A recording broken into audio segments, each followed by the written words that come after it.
Hello, hello, my lovelies. Welcome in. Happy time zones. Happy Tuesday. Wednesday? It's Wednesday. I knew that. I knew it all along.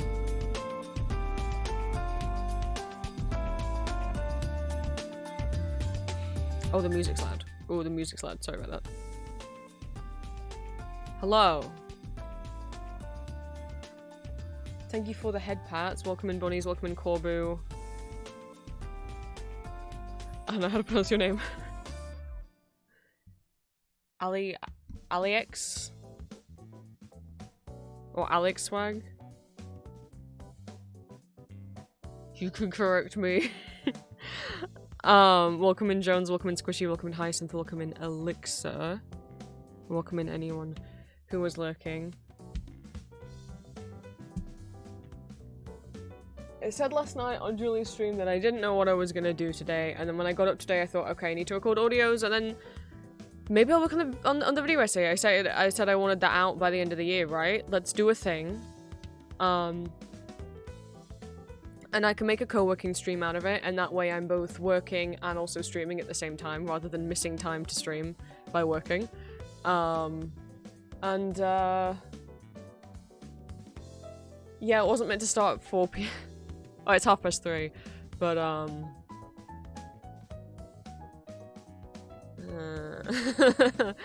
I didn't get up late either. I was really gonna sit down and record, and then I ended up like focusing on getting some Etsy stuff together. I didn't cut out any stickers, but I did at least go through, because a number of people have cancelled their orders because of the situation.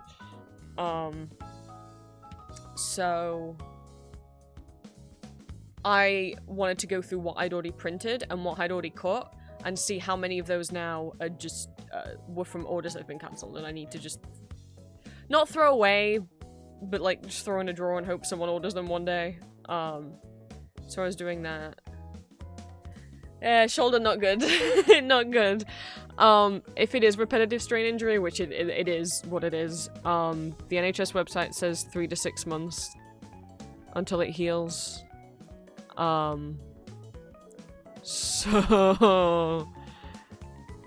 ha ha ha ha.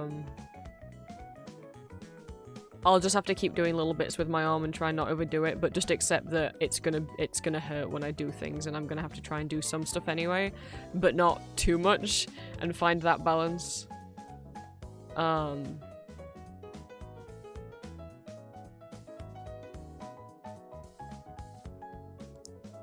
Yeah. I did, okay, when I say I didn't cut any stickers out, I roughly cut some sheets just to like separate, okay, this stuff is no longer, these two stickers were in an order that was cancelled, get rid of them. And just doing that made it, it's just that. I mean, it already hurt anyway, but just doing that made it, yeah, it's not good right now. And that was hours ago. And then I was halfway through doing that, and my mum knocks on my door and goes, oh yeah, the joiner that we were gonna have on Friday, and I'm already thinking, the who? The what? There was gonna be a man coming round on Friday. Why didn't... Yeah, anyway, he's coming in 15 minutes. What? Yeah, and yeah, I don't like that these holes in your door frame, because my door used to be on the other way around, and then Dad took it off the hinges and put it on the other way around, because otherwise it was really... You would have had to climb over my bed to get in my room. So she's like, yeah, the joiner that was coming on Friday is gonna come in 15 minutes, and he needs to come in your room and look at all this. I'm like... What? What do you mean there's a strange man coming in my room in 15 minutes? I didn't even know there was meant to be a strange man coming on Friday. Let alone telling me in 15 minutes there's a strange man coming around who's gonna need to go in my room. So I kind of had a big old panic attack. And, I was telling my sibling, and my sibling was like, yeah, that guy's coming around, and like, I was like, yeah, but also like, because of that, the holes in my door from when the hinges used to be on the other side, Mum wants him to like come in my room and look at the door frame, and they said, well, you can come hide in my room while he's here if you want. So that's what I did. So we're sitting in my sibling's room. I'm sitting on the floor. They're at their desk. And we're here. It was not 15 minutes. It was like 5 minutes. Guy shows up.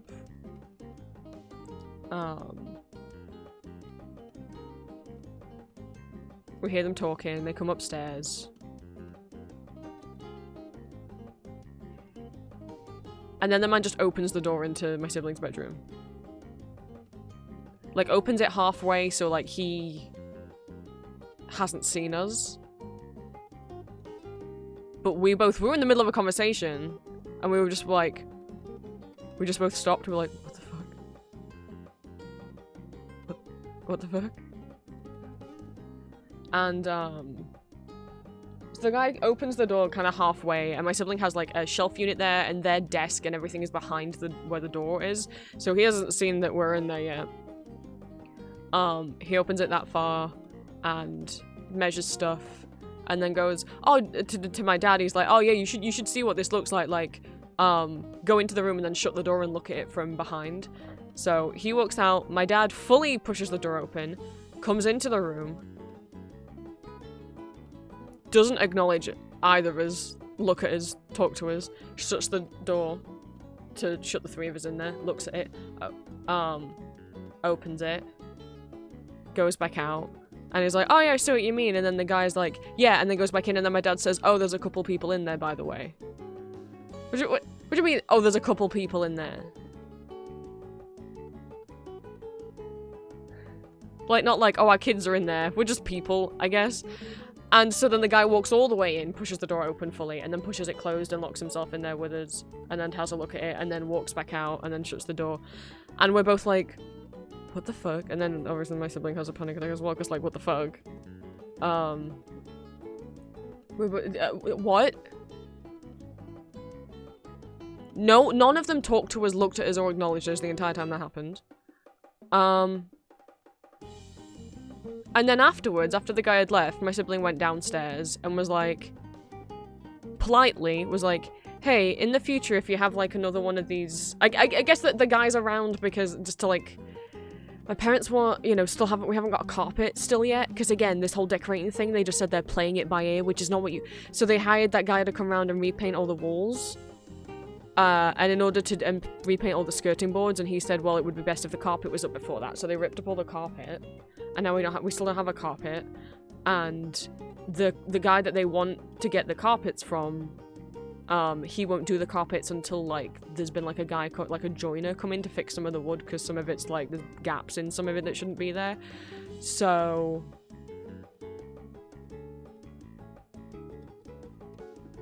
and also the carpet guy just went on holiday, so now the joiners come round to look at things, and my parents now want all new doors, but it's gonna be awkward because apparently like all our door frames are like slightly different shapes, so the guy's gonna have to cut the doors down themselves, and they're like, yeah, so it's gonna be kind of messy up here because he's gonna have to cut the doors down, and my sibling's like, well, like he's cutting the doors up here. Yeah, why doesn't he do it in his workshop? Oh, he doesn't have a workshop, he just works out of his own house. It's like, then why doesn't he just cut him in his own house? Why would you? Because like, so we have to have the doors done before we have the floor, because otherwise we're going to have a new carpet, and then this guy's going to come in and chop doors on it and get sawdust everywhere, and it's like, then why don't you just ask him if he can cut the doors at his place? And then bring them here. So they want new doors before we get any carpet down. And so we're not going to have any carpet for maybe an extra month or two longer than we thought. Which, why that's awkward is for two reasons. One, it means I have to put shoes on every time I go downstairs, and that's just a bit like, ugh. More importantly, we don't have the washing machine isn't plugged in anymore, because they didn't want the washing machine on the bare floor, so they unplugged it and took it out of the room. And we haven't been able to do any laundry in like a month, and they finally agreed to like go to a laundromat.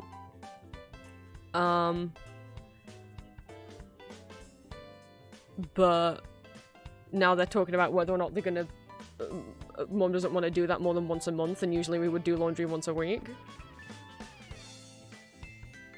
So it's possible that they don't really want to have to, she's complaining she doesn't want to go to the laundromat for another like month or maybe more, and it's like, well, what, what do we do until then? So my sibling's trying to convince him to just plug the washing machine back in. So that's what the guy was saying. Anyway, so that happens, and then my sibling goes downstairs and is like, hey, in future, when you have anyone round, if they need to come in the room, could you just knock on the door first? So that we know. Because, you know, my sibling also streams.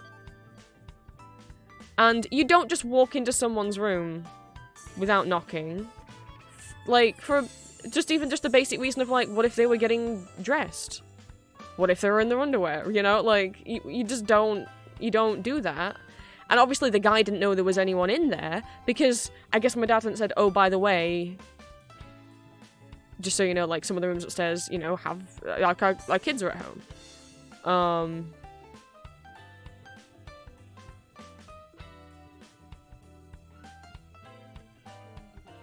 And Dad's like, so, my sibling's like, you know, in future, if you're having anyone around, can you just knock on his doors before you just, you know, so that we know, instead of just opening the door, because that was a bit of a shock, you know?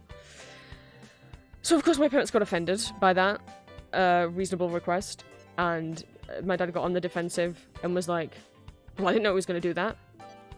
It's like, okay, but, like, why didn't... Which, I'm like, well, okay, well, why didn't... I mean, in my head, I didn't go downstairs, because I didn't fancy getting yelled at.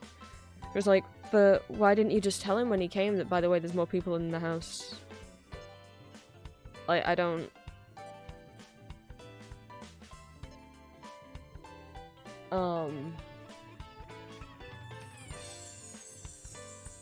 And then he said, and I told him there were people in there.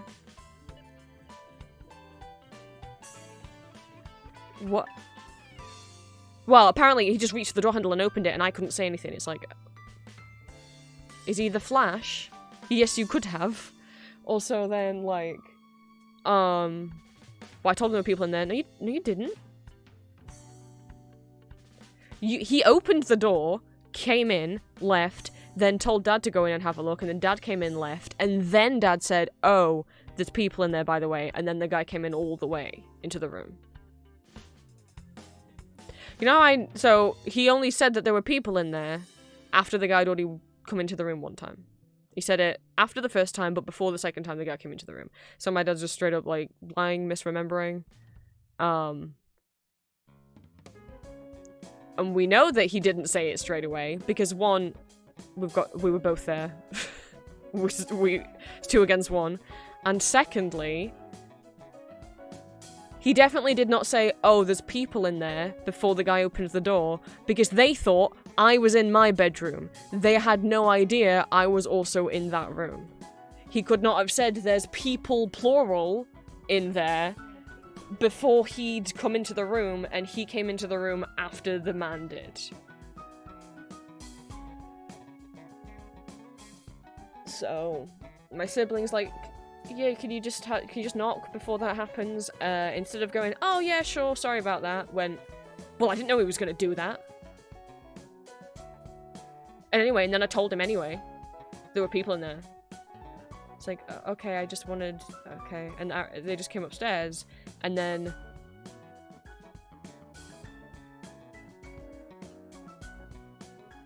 Mum was, like, yelling at Dad about something, and then Dad yelled back, and she was like, oh, just because they've come and yelled at you, don't mean you have to come and have a go at me. And it's like, sorry, what? What do you mean? My sibling did not come down to have a go at you. They politely asked if you could knock on the door, which is a reasonable thing to ask. So that happened.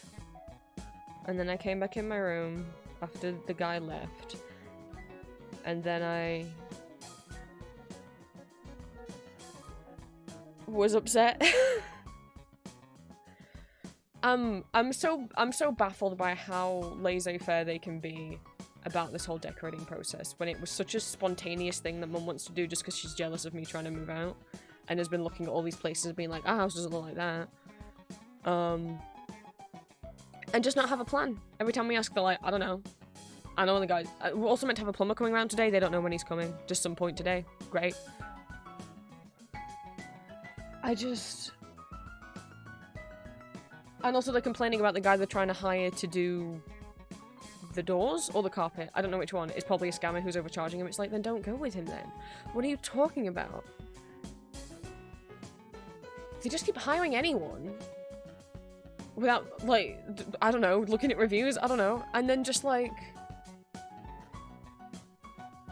you know, hiring someone to come and do all the walls. And then finding out, like, oh, we should actually rip the carpet up first. Okay, let's do that. But then having no plan of when they're gonna get a new carpet down, so just being like, yeah, we might be carpetless for, like, a month, for, like, 1 to 3 months. Like, what? And then, being like, oh, but now actually we can't have the carpet until, like, we've had these new doors down because the guy wants to cut the doors in the house. Like, what are you talking about? Also, we'll see what happens with me streaming. Because Mum's decided that when we get the new carpet... Well, here's what happened. Mum told us that the carpet man said he would refuse to put any carpet down with internet cables on it. Because before, our Ethernet cables to mine and my siblings' PC went underneath the carpet to go to the router downstairs. And Mum told us the carpet guy says he will not put down any carpets if we put cables under them. So Dad's been doing all this, like, looking, but I'm like, but we need Ethernet, we both live stream. So Dad's been looking around, and, like, the Wi-Fi is not good enough for that. And so Dad's been looking around trying to find a better Wi-Fi router, and still not just taking the, you know, 20 minutes to look at those PC parts for me, he promised to get me for my birthday. But he's been looking at all these Wi-Fi routers for Mum.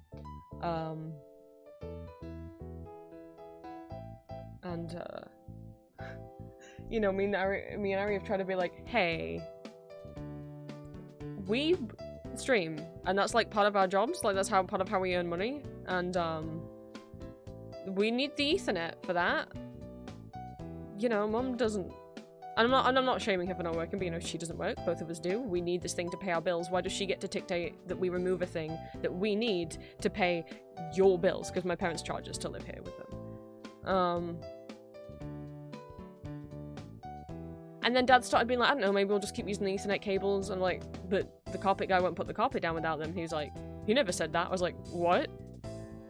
He's like, yeah, that's just what Mum wants to do. I'm like, Mum told me that the carpet man said he was refusing to put the carpet down if you put cables underneath it. And I was like, oh, I don't remember him saying that.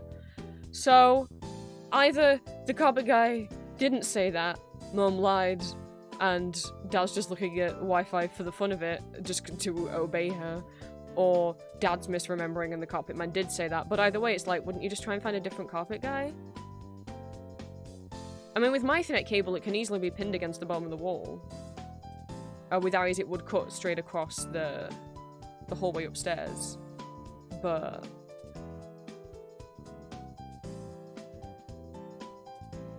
Dad's just like, well, we'll get the stronger Wi-Fi router, and then we can always get these little mini hub router things that you can put in your room, and it's like, I think, even with the new fancy router, it will be unlikely that either of us will be able to stream properly, and it will be impossible for both of us to stream at the same time. We're both streaming at the same time right now. I don't think that's going to be possible if we're forced to be on the Wi-Fi.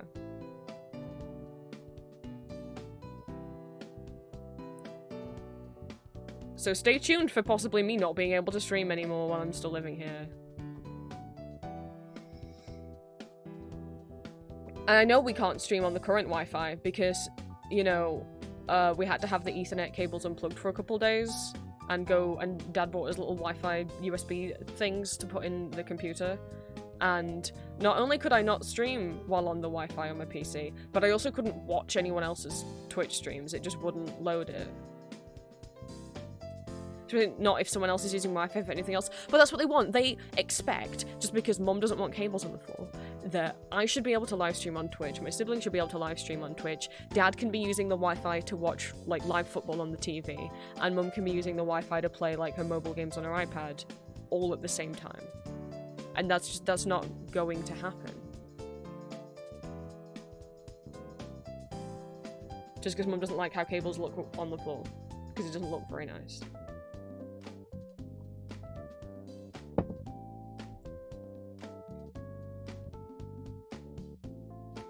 So, who knows?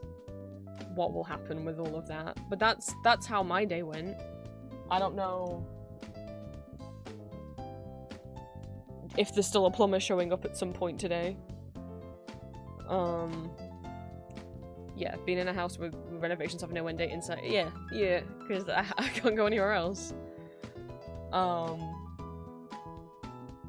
they're not telling us anything that happens. Am I fighting someone? Yes, please. Both of my parents. They had a strange man. I'm not gonna repeat everything I just said, but just for Mac. I got a knock on my door saying, hey, there's like a builder coming around in like 15 minutes, and I was like, what? And like, yeah, and he needs to go in your room. I'm like, what? And then my sibling said, it's okay, you can hide in my room, so I went and hid in there, and nah, he turned up in like 5 minutes. And then my parents didn't tell my sibling that. I had to tell them, but I was like, but it's fine, because mum said that he's just going downstairs and in my room. And then he just walked into our room, just opened the door, and just walked straight into our room, and our parents, no one knocked. Parents didn't say, hey, man's gonna come in. And they all just started walking in and having a chat and ignored all of us, didn't acknowledge us. And then after he left, and Aria was like, hey, can you just knock in future? Like, when you just bring a stranger into the room? And they got defensive and said that Aria was yelling at them, and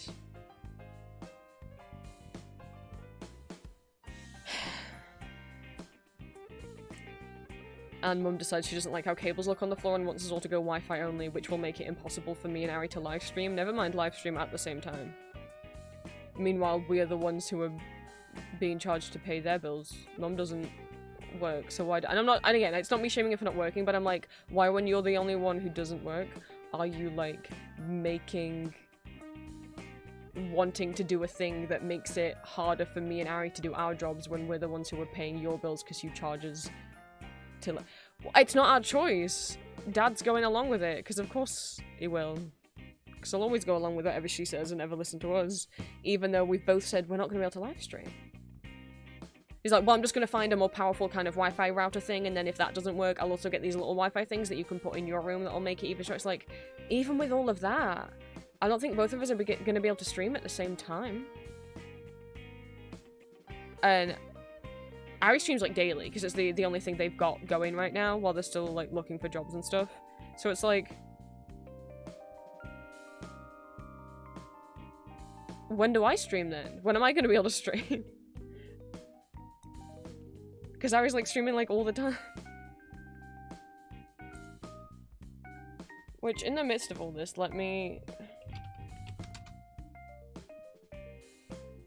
I want to make sure... I can't remember if there's a... So bad, I'm like, I can't remember if there's a hyphen between, if there's like a hyphen or like an underscore in my sibling's Twitch name. Sometimes I get confused with that with Julia, but that's only because on some platforms Julia is Julia Boo with the underscore, and Julia Boo without the underscore. And I forget which Twitch has the underscore.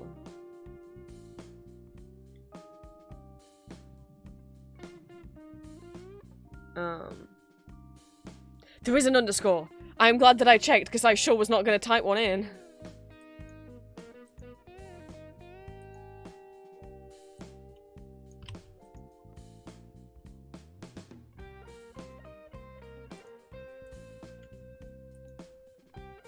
People be taking the... I know, so rude.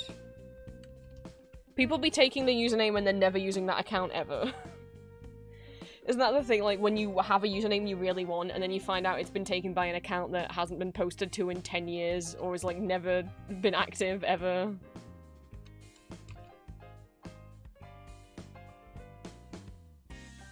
There we go. That's my sibling's Twitch account.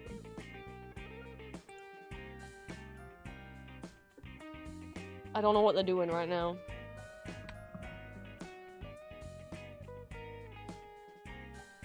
If you feel sorry for us.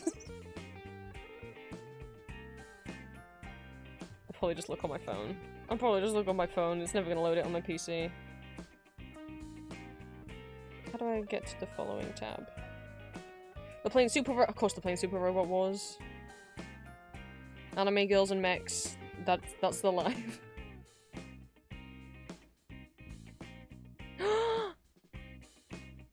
You followed them. You sneak. Oh, guys!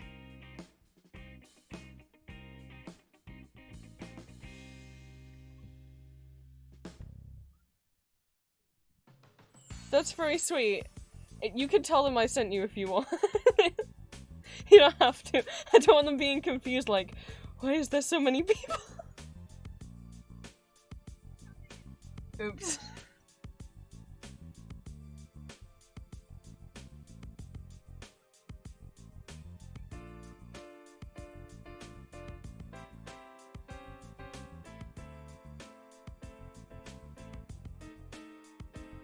Oopsie.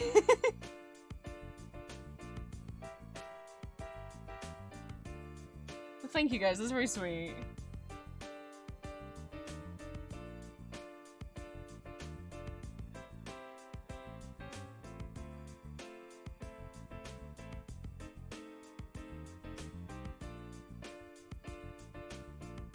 Also, I so hope they remember that, like, Prince is what people call me on stream. Thank you guys, that's very sweet. So that was this morning. What fun. So that's why we're starting stream at 4 PM. But I'm just gonna try some co-working. Gonna try not think too much about everything that happened.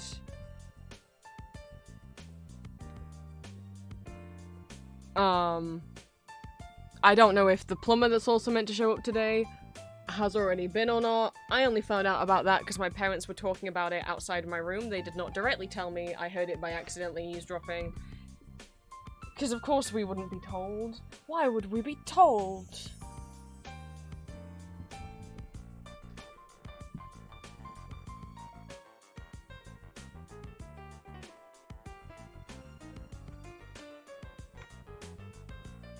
What the hell is that? Where's my pillow? It's got tangled up in my blankets. Speaking of blankets!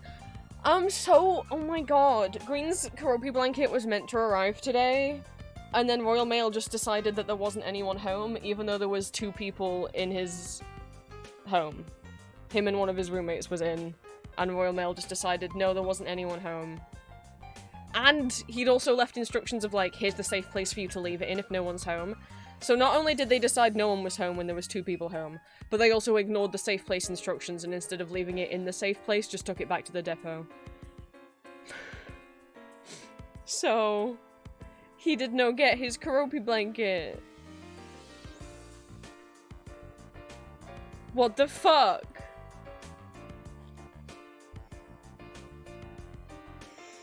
So he's gone back to sleep right now. But he was meant to be sleeping right now with the Karopi blanket. For shame, Royal Mail. For shame.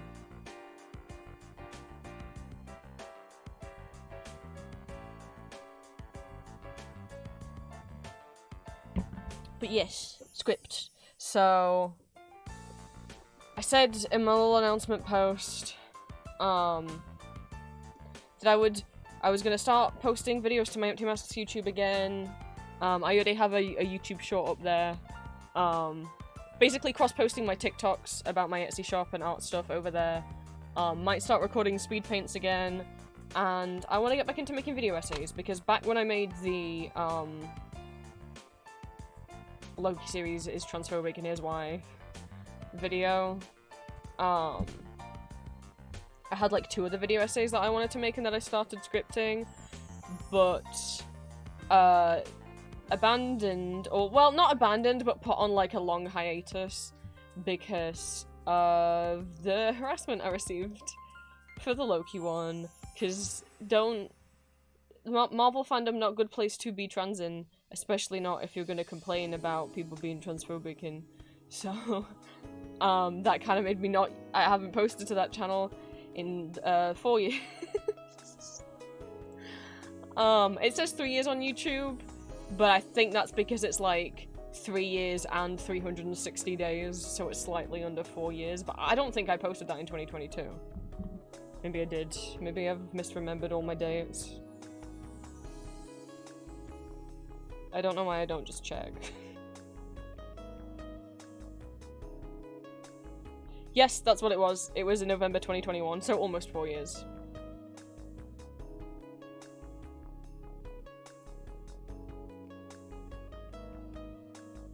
Thank you to everyone who's gone over and subscribed to that channel after I said I was going to start trying to post to it again. Thank you. I just wanted us to get to 1,000, so that would put me in the possibility to be monetized. I didn't expect so many.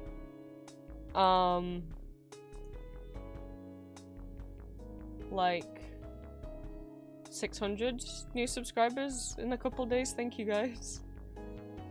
So I didn't know what to do today, and then I thought, you know what, I'll do the script, you know what, and I could do it on stream. We could have a little co-working, and if no one shows up, it doesn't matter. I'm getting work done. People can choose to show up or not. And, yeah, and then all of that happened. But here we are. Oh, my back hurts.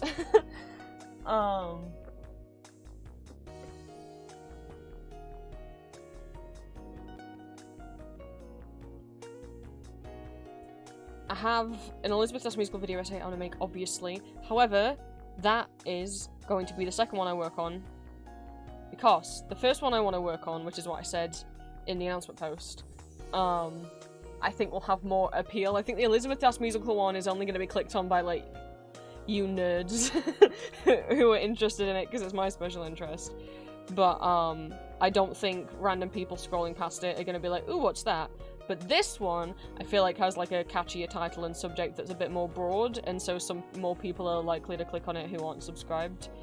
And then, if they like it, they'll subscribe, and then I'll upload the Elizabeth Das musical video essay, and then more people will see. That's the plan. And then they'll be like, oh, well, I liked the last video essay this guy made, I guess I'll watch this one too. And then more people will know about my special interest. This video essay is just a ploy to get people to then watch a second video that will be about my special interest. So, this one, what I'm going to be working on and I want to get done by the end of the year, is, working title, Why Vampire Musicals Suck.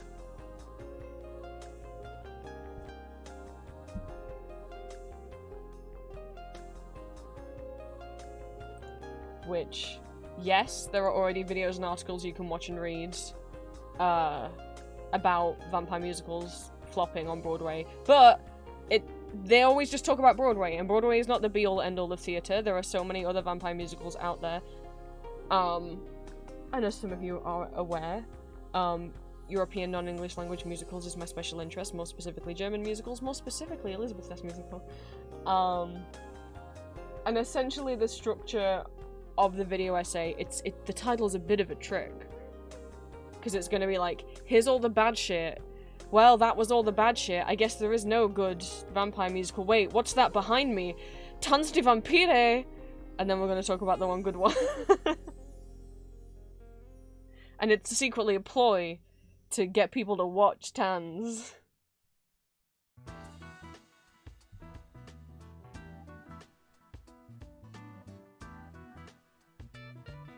So, when I made the announcement post being like, hey, I'm gonna try and post to Empty Masks again,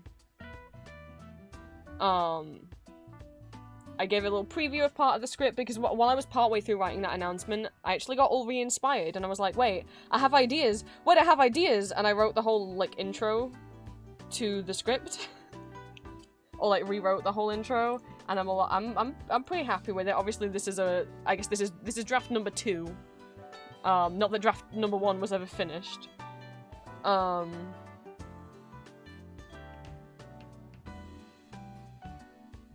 So where I'm at right now, I don't think this is the full intro. I need to refresh myself on it and see if there's a bit more I want to read. And then I'll go chronologically through the order of the musicals I was going to talk about. I was going to start with Dance of the Vampires, because what a steaming pile of shit. I feel like it's the one people expect. And then that way, hopefully, straight away, I can be like, hey, because for people that don't know, Tanz die Vampire is a very good German musical about vampires. Dance of the Vampires. I don't like calling what it was supposed to be was an English translation of the German musical, but what it became is they rewrote the entire script and made it shit. And it's known as one of Broadway's biggest flops of all time.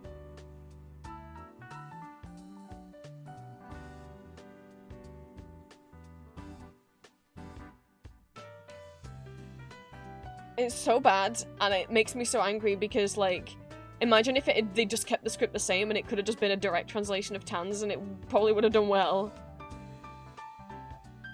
Oh, there should be a setting somewhere in your Twitch settings that stops Twitch from changing your cow emojis into their emoji. I can't remember where it is though. Somewhere in your settings, I think you can get it.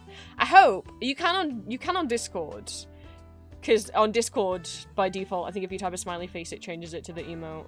So there might be a setting on Twitch. I'm leaning into video essay, like essay structure format, and more freeform script. I don't know what freeform script means. I don't understand the question. I like writing essays. I've always liked writing essays. The only way I know how to write essays is the way I had to write essays for college. That is how I'm writing it, because apart from trying to put a little more funnies in it, essay format of Fuck It We Ball. I still don't understand. I don't understand.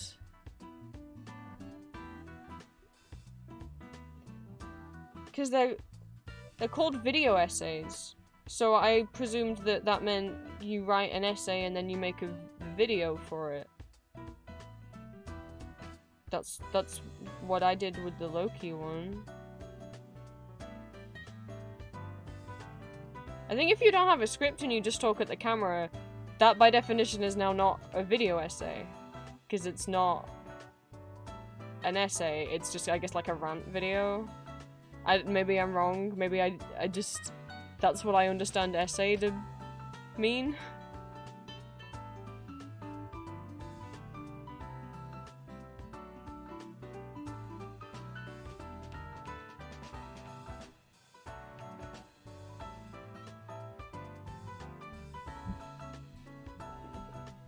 I'm confused.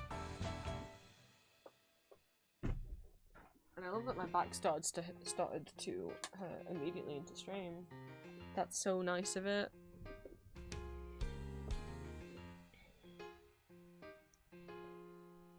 So... What I have done? In fact, I'm just watching bad video essays. We have some people do video essays with, like, not an essay style thing. Huh. I don't know. I guess to me, every video essay I've ever watched has been scripted. And I kind of thought that's how... essentially a video essay is you wrote an essay on the thing like you would for, like, high school, college, university, whatever.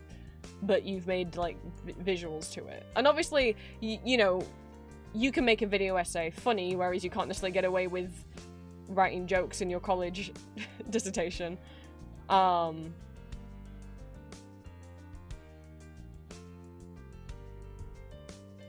But my want to make video essays, and I've said before, like, I don't think I'm ever going to be someone who's going to endlessly make video essays, because I have a limited amount of topics that I'm really passionate about.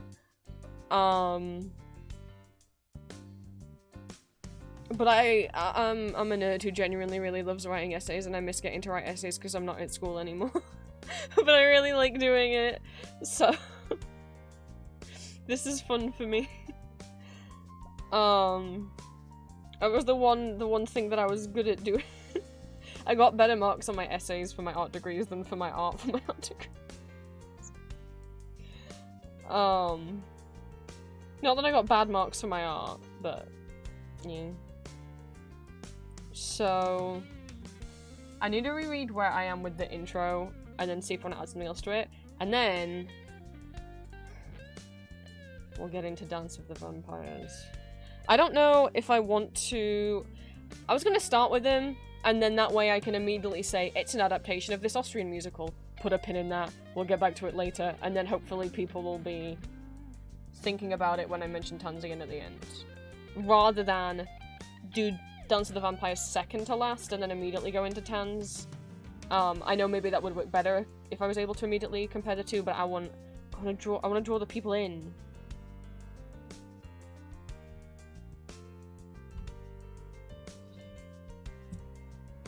So, I'm gonna see about finishing the intro and then start writing the Dance of the Vampire segment, plus, collecting sources for the Dance of the Vampire segment, articles and reviews and whatnot. And yeah, I need to think about, cause therein is another problem. You know, my external hard drive that has like 3 terabytes worth of all of my musical video and audios on broke, and my local PC shop couldn't get into it. I have to send it off to some specialists, and it's going to cost £700 to £1,000, and they might not be able to fix it. And that, I think I emailed them back in July, and then I just got scared, and I never. And then they were like, "Yeah, here's the price, and let us know if you want to start the process." And then I just never emailed them back because I got scared. So I will have to re-download all of these videos.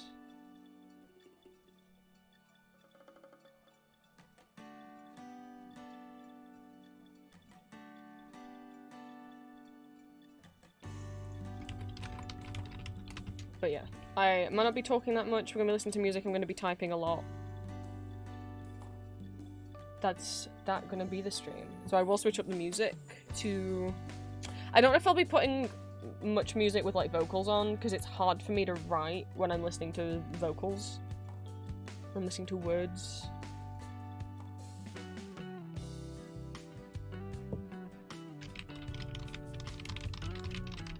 But I could do... I guess Castlevania music could be kind of fitting, since I'm writing about vampires.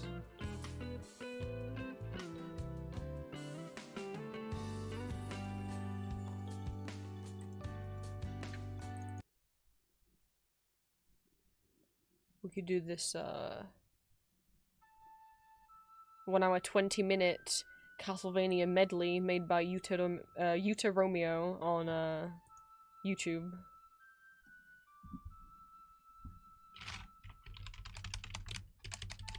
Yes.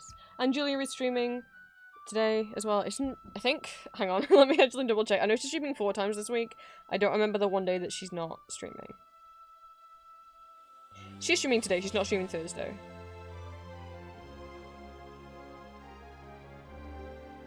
Oh! She just provided trigger warnings for the game. Let me pause that. Okay. So, for the game that Julia is playing later, trigger warning, it includes fantasy violence, mild blood, dark themes, and mayhap suggests crude humor and alcohol use. And then she links to the Does the Dog Die page.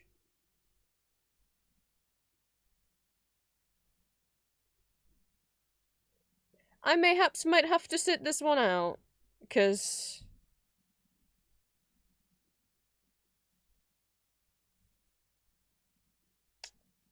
There's a yes.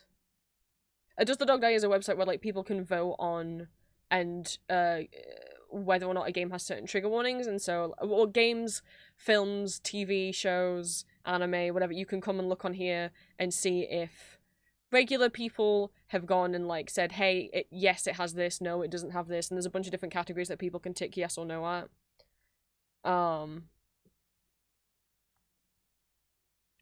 3 people have said there's domestic violence. There's like animals that you can like trap and kill.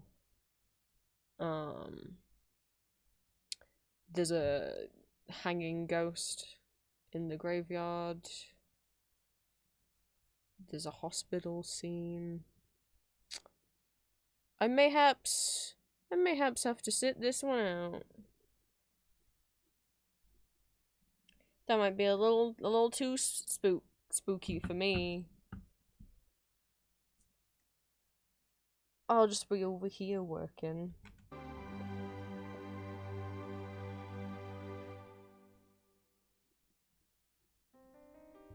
Oh, and also, if you're like, hey, what's that red bar you've got at the top of stream? Well, haha, one fun feature of Microsoft Word is that it doxes your personal information at the top of the screen at all times when you're logged in. Apparently the new versions don't do that, but I don't have the newer version because I have an old PC that can't update to the newest versions because the newer versions aren't compatible with my old PC. So that bar is there to censor out me getting doxed. Why? Oh, it's such a good question.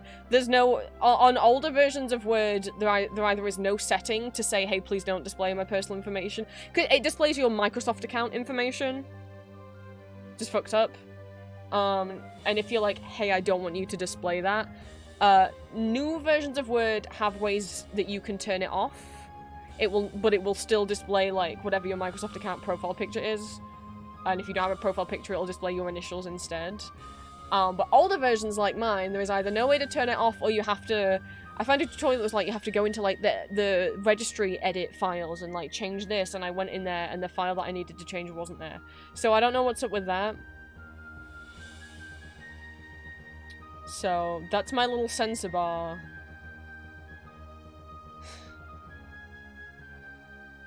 Because what the fuck?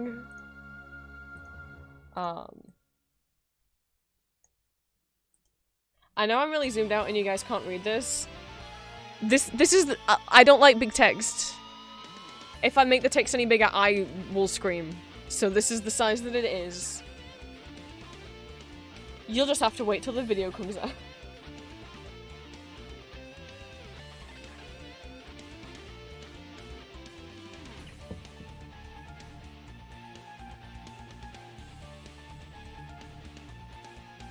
I think I pretty much got everything I wanted to in the intro. Like, intro, like why this is different from other videos, alluding to the Good Musical at the end, and then disclosing, like, yeah, I'm not a musical theatre expert, I've never studied it, and also that I'm writing this, that I started writing it in 2022, and now I'm rewriting it in 2025, and recently they announced that they are making The Lost Boys, the 1980s vampire movie, The Lost Boys, into a Broadway musical that is premiering in spring 2026. So, also a little note here of like, hey, if you're here, because you're hoping I'll talk about The Lost Boys musical, it's not out at the time of me posting this video.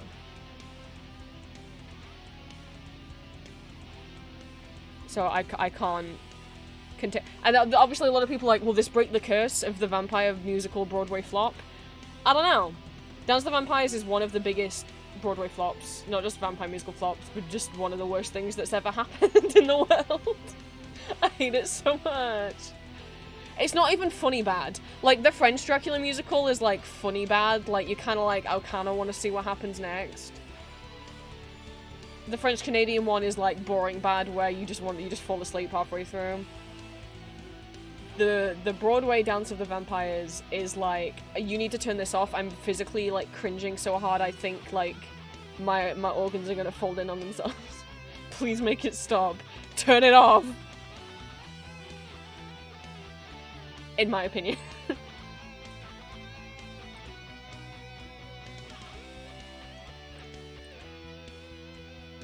Okay, that's my old version of the Dance the Vampire bit, but I might... Oh, hello, you shouldn't be here.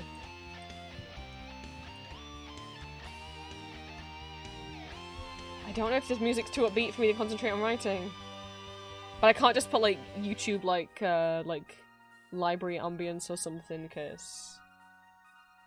my computer can't play YouTube at the same time. Tell you what I do have, because I'll be honest, right now, I need to concentrate. I don't need to be pumped up. So what I do have is I do have Williams Joshua's Ghost acoustic cover video. It's got like rain sounds in the background. I think this will work better for what I need. Hopefully it's some chill co-worky vibes.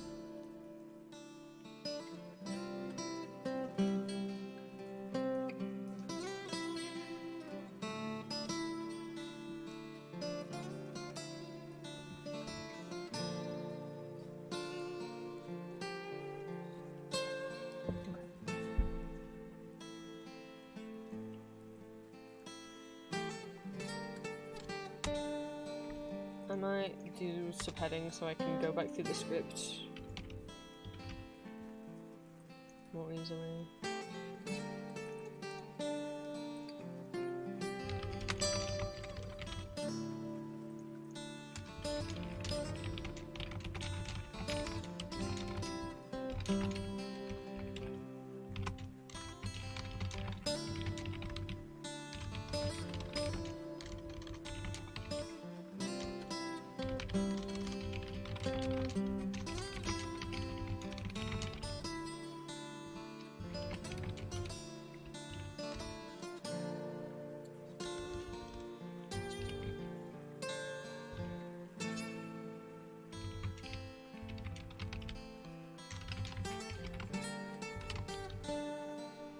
Hi, Shrimp. We just chill co-working today, because I'm gonna lock in and work. I'm going to, Also, Shrimp, I streamed, like, today, yesterday, Sunday, but I hadn't streamed for, like, 10 days before that, so you haven't missed much.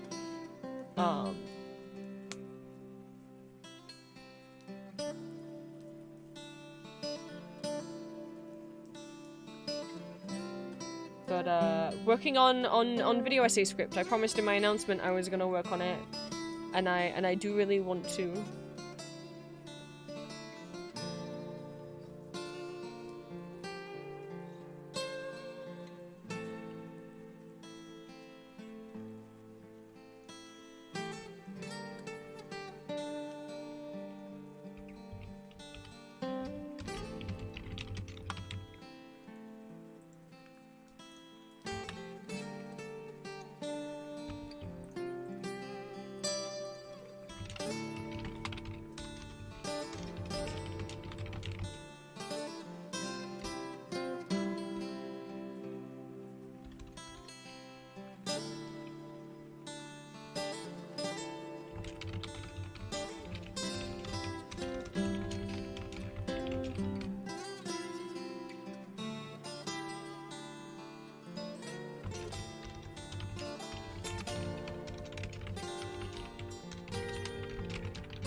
Do I want to go find and look at sources first?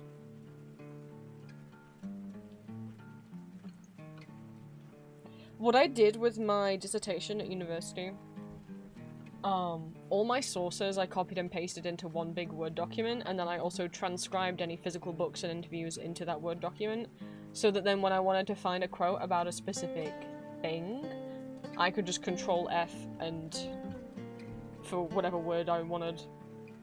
I kinda tempted to do that again.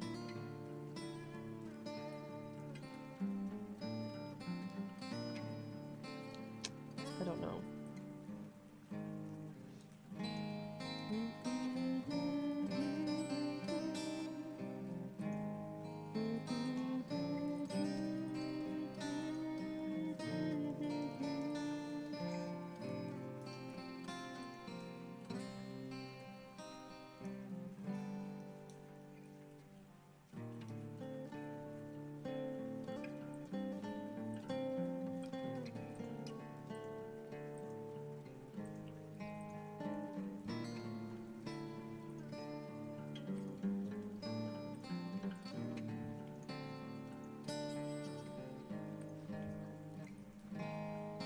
There it is.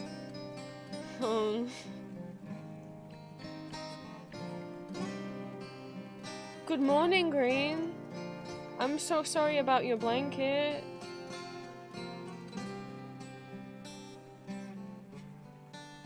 No, Green, it's not Tans, don't you see? Don't you see? It's in English, Green. Oh, ew.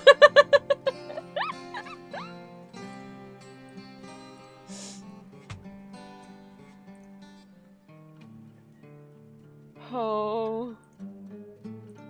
Right, I think I'm gonna do that again. I'm gonna do what I did with my university video essay and, copy all the sources I want to use into one big old Word document. Why did... Okay.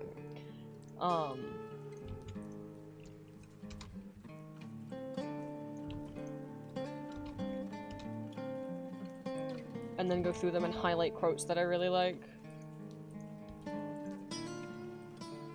Obviously, I don't need to go as heavy with using as many quotes for,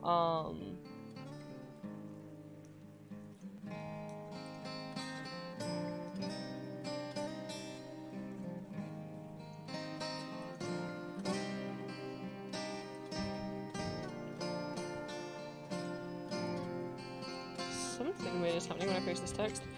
As you would for, like, a dissertation at uni.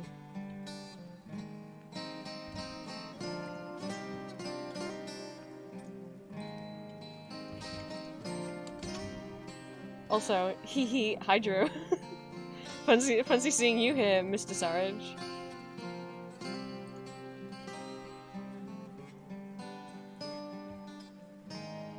Specifically, this picture is from the 2017 second Vienna revival with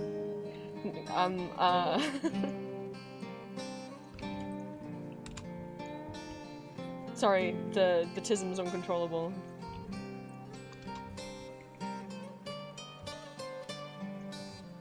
Hey, Drew Sarich is also in this one. Is there a picture of him? Yes! Yes, he's in the corner! Drew Sarich is in this article twice! He's right down here. There he is in the bottom corner as Armand in the Lestat musical. Armand never gets to be Ginger, and he never gets to be a short king. And that's like, and I don't mind the casting in the Interview the Vampire TV series. I just wish he was short. I don't care. I don't care what race he is. It's just not very often that we get characters, especially male characters, who get to be short. Like Wolverine in all the movies is really tall. And now Armand, every time there's like a live-action adaptation, also gets made to be tall. He's meant to be a little guy. Steve the Sneak. They've cropped off his name, but I know who that is.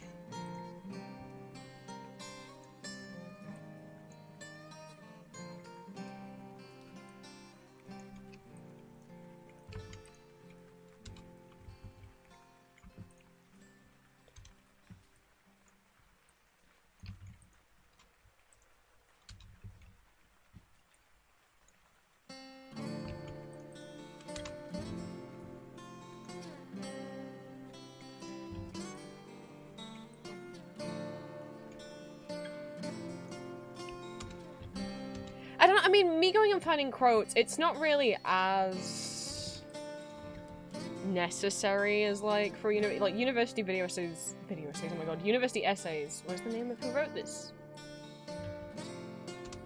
Are very like, you need to quote everything that you say, back up everything you say with a quote, and that's not really, you don't really need to do that for a video. Like, you can also just show on screen, like, this is what's happening. Whereas I guess with an essay, you can't constantly just put in pictures. Oh, look at this ancient article from 2003.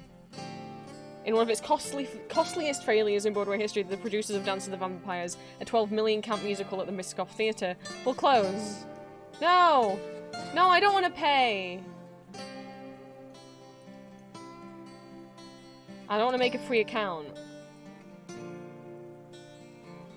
Shit.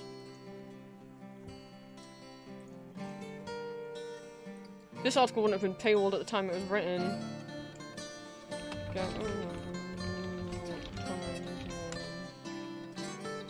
I think someone's made a website. I don't want to have a VPN.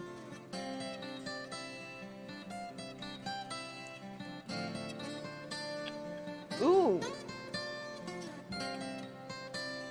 I have an idea. Time for me to go to one of my favorite websites.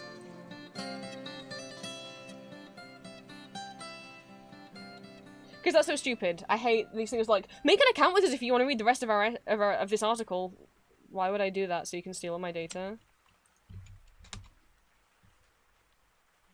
But this article has existed since 2003.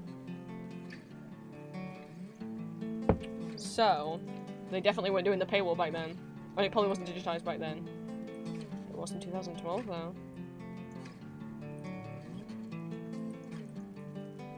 Can I view it in 2012? Blink, blink, blink.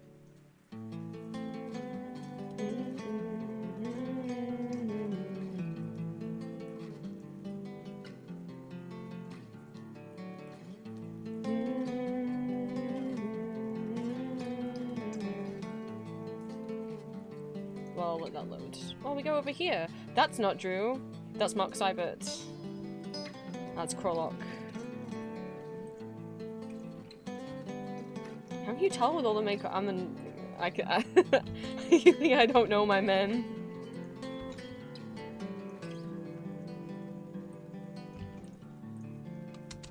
But again, it sucks that they're using a like, hey, saying this is the worst musical ever made. Well, the worst and best one, because the German one's the best one. It's like, so many articles about Dance of the Vampires being a piece of shit is, sadly, they often use pictures from the German production. It's like, no! That's not the piece of shit one. Ah, yes, that is a thing. If you go on, on the Dance of the Vampire Wikipedia, sorry, the Dance of the Vampires Wikipedia page used to have a section called 9/11 and Other Disasters, which, what a headline. I don't know that you should equate the other disasters that befell that musical to 9/11. It's not called that anymore. What a wild page it used to be.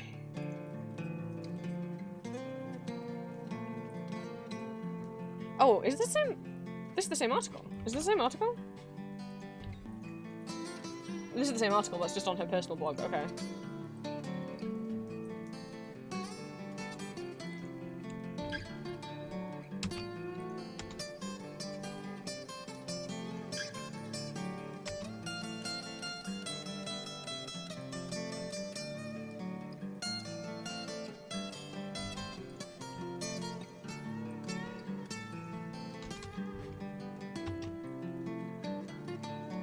Worst Broadway show ever made. What a legacy. Who wrote this? Who wrote this? God damn it, I hate when news sites don't credit who wrote your article. They're just like, yeah, the staff at this website. I'm like, you're like who? Which staff member? Again, that's a picture from the German production.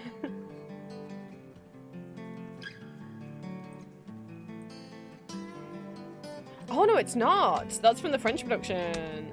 Look at me getting something wrong about tans.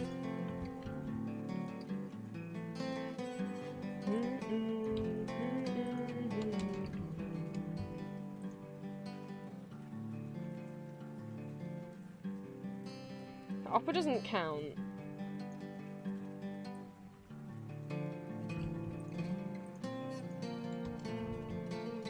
Not for the purposes of this. Oh, hey, that's an actual picture from the Broadway production. This is Frank Wadhorn's Dracula, the Broadway production. And there's Lestat. Those are the ones that people always talk about because they don't know about the French ones. They don't know about the French ones.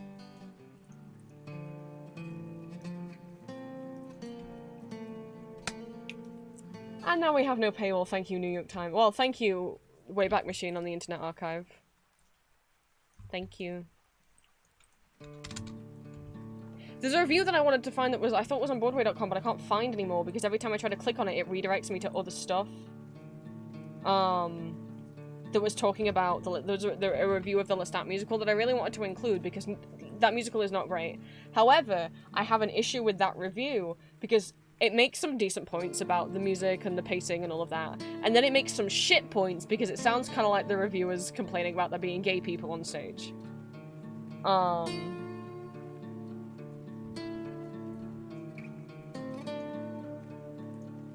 And God, I can't find that article.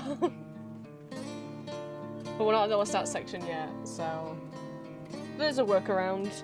If you ever try and read an article and it won't let you read it because they have like a join our club in order to like read the rest of the article. If you go on the Wayback Machine on archive.org, if it's an older article that existed before they started doing that, you'll be able to access it without like this is the 2012 snapshot of the same page. I can read the whole thing now. So.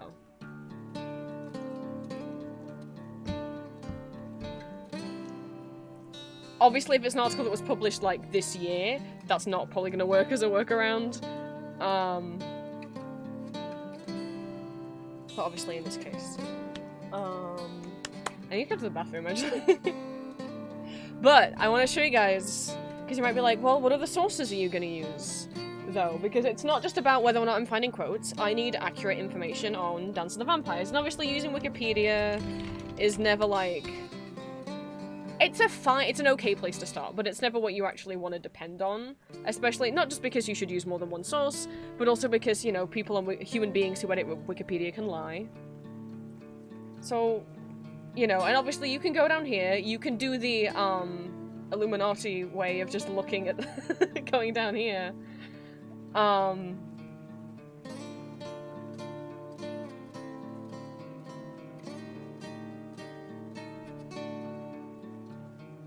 Which I will actually look at some of these as well. But also, I have something better.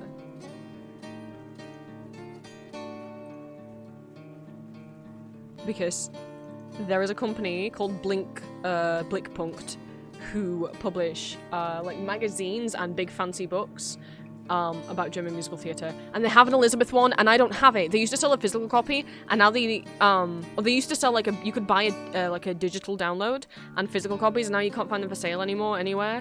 And I put out, like, a thing on Tumblr being like, hey, does anyone have a copy? Like, I'll trade you. I've got, like, or no, I can get one, and pretty much someone told me there are definitely people on Tumblr who have copies and sometimes share screenshots, but sadly they're all very cliquey about it and refuse to share it because they think you should just buy it yourself. And I'm like, but you can't buy it anymore. And they're like, yeah. So now they're saying, like, you should have bought it when you had the chance. And I'm like, that's shit. That's making something lost media. That's gatekeeping people out of things. That's shit. Meanwhile, I knew someone who was writing an essay about Tanz die Vampire for their high school project thing, like their final graduation essay thing. And they got their hands on something. Because while I don't, sadly, have a copy of the Blickpunkt Elizabeth book, because people are gatekeeping it, and it is a book. Like, not just a little magazine. I do have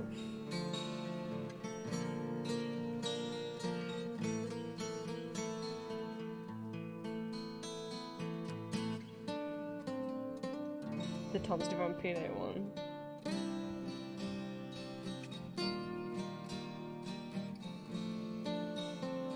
It is so many pages. 176 pages. It is in German, but it's a PDF, so I can copy-paste the text into Google Translate. Oh, it'd be so nice if it loaded! Let me try and just open it in Adobe.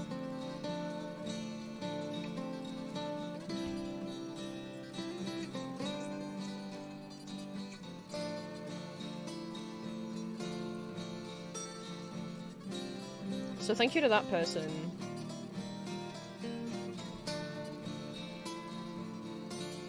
Because my goodness, like... If I had access to the Elizabeth book, I wouldn't be gatekeeping it.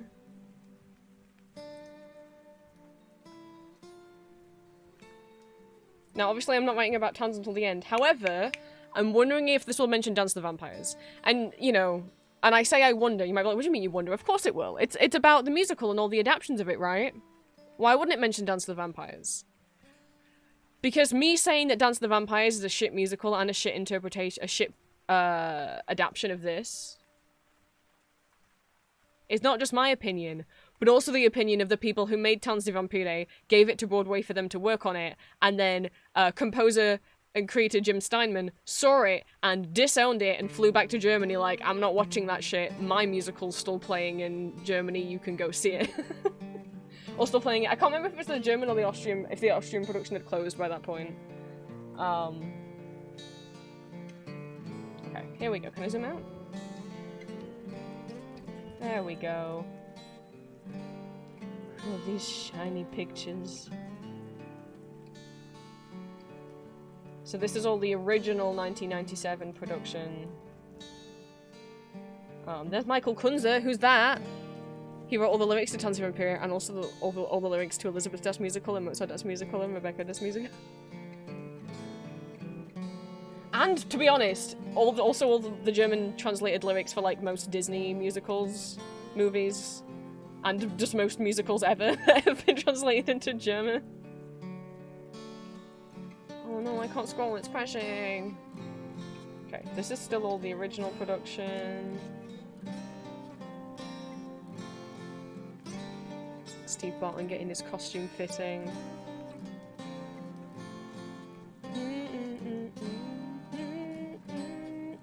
There's Matty Camaras in his little ensemble costume that I scrolled past.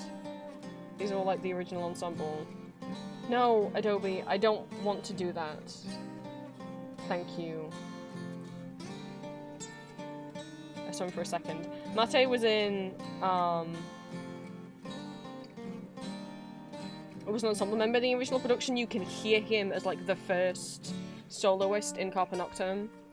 And then also understudied as Herbert, and then took over the role as Herbert, and then obviously played the Todd in the 2000. And oh my god, Adobe's not letting me scroll because it's too busy giving me a pop-up to ask if I want AI to summarize this document for me. I'm going to kill you. Well, I lost where the picture of Mate was. There it is. There he is. Played the Todd in the 2003 Vienna Revival.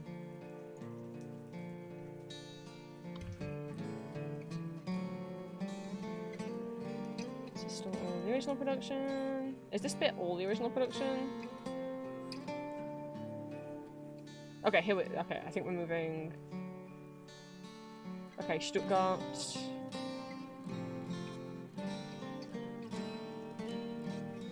Maybe they don't mention Dance of the Vampires in here, that's just what I wanted to check. Felix Martin. Thomas Buffett.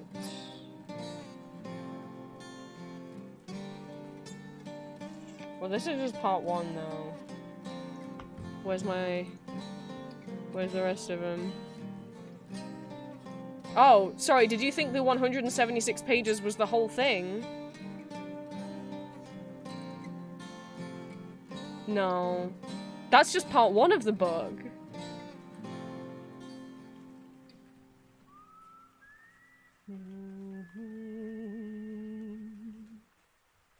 So here's part two. That was all like the original Austrian production and then some of the German. This part two is 308 pages long. There's Jan.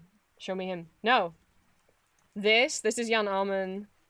As Krolok, who, if you've been in my Discord long enough, you also saw as Maxim de Winter in Rebecca Das Musical. And that's Lucy Schreier as, Sarah, who was also, Glinda in the original German production of Wicked. This is the poster that they still use to advertise Tanz die Vampire. Like, they still, like, if it's a German production, they often still use this picture.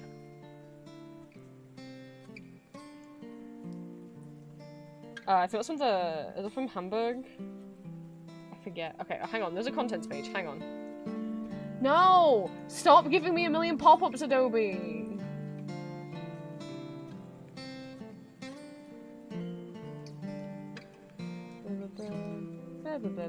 No, this is still the German language ones.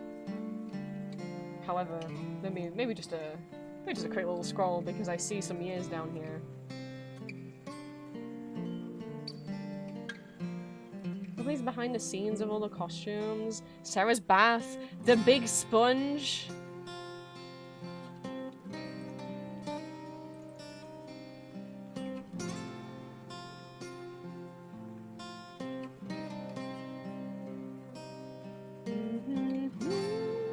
How short the Carpet Nocturne bed actually is, because it looks way longer when you see it from the front. No wonder Alfred has to curl up into a little ball.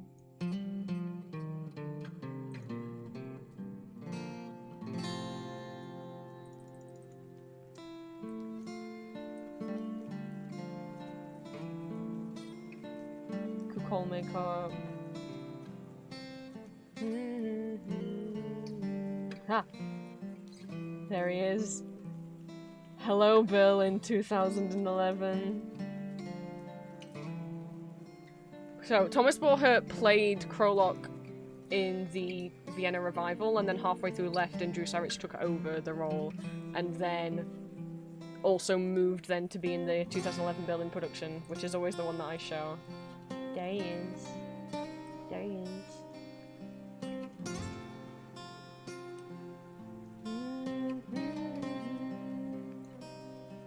And Amelie.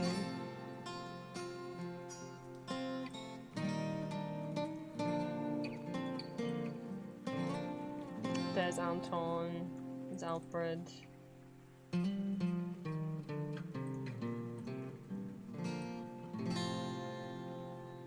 There they are! The boyfriends! Go back! There they are!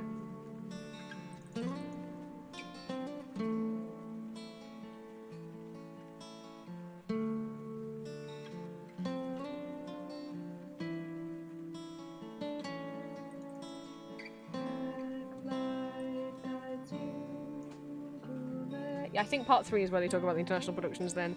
So never mind. Oh yeah, sorry, there's a part 3.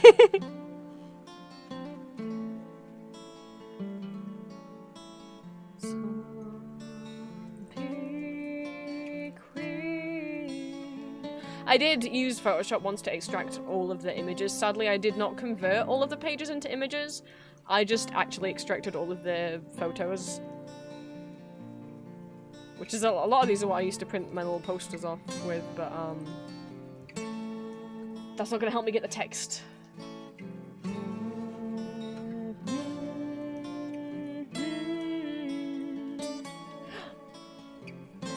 This sure is international versions, because that's Ivan Oshigin.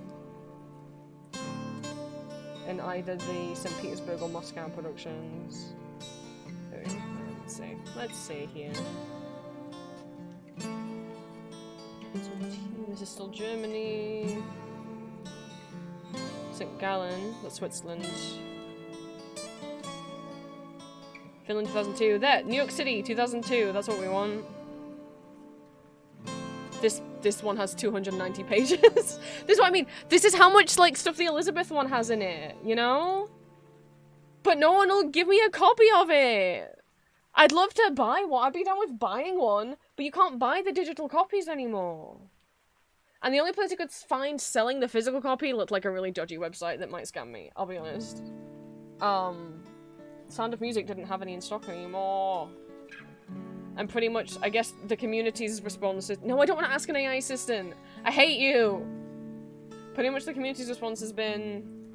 The fandom's response has been like, sucks to be you, should have got one when they were in stock. Which is like... Alright, well some people didn't know it existed, some people weren't in the fandom yet. Some people, like me, were in the fandom, but wasn't making money off ASMR yet, and didn't have the money to spend like £100 on a book. Did I say 260? Okay, this is the French production. Which, again, pretty much a pretty close replica production.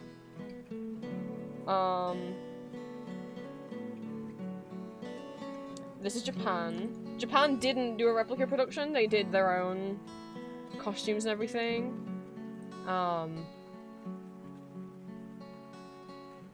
It was pretty faithful.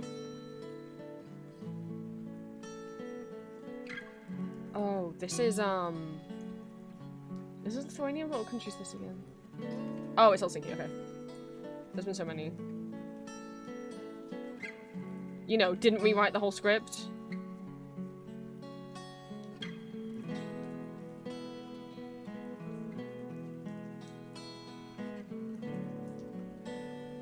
They still got the vibes right, even though it's like new costumes and new set pieces.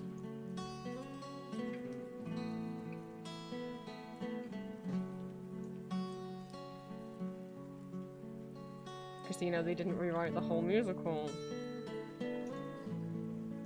I wasn't born yet? What do you mean you wasn't? What do you mean you wasn't? What?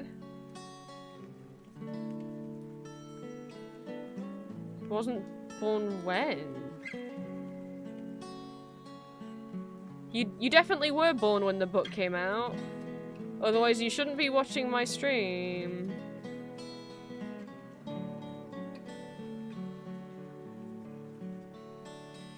Oh, when the musical came out. I wasn't talking about when the musical came out. I was saying, like, it's unfair to say you should have bought the book when you had the chance.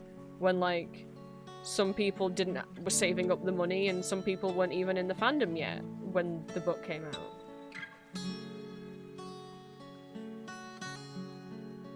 The book came out in, like, 2015. You better have been born by then.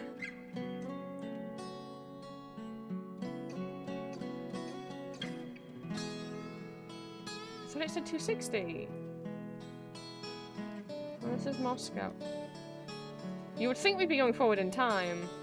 I think I went too far. I think I immediately forgot what page it said. What page did it say?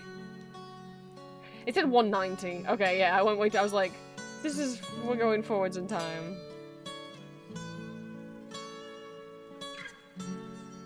I don't want to see— Is that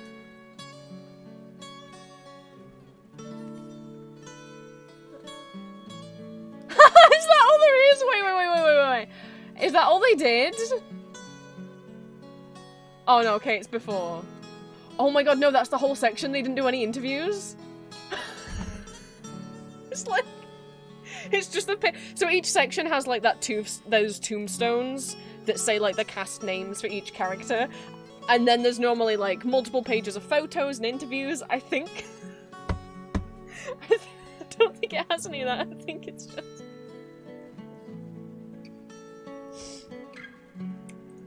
oh no.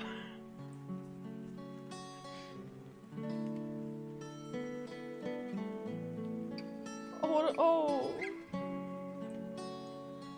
I just don't want to seem like I'm recounting the events off Wikipedia. I mean, I know what.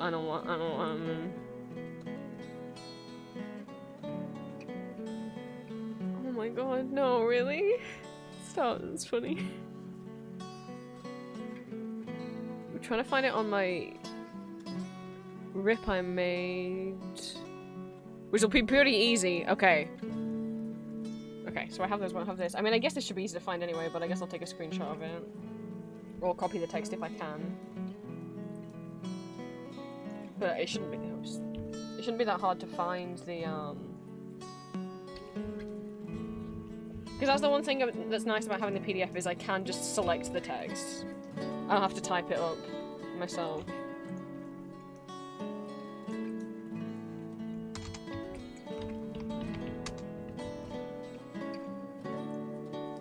Like, it knows that that is text. Yeah, and then there's just 2 pictures of, like, the posters. And then the cast on the tombstones. And then it goes to the next production, I think. And you can tell— but they added, like, the Statue of Liberty to the back of this one. No, is this it?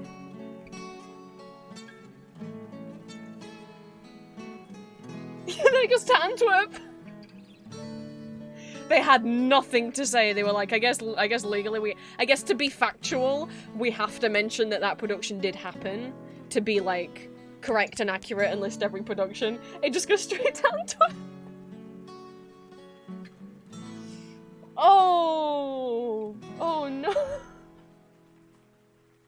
Which is in Belgium. Oh boy. Oh, and how much does Antwerp get? Let me see. They get pictures. They get pictures. Maybe, I don't know, maybe they couldn't get the rights to the photos, or maybe they didn't want you to know. So even the little Belgian productions got, what's that, 3, 4, 5, 6, 7, 8, 9, 10 pages of photos.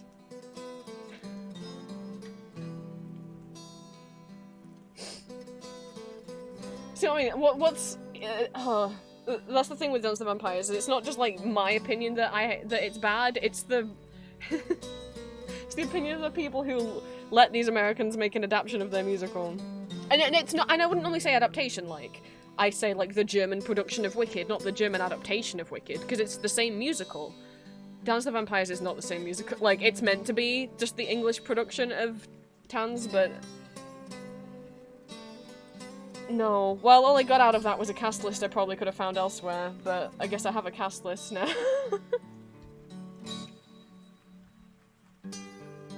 Well, it's currently playing in the Minskov Theatre, because it'd be so funny to be like, wow, I can be in the theatre that Tanz flopped so hard at that it closed after like 12 weeks or however. Like, they got just over a month. Oh my god, so it probably was about 12 weeks. From the 9th of December 2002 to the 25th of January 2003. No, it's funny though, there's like a YouTube video of like 2 Germans watched Dance of the Vampires for the first time, and they're just like, the whole time they're just like, what? Where's all the set? Why is there nothing on stage? Like, why is there just a chair and nothing else on stage? Or the budget must have all gone on Michael Crawford's salary. Oh, it's where the Lion King plays! Just the Lion King theatre? That's so funny, oh my god. Wait, can I see a timeline of what got in there after Dance of the Vampires? Oh my god, that's so funny. So they had Dance of the Vampires in 2002, Fiddler on the Roof in 2004, and then Lion King in 2006, and obviously Lion King is still open today, it's been there since 2006. Oh. Well, if you've ever seen The Lion King on Broadway, you can know that you were in the theatre where Dance of the Vampires happened.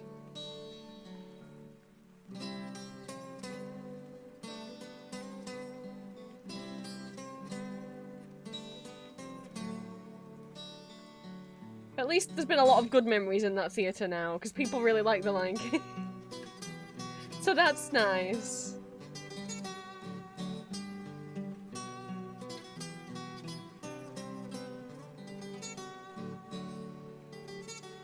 Many of the Minskov's early productions were unprofitable. Huh. No, it probably means early by like when it first opened in the 70s though. 1988 version of Cabaret? I don't know which version that is. Oh, the Scarlet Pimpernel! This is the theatre the Scarlet Pimpernel was at! Another Frank Wildhorn musical that didn't do too well, but you know, it has that one song in it. And we're all caught in the middle of... What the fuck are the lyrics? I don't know, the song's called The Riddle. I can't remember what the lyrics go like anymore.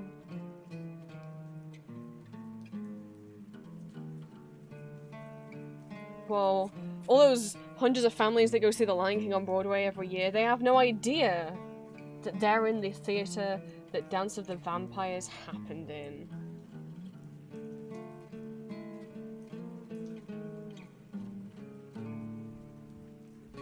Yeah, down here you can see original productions and cast Austria, Austria cast Germany, Germany casts United States, Broadway cast, other international production. That's not what it used to look like. That's not what it used to look like. I'm gonna need a Wayback Machine screenshot because I feel like maybe that's a funny fact to show in the video essay of like The disasters were so bad that the Wikipedia page lumped them in with 9/11.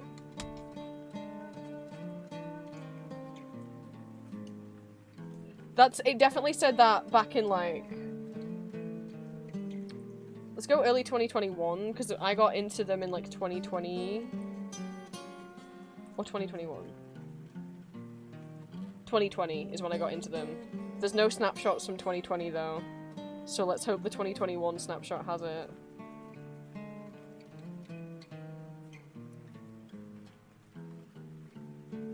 I think Dance the Vampires and Tons of Imperium used to be separate. Oh no, that's what it was called. So it was called like 9/11 Casting Crawford and Other Disaster. It's not here. This says Casting Crawford and Postponement. Which, so all of that information's not on the Wikipedia page anymore, is it? Or is it just under United States? Yeah, a lot of Wikipedia pages for German musicals over the last few years have lost a lot of information. Like the Elizabeth page has lost like almost all of its cast list. It's all this whole like list of like everything, which sucks. Let me go look at the 2017 version. I swear someone on Tumblr, I'm pretty sure has a screenshot of it, but I don't know if it's me.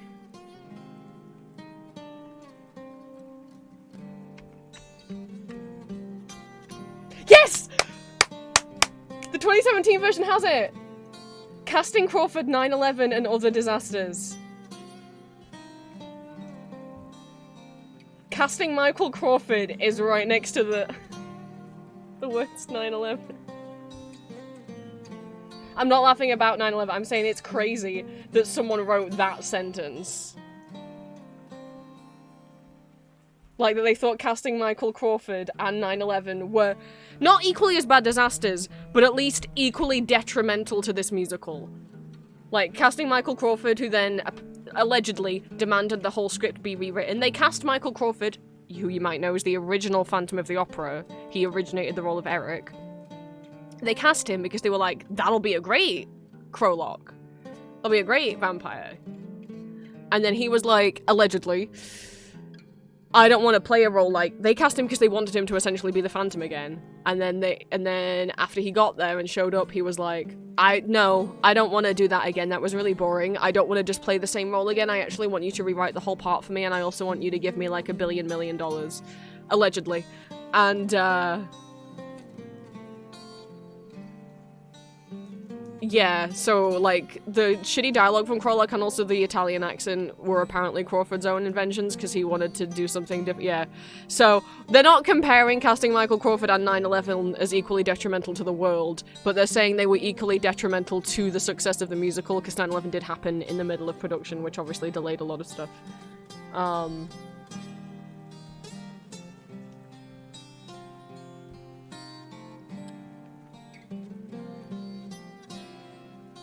Yes, he also, so in his contract, he demanded that if there was ever a movie, he demanded in his contract when they cast him that if there was ever a movie adaptation that he had to play he would play Krolok in the movie. Thank God there wasn't a movie adaptation.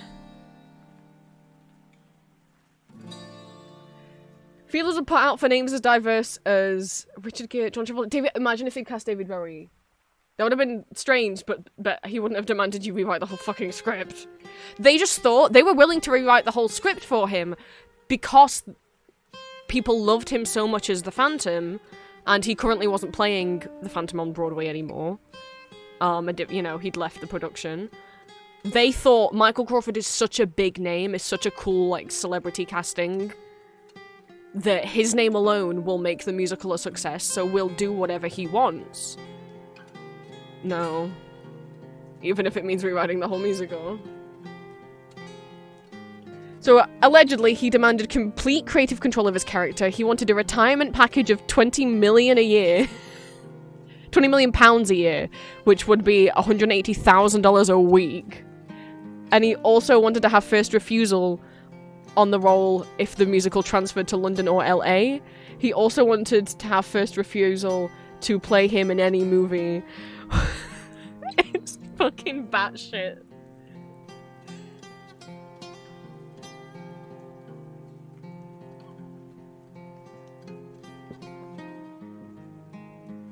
So, yeah, specifically the 2017 Wayback Machine version. Thank you. Thank you for your service, Wayback Machine.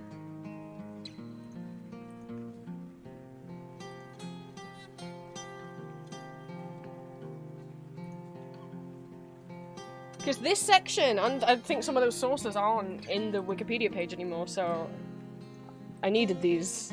Thank you. I've never been mad with... I know, I mean, like... At that point, it's like, so you took a role to play this character, but you actually hate the character and want them to rewrite it. Why did you take the role, then?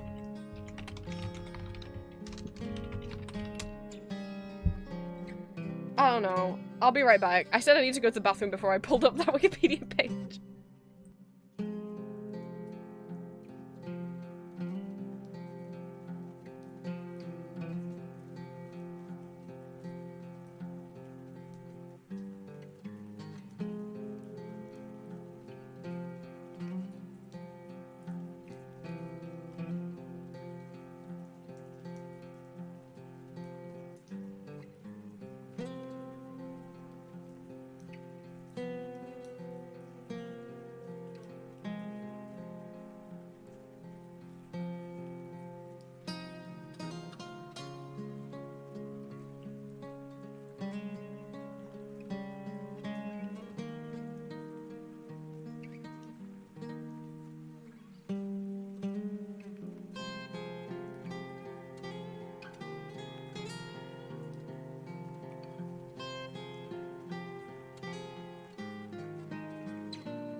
Julia, hi!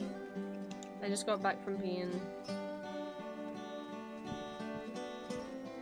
Oh my arm.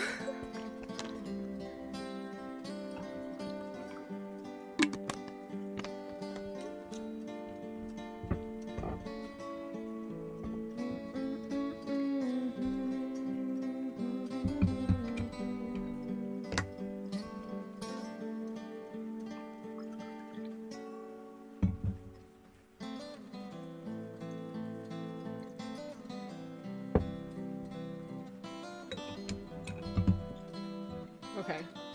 I was having thoughts while I was peeing. I mean, I have to reference this. Oh.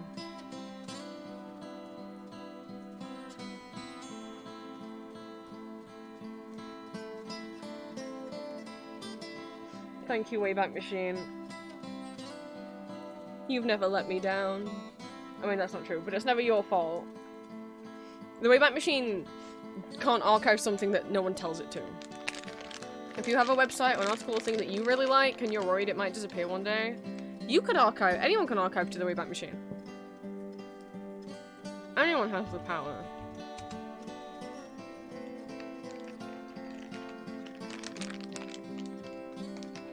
I forget how you do it.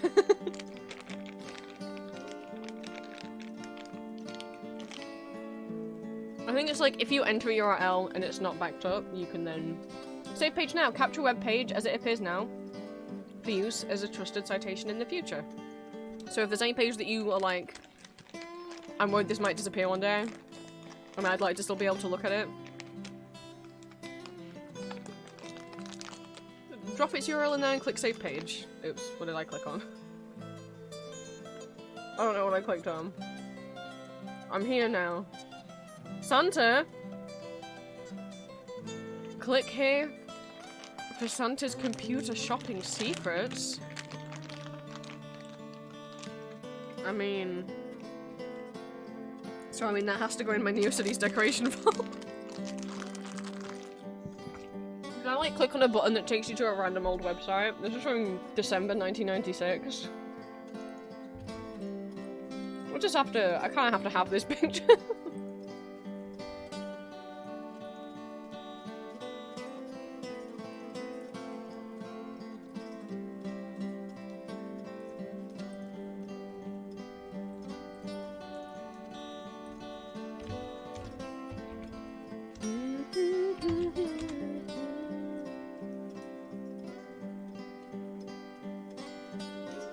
Okay, how did I get here, genuinely?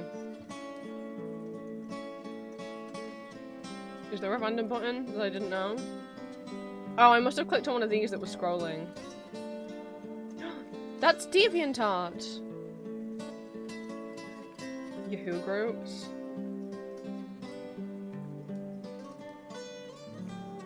I mean, these are all pretty boring examples. Like, IMDb from 2013. But, you know, you can find some cool old websites on here as well. And I've archived a bunch. I forget how I see what I've archived. My web archives! There we go. Including some European musical themed websites that are no longer online. So, good job I archived them.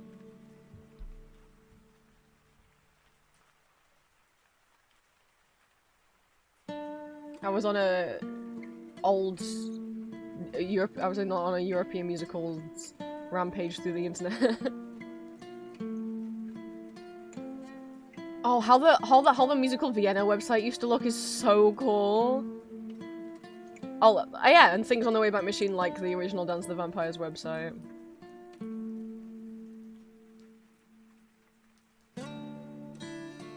Hello, Julia.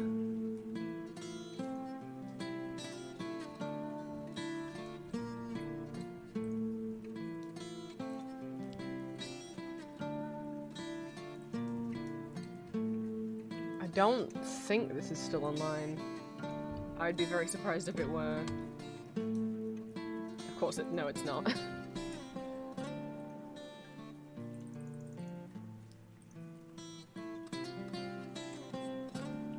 But look, you could have a gif of the teeth.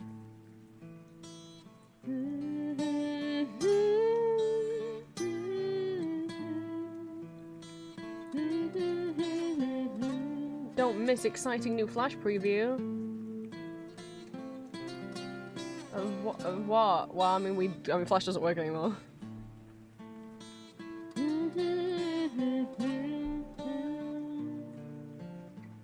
Oh, no one's... Oh, no, that link... They just didn't... Okay, no, that's just not what the link for that would be. It would be Slash Story, so that just isn't...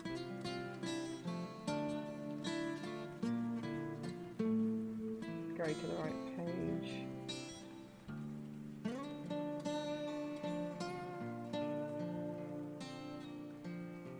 But if I could get the synopsis straight off here, then I could obviously just read...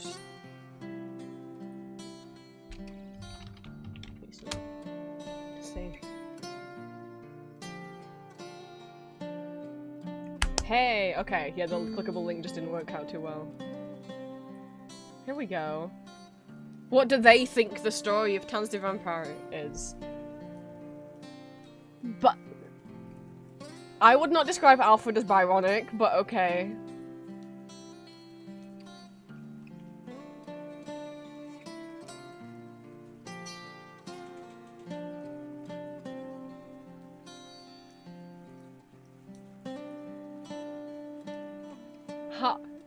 Sarah can become queen of the vampires and rule the world. How can any small-time girl resist? That's... See, that's the other thing. So what Tanz the Vampire does well is it kind of subverts the damsel in distress trope by making Sarah... The vampire just goes, hey, you can come, like, chill with me later if you want, and then leaves. She doesn't get kidnapped. She willingly goes to his house because she's a monster fucker who, like, who's down bad. And she you know,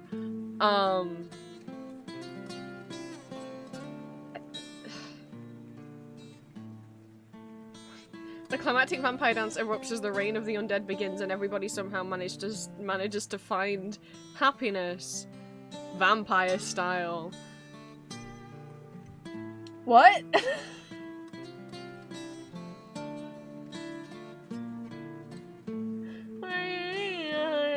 I'm so sad some of the images haven't been captured. I'd love to see them. Oh my god, I went back to 2002 and it's a different plot. It's different now. Wait.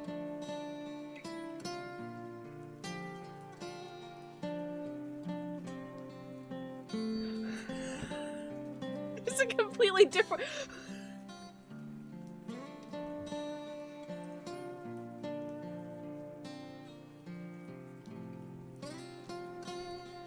The ecstatic love duets, close encounters, unbridled dancing, wild comedy, of course, bats and a madman named Boris. Who the fuck is Boris? He wasn't in the other summary. Did Boris get cut?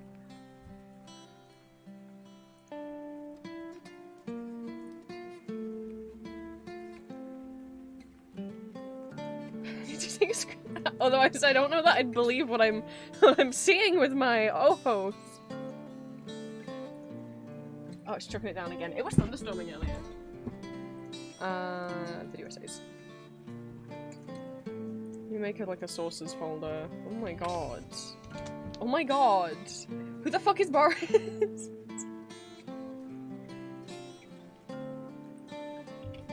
These are the vampires. Okay, let's go back to the other one. Yeah, those are... And this says Tanz the Vampire at the top now. So I wonder if, because this is after the musical closed, this is meant to be still advertising the German musical. I think that's what it is, because it says Count von Krolok. Okay, that's why. That's not really a summary of... Okay. That's why. That's not really... That's a summary of the German one. That's not really a summary of the Broadway one. That makes more sense. Yeah, okay. And now it says... No, it's the dance. Okay. Okay. Oh, sponsored by Mercedes-Benz.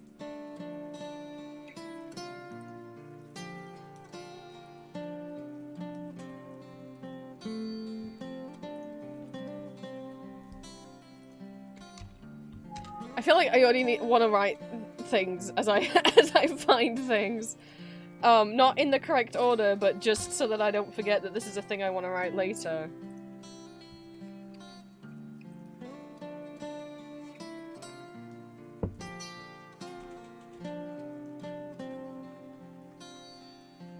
Like, do they think this is funny? Near a village with an unpronounceable name, it is 3 nights before Halloween 1880 something. Is that funny? He's out picking mushrooms when a pack of very cool young vampires appear out of the mist. What?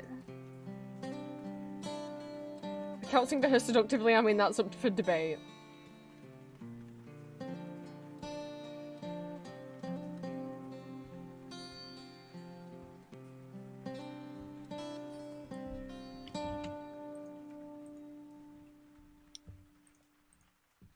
I'm, like, speechless.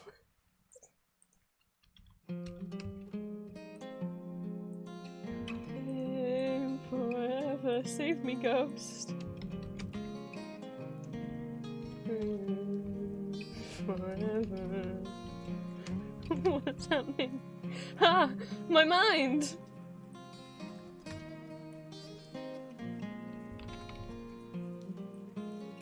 Well, I'll just link it like this.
Sorry, I want to read this while I write.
What would be on I just have to know what's on the multimedia page.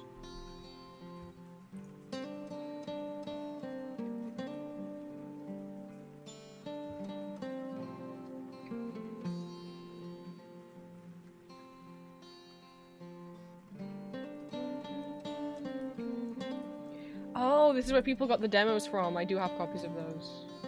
Okay. And then interactive. Which won't still work, but I'm curious.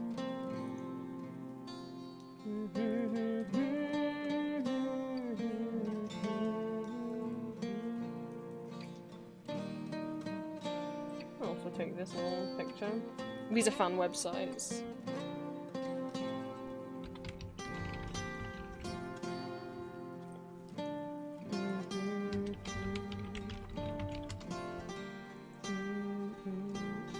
There was a screensaver? There was a .exe screensaver? There's no way they backed up the link.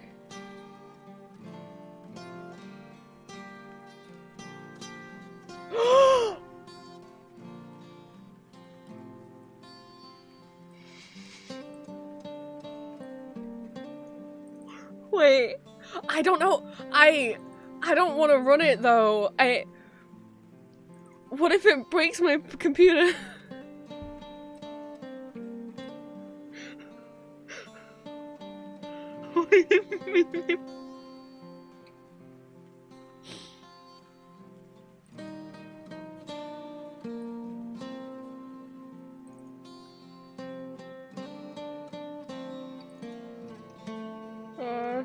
That's what do I call it? Screensaver.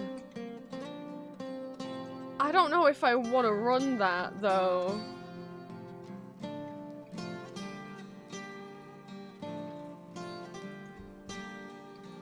I mean, I have the file now just to say that I'd have it.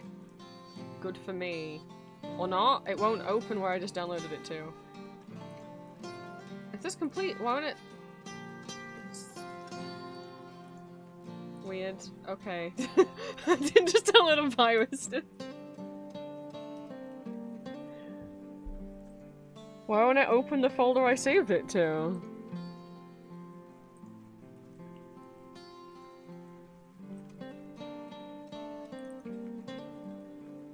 Oh. Well, it did now. That's what it looks like. I've got to have a scan of the playbill! My collecting ways. Can I... There's nothing in the details. Okay. I don't want to run this. Obviously, it's for like Windows 98 or Windows XP.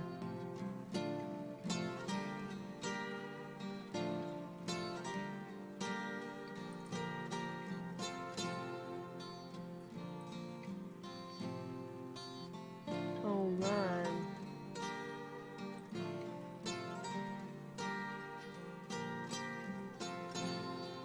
I'm not running that. I think we've exhausted that website. Right, but what I did, I'm gonna write...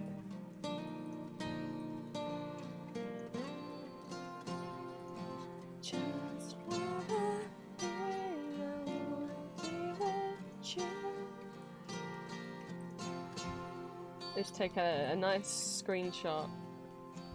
Which I will not use Snipping Tool to do, because Snipping Tool...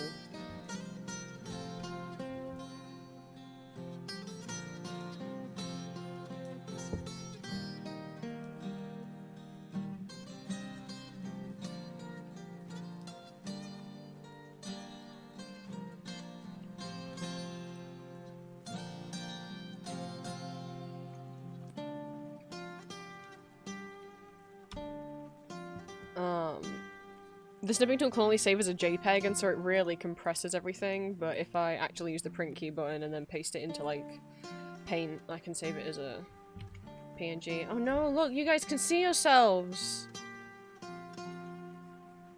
You can see yourselves how I see you.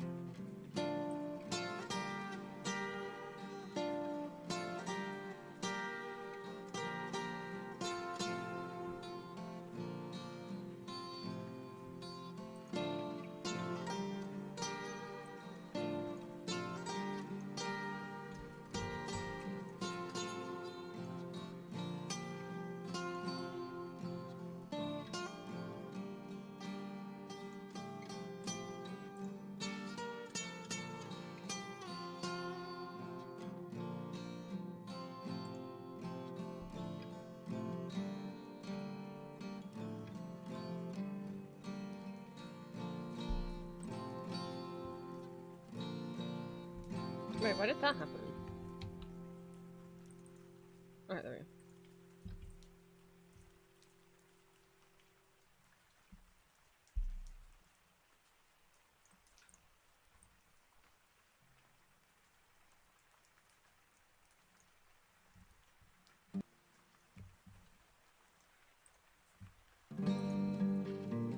No, seeing a mirror reflection forever would be if I did this. How do you like this, chat?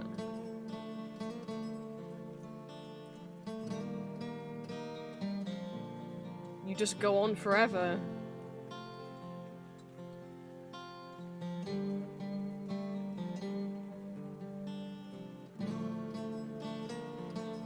All the way down.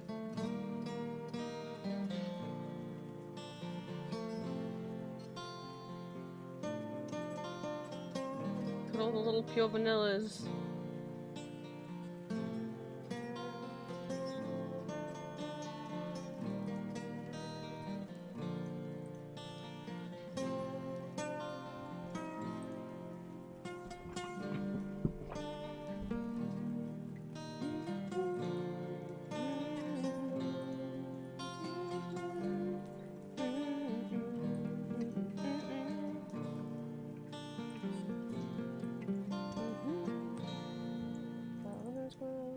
resources. Wikipedia 1. And then I want to show that the later versions, well, we're like, let's not call it that anymore. It's funny to me.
Oh, it did still say it in 2021. Okay. Well, I'd like to use a more recent screenshot then. Oops, I pressed F11. This isn't a Steam game.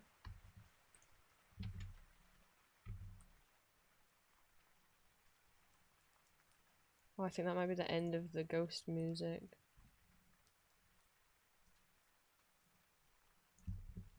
I don't know that I have other, like, relaxing... I don't want to do the Toho stuff because I don't actually want to fall asleep.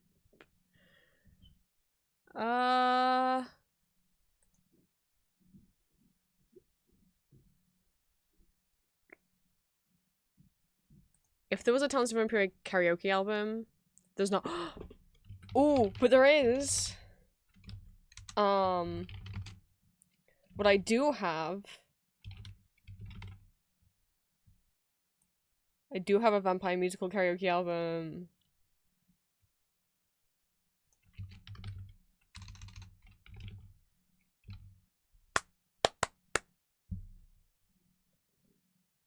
It is the Dracula and the Graf von Monte Cristo Sing-Along Wildhorn edition. That's an album that exists.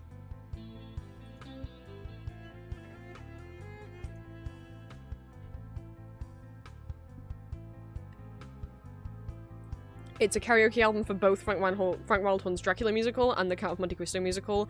And then there's also the music of Frank Wildhorn, which is a karaoke album for songs from Jekyll and Hyde and the Scarlet Pimpernel.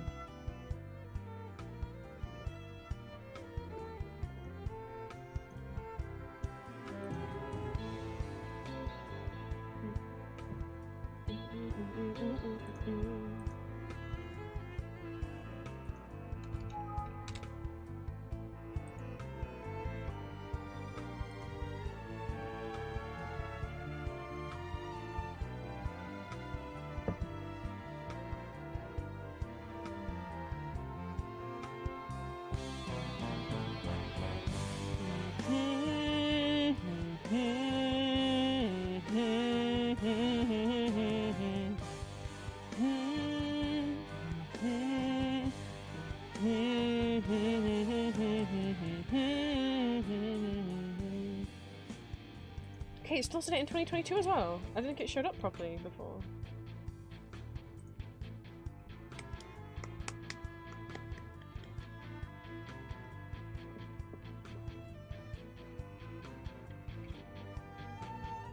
Okay, we're still there in 2023.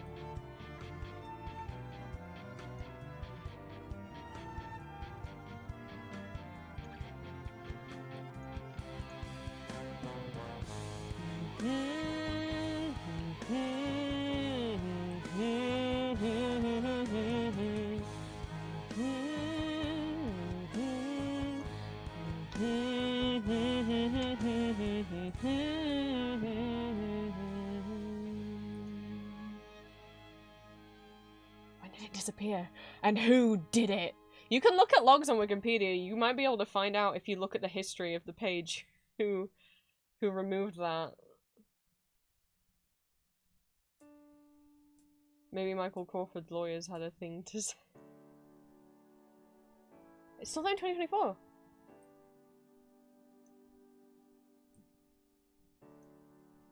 It's not still there now because we just looked. Yeah, it's not. They've redone the whole page.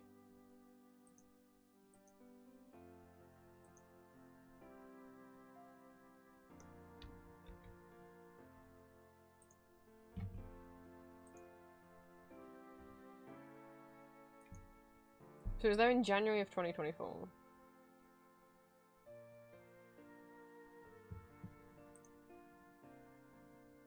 Oh, wait, whoa, I was gonna say this isn't from Dracula. Shuffle turned itself on. I thought I turned it off.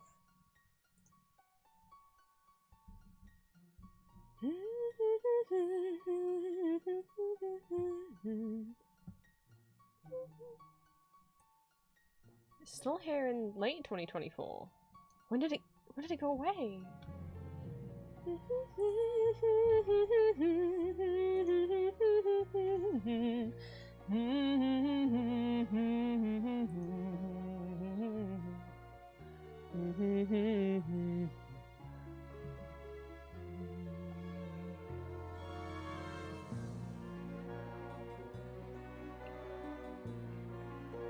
Hey Green, you know what song this is?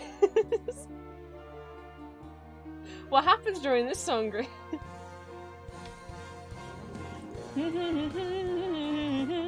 Am I young for? Am I young?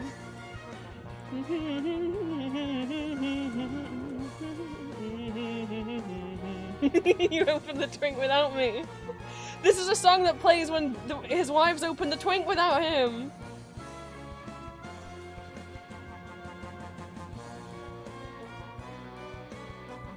Really? It says it was still here in March, so did it only go away recently? I swear I showed this to you guys a while ago and it wasn't still there.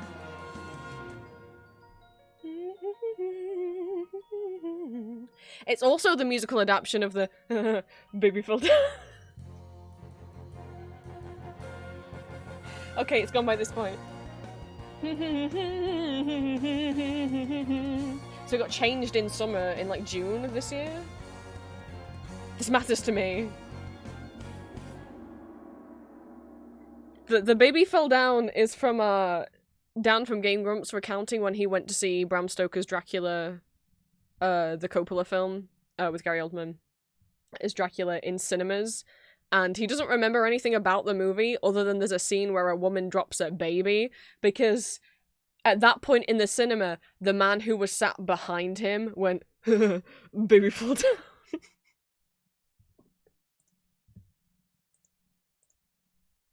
So whenever I rewatch any version of Dracula that has the mother with the baby,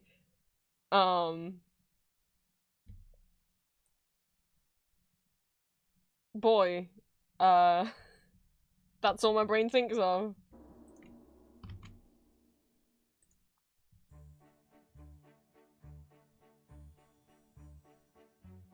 So between, so in like June is when it disappeared. No, okay, July take this one? No, sorry.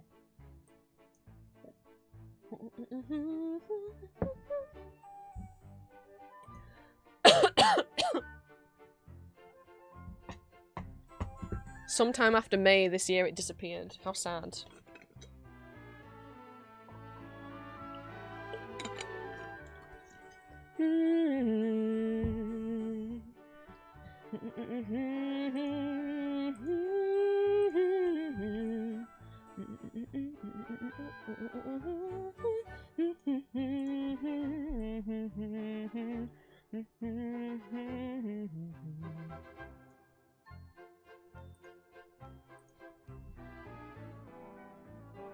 Is gonna booth and make those as a child for. I'm sorry. Okay, then let's get a screenshot of the actual page. I'll zoom in the same amount.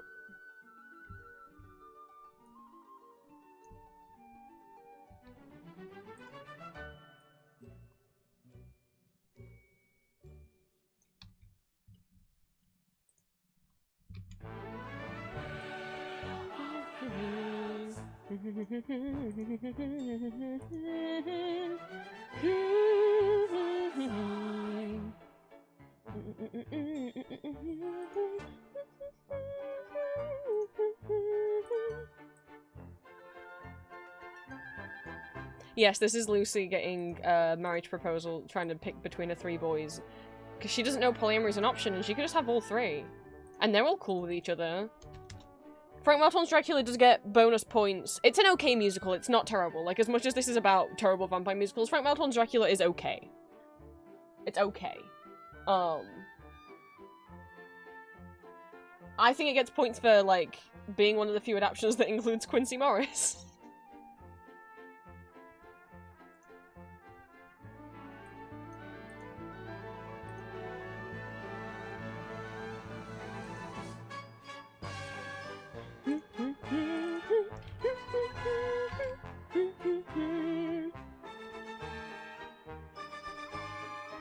Was it Arthur's dog for some reason? I don't remember. I mean, Arthur's not- he might have a dog, he's got nothing else really going for him. Quincy's the cool cowboy, Jack's the doctor, Arthur's nice? I don't know. I don't remember anything about him.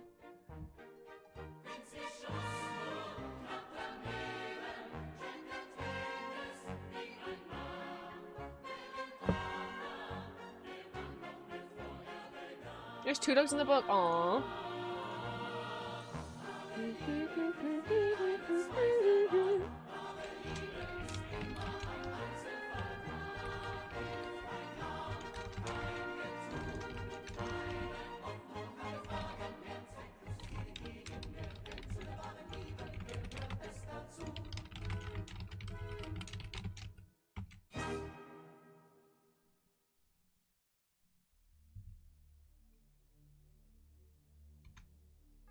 How do I...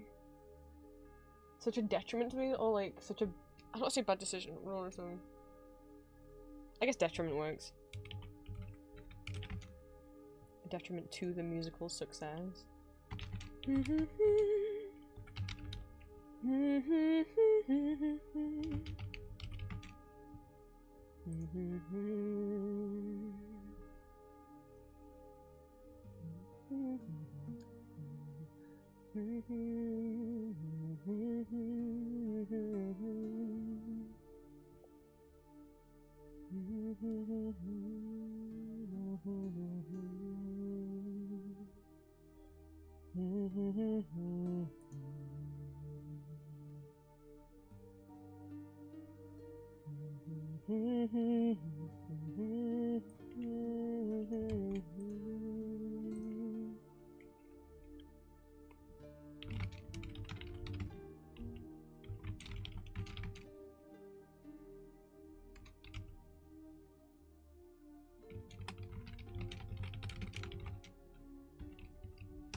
This isn't fully structured. I'm kind of writing out of order in just what bits that my brain is getting inspired for.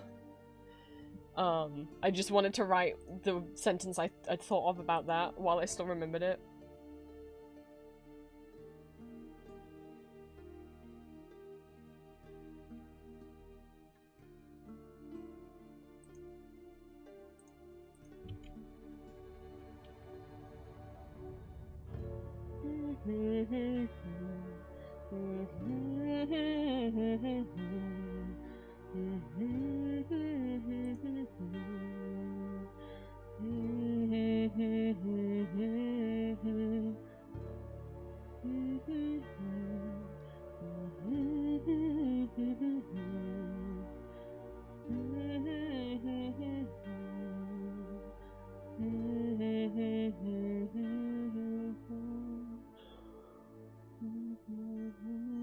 The only lyric I ever remember from this song is going, Still for the Fleet Mouse sign. Cause I'm like, I know what Fleet Mouse means! You don't have the karaoke? It might be, let me double check, because I'm pretty sure I got it off the Internet Archive. Is where I found it. Let me see.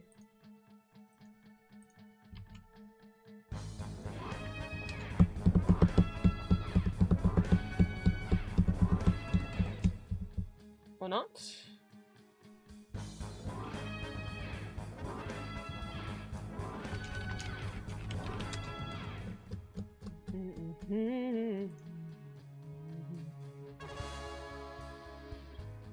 Huh.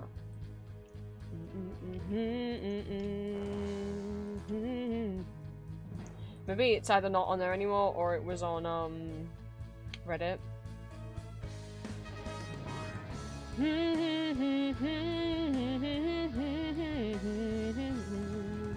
Just seeing if it just failed to bring up the...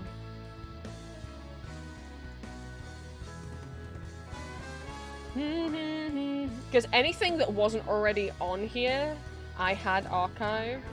Because you can't buy this album anymore. I live and live. No, there's the Dracula section.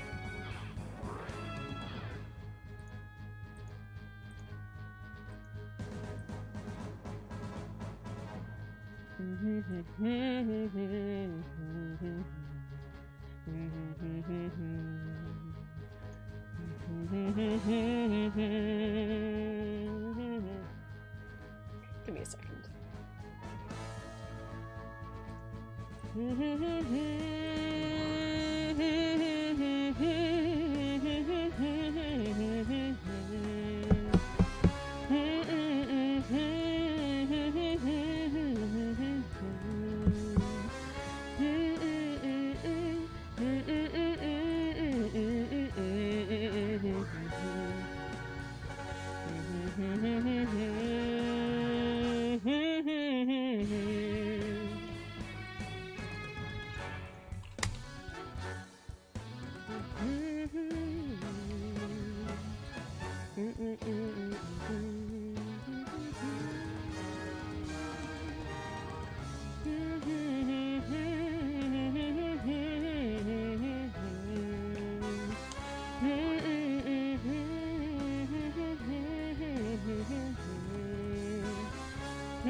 This is actually recorded by the Budapest Opera.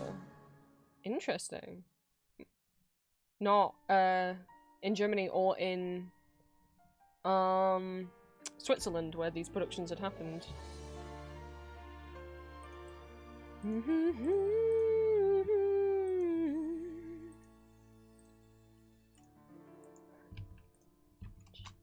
That a heart can take before it starts to break. Love you Please don't make me need you.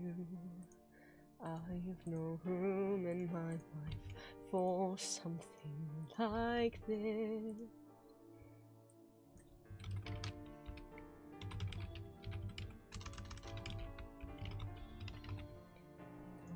They will vanish the moment we kiss.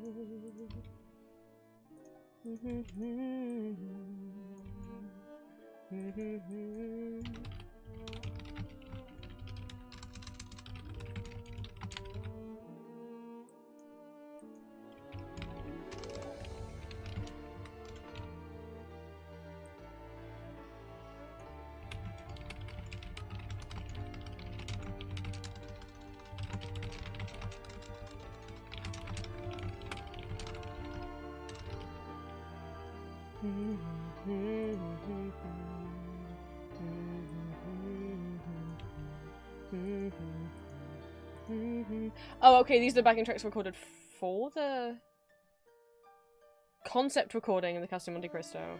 And the Graz... So they had this for the... Why wasn't the Graz album... I guess they recorded the album over there, but not the... obviously not the live.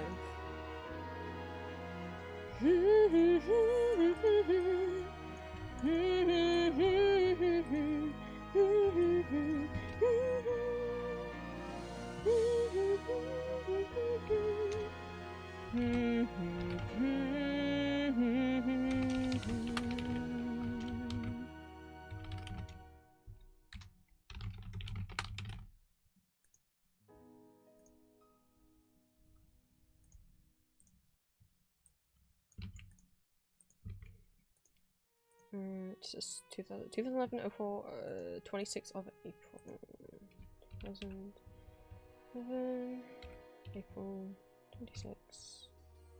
Yes, language. There is no language.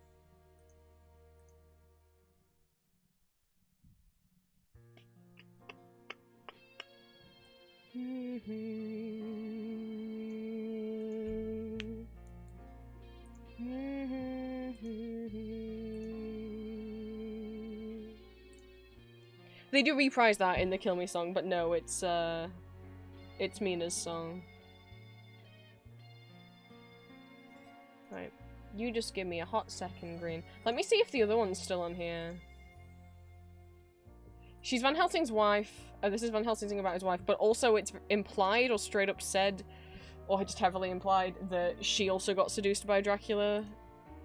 Which is why Van Helsing is more sympathetic to Jonathan as well, because it's like, oh, Dracula's trying to steal your wife? Yeah, he stole mine too.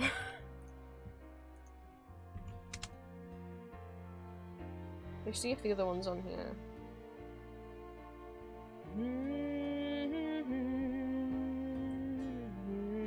Well, the other one's not on here.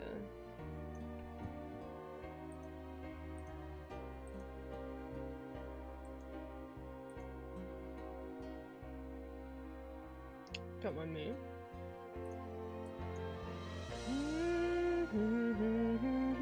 I don't like the chorus of this song. I wonder if the other account that had some of these uploaded, either I'm misremembering where I got these from, or the other account that had some of these uploaded got deleted.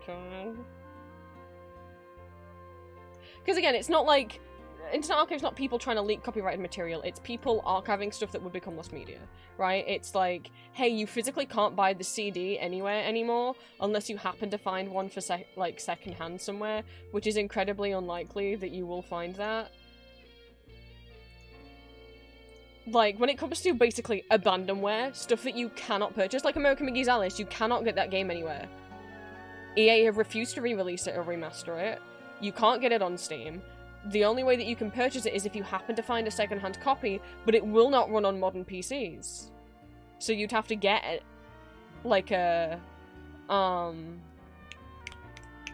virtual machine, which not everyone knows how to do, or still have an old computer that runs XP. Yeah, and as Green mentions, that's if the disc still works. Physical discs can degrade. That's why if you watched a VHS or DVD 100 times, it might not work anymore.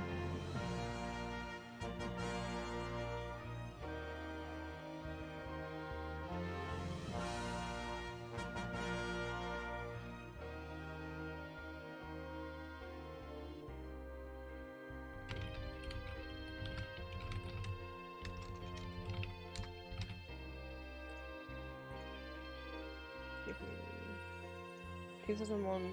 0101.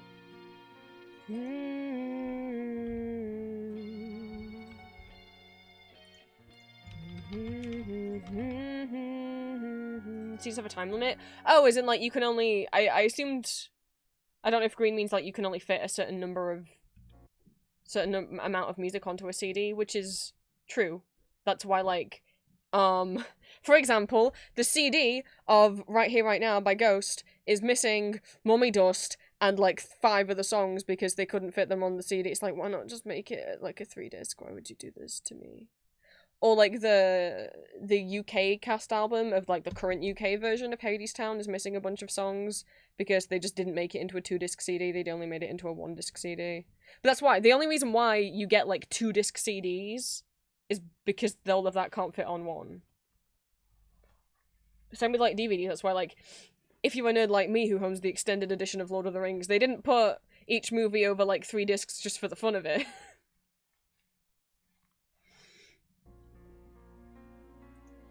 Some older video games are in multiple discs because they couldn't fit everything on one disc. You get halfway through the game and it's like, okay, this is it. Please load up disc 2.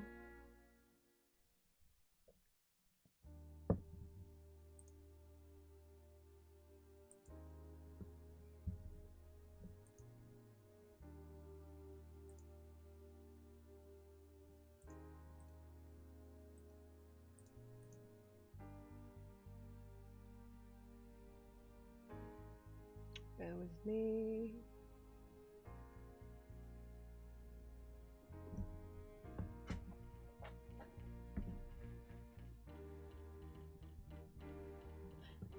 I wish the train sequence was on here.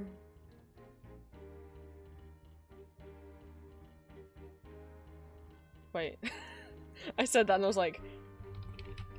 Wait. Is that the train sequence? I assumed that was the finale, no?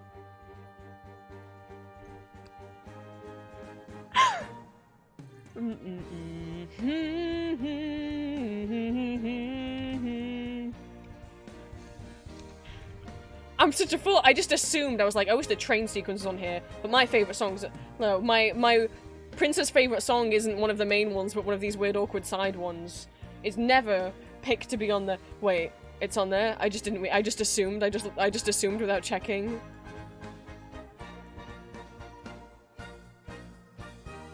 These sequences on here?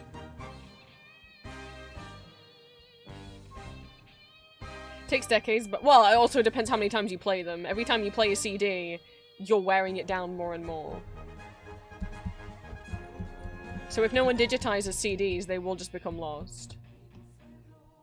Even if there's copies of them in a library that never burns down.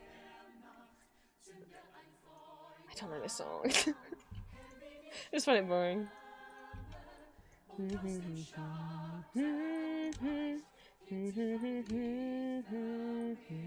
Oh wait, no, there is a language for that. Although for this, silly, the backing vocals are in German.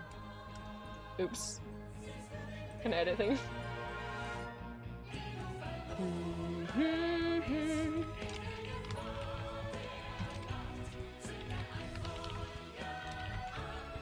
Oh, this is like all of them singing, "We're gonna do it. We're gonna go get Dracula because he owes us our lunch money."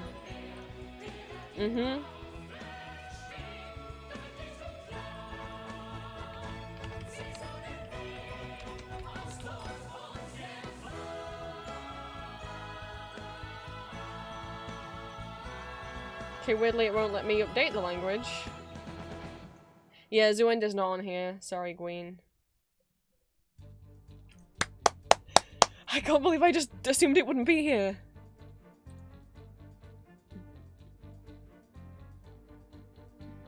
I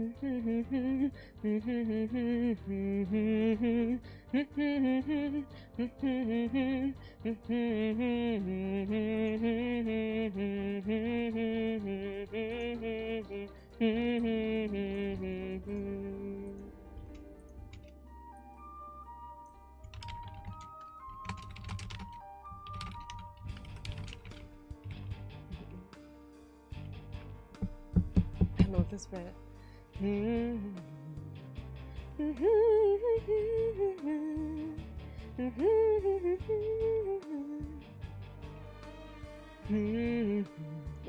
a little bit of counterpoint where they're kind of like, there's call and response, but then between Dracula and Mina, but there's also almost a little bit of counterpoint as they're overlapping.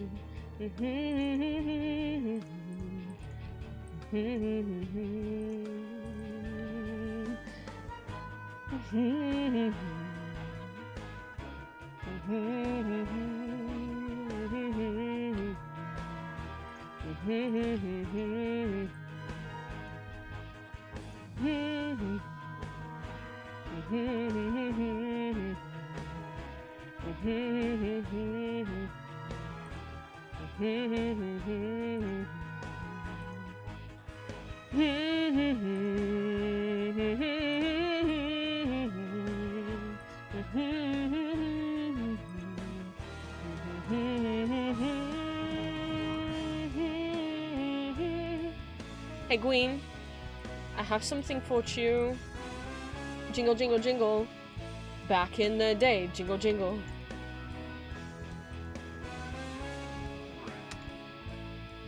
Here's the Frank Wildhorn karaoke sing-along album for Dracula and Digraph and Monte Cristo.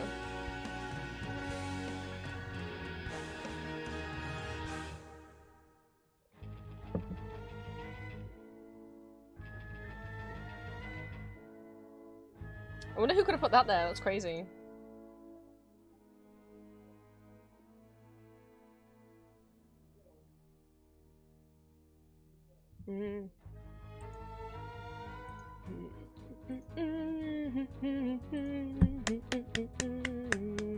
Wait, what? It's in 6/8 time! Ah! I felt it in my bones for a second. I was like, wait. Is this in 6/8 time? Is that why I really, really like this part of the song where it's all kind of this like jaunty little rhythm? Is it in 6/8 time? Every time!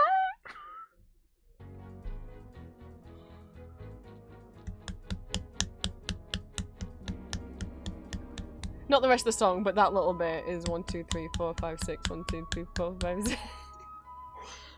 I guess it could be 3, 4, but given how short those phrases are, I would guess it's 6/8. Do I have a sheet music book for Dracula? Because I could confirm it. And then feel so silly. And that's the whole Dracula bit. That's all the Dracula ones on there. But I'll keep playing the rest of these Frank Wildhorn instrumental albums because it's the right kind of vibes. He knows how to write a gothic musical.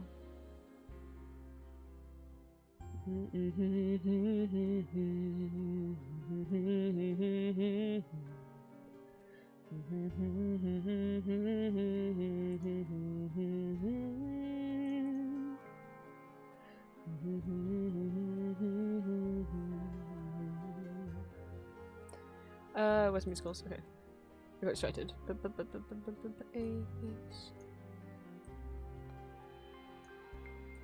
Hello Dracula full band score. Blink, blink, blink, blink, blink, blink, blink, blink, blink.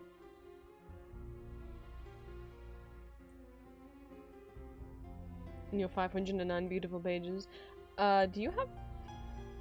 you don't have time signatures on you. Good job, I also have this one. Though I doubt train sequence will be in this.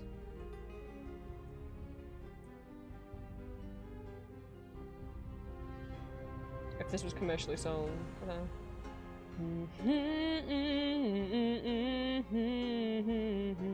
actually don't know if the train sequence even existed at this point.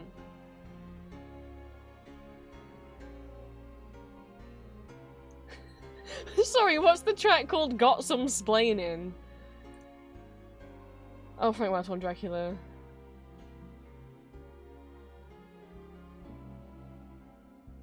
There is a life after life reprise. This is from the original Broadway version.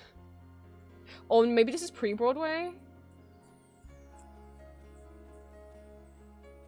It's splaining with an apostrophe at the end, there's no G.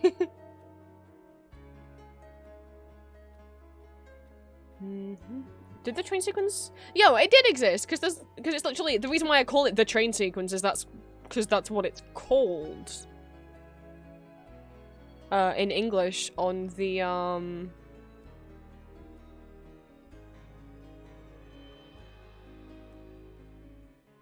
Wait, what is it called? The train?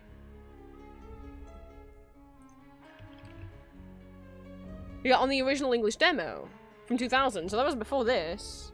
It's 2002. Maybe they just didn't include it in the book. It'll be in this, I think. But it doesn't, I don't see any time signatures. Though I guess I could... Oh, and this is in German! Okay!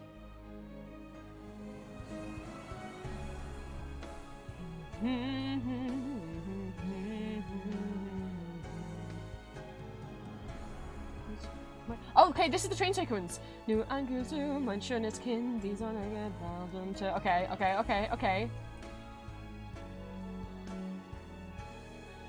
Oh, it's in, okay, it's in 3/4. Even though there's no time signature, I mean, there's 6 quavers, so. Oh, I'm so glad I could recognize this from the German lyrics. That was, okay. Well, okay, it's in 3/4. Which is, 3/4 and 6/8 are literally sound like the same time signature, it's just how the person chooses to write it out. Still, if it's not 6/8, 3/4, it'll still kinda count. It's Walt's time signature. I was right. It is, I mean, I did say if it's not 6/8, then it's 3/4.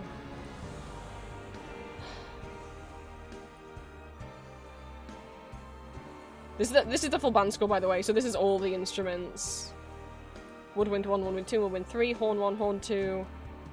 I assume trumpet, trombone, timpani, percussion, drum percussion, guitar, keyboard 1, keyboard 2, violin 1, violin 2, viola 1. Cello, maybe? Yeah, with a bass signature, and then actually bass.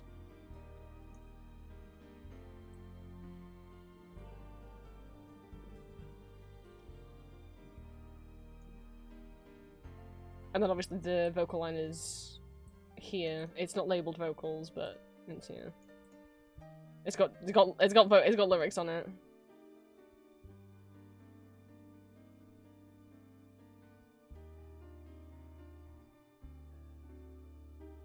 I'm wondering how they do when Mina and Dracula are overlapping, if they write both of them out. But I can't find... I've lost myself. Oh, I've gotten to before summer ends. I've messed up.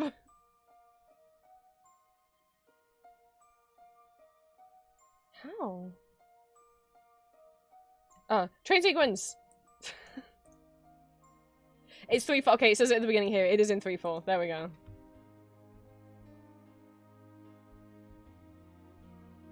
Oh, that is literally because that's the first line. I've gotten distracted.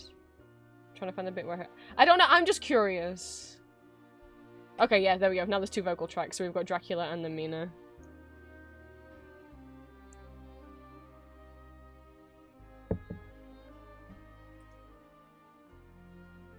Anyway, that was just my curiosity.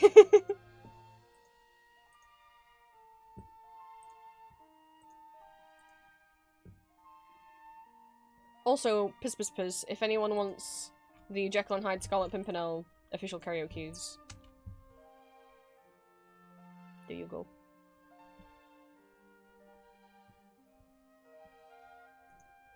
Because it includes such bangers, like, I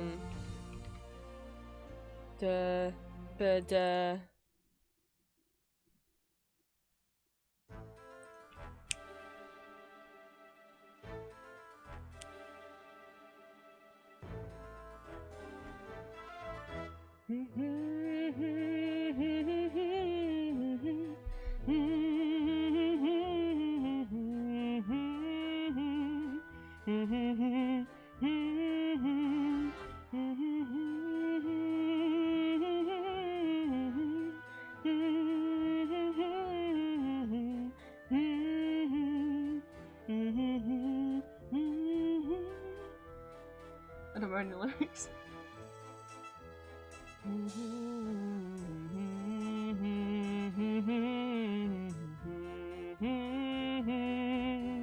if you watch animatics on the YouTubes. Queen gonna have another nap? Oh no, because I think you didn't manage to nap the first time, huh?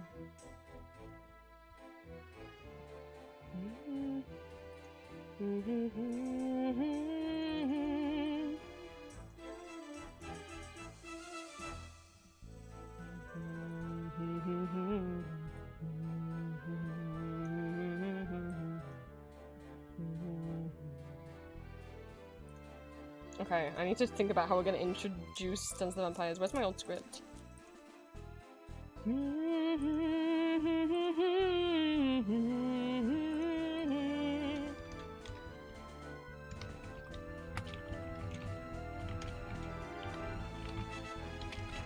the middle of a long, torturous river, will you trust me too? I don't remember. I only remember fragments of the lyrics.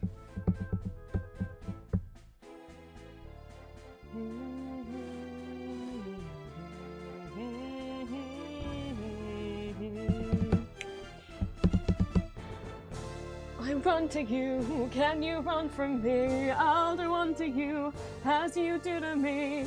And we slowly learn to do something to better you than me. For every Judas once loved a Jesus, something will teach us.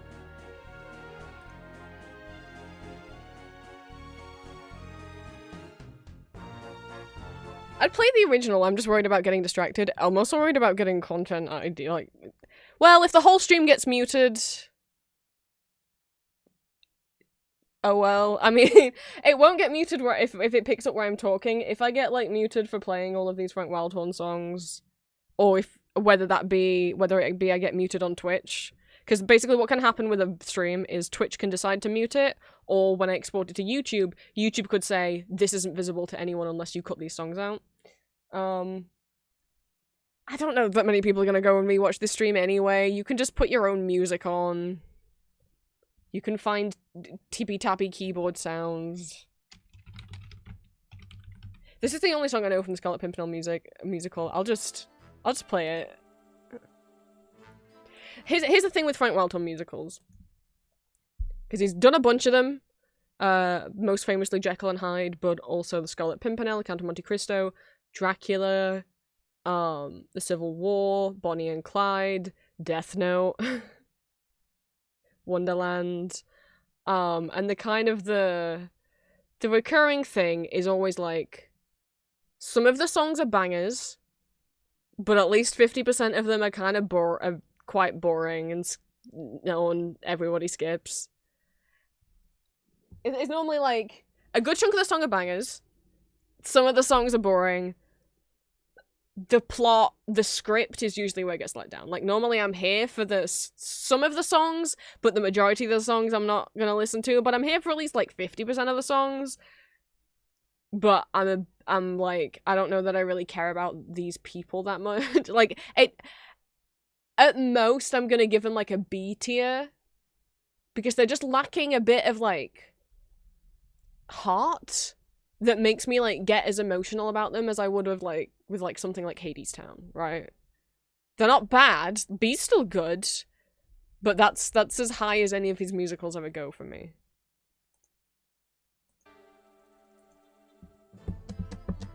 But I found Frank Wildhorn musicals because, I just used to watch random animations and animatics on YouTube, like, 10 years ago, and I got recommended, someone made My Little Pony animatics to, the confrontation from Jekyll and Hyde, and, Every Day a Little Death from the Count of Monte Cristo, and I used to listen to that so much. I loved that song, and I found it because of that animatic, and then look at me now, like 10 years, 15 years later, getting into European musicals, being like, oh wow, there's a German production of the Count of Monte Cristo, awesome.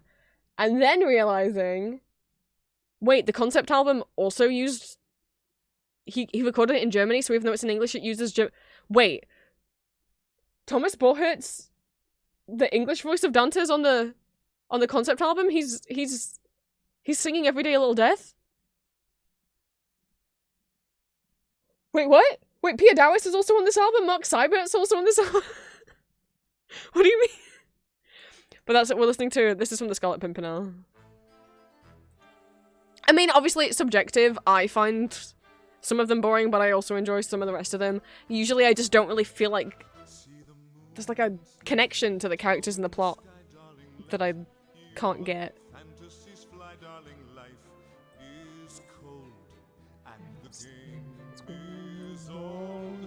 Just see how virtue repays you, you turn, and someone betrays you, betray him first, and the game's reversed.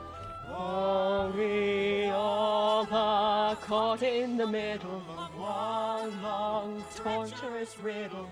Can I trust you? Should you trust me too? We shamble on through this hell, Taking on more secrets to send till there Comes a day when we sell our souls away.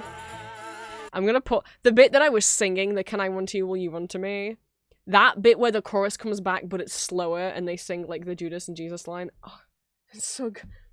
It's so good. through the mist, your lover is beckoning. beckoning. Comes that moment of reckoning. Faces change, even smiles grow strange, and we all have so many faces. The real self of bloody races, enticing lies flicker through our eyes. Feel the terror, forever nearer. The more you stare in the mirror, but hold your own. Face the wind alone. Reel on love, toughen your scars year by year. I know the chorus. Comes a day when we sell our souls away. Can I run to you? Will you do to me? I'll do unto you as you do to me. And we slowly learn someone has to burn better you than me for every Judas once loved a Jesus. But finally, treason will seize us. And only fools follow golden rules. We all are caught in the middle of one long treacherous riddle of who trusts who. Maybe I'll trust you, but can you trust me? Wait and see.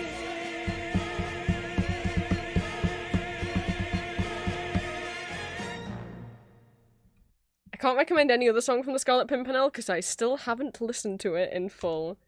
But oh, that's right. He also wrote the Artist Excalibur musical, which I've shown in Discord before. And Rudolph F.M. Meiling. Oh my god.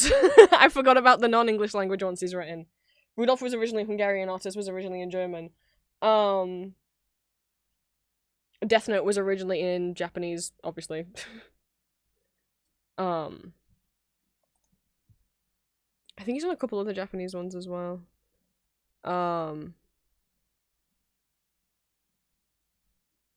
He also wrote some of the additional songs for the Victor Victoria stage musical adaptation. Because the original composer of the movie had passed away by that point, so Frank Weltor came in and wrote all the extra stuff.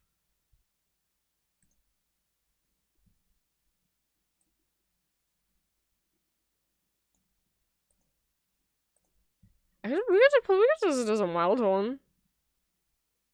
We could just do that.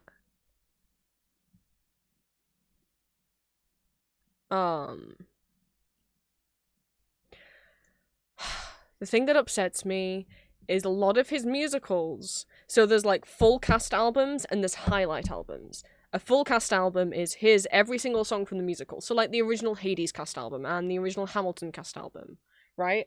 That's every song from the musical. Even Phantom of the Opera, that's a full cast album, right? Some musicals only get highlight albums that don't include every single song from the musical on them. So, like... I'm trying to think of, like... Beetlejuice is a highlight album. It's missing some of the shorter songs, like, It's a lot of the main songs, but it's missing a lot of the shorter ones, like Beetlejuice's reprise of Beautiful Sound, which is my favorite song in the musical, and it's not on the cast album. The original Elizabeth Das musical cast album is a highlight album. It doesn't have the original Deshaun Fenlanger on it. I'm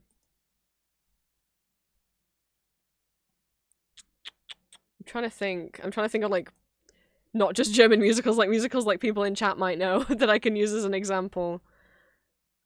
Les Mis has, like, full cast albums. They always include every single song.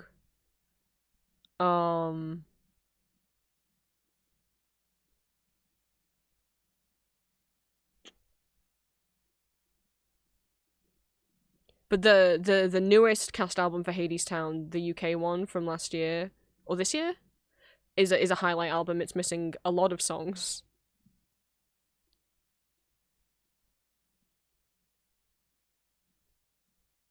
Which makes me sad, boo-hoo.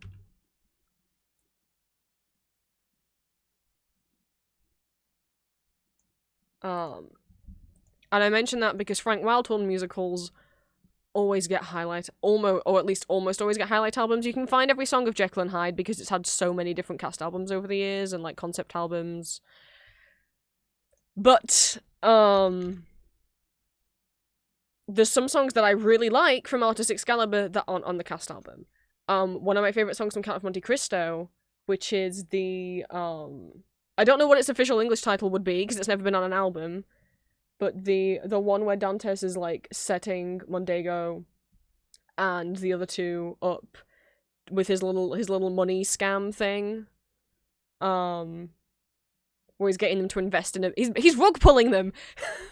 He's getting them to invest in his business that he plans on just making purposely go bankrupt so that they go bankrupt, as revenge for what they did to him. Too much is not enough is usually what I call it in English. It's not on any cast album. And you better believe that I have the Korean cast album, I have the English cast album, the English concept album, and the German cast album. None of them have it on. There's a Japanese cast album that I don't have, and I don't know if that will have it on, but I don't have it, so I can't find out. Are you kidding? There's so few songs in that musical that I love, and you've deprived me of one of them.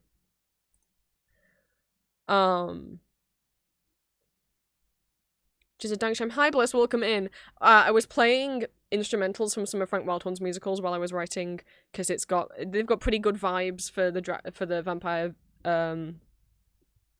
video essay, especially since one of them. Wondering when you'd invite me back for one of them is literally the Dracula musical. And people like the sound, so I can just put on some Frank Wildhorn songs from different musicals he's done, and you guys can see if you like. If you're a fan of maybe kind of more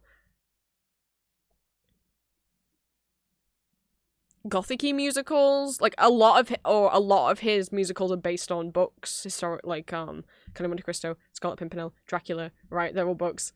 Jekyll and Hyde, obviously.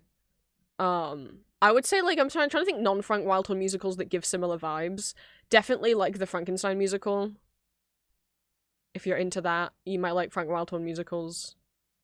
I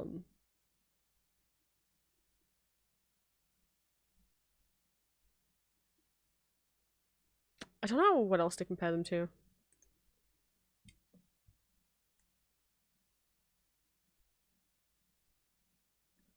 But I can lure you in. Hey, do you want some sweet, sweet counterpoint?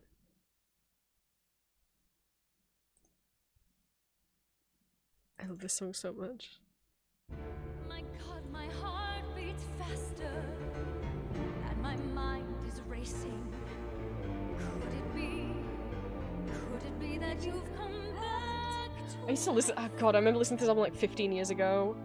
Who knew I'd still be into it? I know those eyes following me, dark and familiar and deep as the sea. I know that face, strange though it seems, younger and kinder, it haunts in my dreams. How can you stand there, a whisper from me? Yet somehow You watched like 4 musicals so far, and 2 of them are Tales of Elizabeth. Well, thank you for trusting me with recommendations. in eyes once familiar. You are maybe a bit predisposed to like musicals, since you do like Vocaloid, and a lot of Vocaloid songs have plot, right? Like the Seven Deadly Sins series. You could argue, like the Seven Deadly Sins series, the Synchronicity series, the Bad and Night series, are almost like musicals, right? They're songs that are telling a continuous story throughout those songs. So you're at least already into songs that have story in them. A stranger I see, with so many words left. Oh, I should have said, if you like Phantom, of the Opera, I would say probably some similar vibes with some of the dark love story Wild Horn musicals. This man is dead, he is no more. He died a little each day. Like a thief, The Chateau Thief has stolen him away. the mind His tricks, you are confused. The man you seek is no gone, dead and cold. The story told by those he trusted, those he loved, and those who then moved on. This is Thomas Borhert singing as Dantes. If you've ever been to any of my European musical watch parties, you may recognize him as playing Dracula in the German Graz production of the Dracula musical that we watched at Halloween last year. He's played Graf von Krolok in Tales of Vampyria. He's not my favorite. He plays it up a bit too silly for my liking. I don't know if he's ever played Eric in Phantom. You'd think so, with the voice that he has. He was in the Arthur's Excalibur musical that we watched as Merlin. He was in the original cast, the original 1992 cast of Elizabeth Das musical in the ensemble, and he also understudied Lucchini and de Todd. You can find videos of him as de Todd. He's got like a long black ponytail. And he then took over as Lucchini after Ethan Freeman left. He must have. I swear he has. I will be so fucking shocked if he hasn't. In one of the many German productions.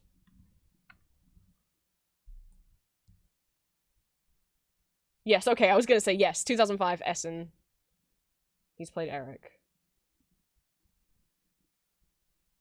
Look, all he's done recently... He's been Dantes again in Count of Monte Cristo, Krolok in Tales of Vampyria, Dracula and Dracula, Krolok and Tales of Vampyria, Dracula and Dracula, Krolok and Tales of Vampyria, Merlin in Arthur's Excalibur, Krolok and Tales of Vampyria, Maxim in Rebecca Das musical, Krolok and Tales of Vampyria, Dantes in Count of Monte Cristo.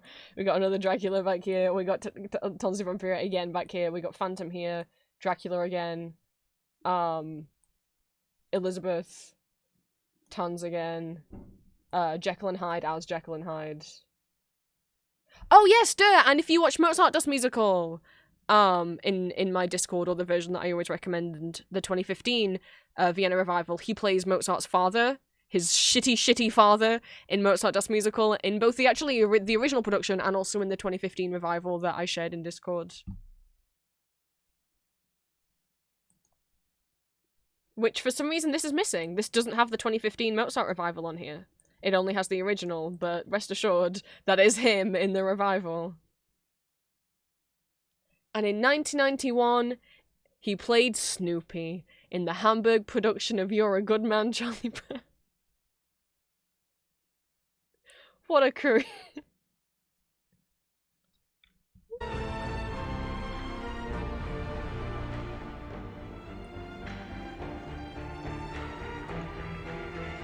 Here we go. I am a ghost, just In a that mirage voice, who chases traces of you. Dark and I want a whole song like that. and deep as the sea. This man is dead. I He is know no those more. eyes torturing me. Neither of us truly ever be free. There was a little bit of counterpoint.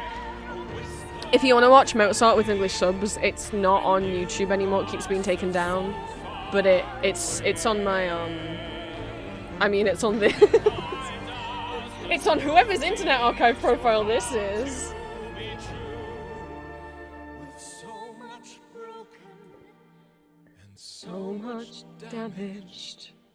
There are no words left to say.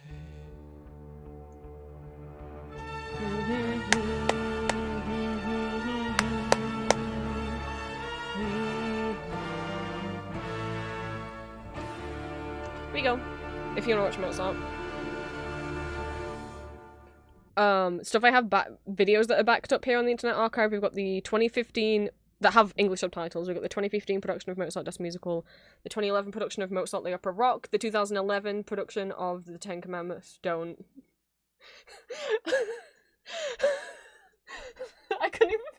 So back when I used to stream European musicals every Saturday, back in my my European musicals Discord server. Oh, the Ten Commandments musical was the one where we were like, what is happening? It's bad. Don't watch it. Watch The Prince of Egypt instead. The Prince of Egypt is the exact same story, but like told really well and has beautiful animation. Like, The Prince of Egypt is gorgeous. Don't watch the Ten Commandments. It's so bad. And then we all got woken up at the end because there was like a bare titty on the screen. That's all I remember. All I remember is like all of us just being like, not only is it bad, but they never explain the plot. Because I've seen The Prince of Egypt and no one else in chat had. They don't explain the plot. They just start singing pop songs the whole time. And they don't go, this is Moses, this is Ramesses, they're siblings, but actually it turns out Moses is adopted, and blah blah blah blah blah. They don't explain anything. So we don't know who any of these characters are. And I kept having to be like, okay, here's the plot, because I've watched The Prince of Egypt.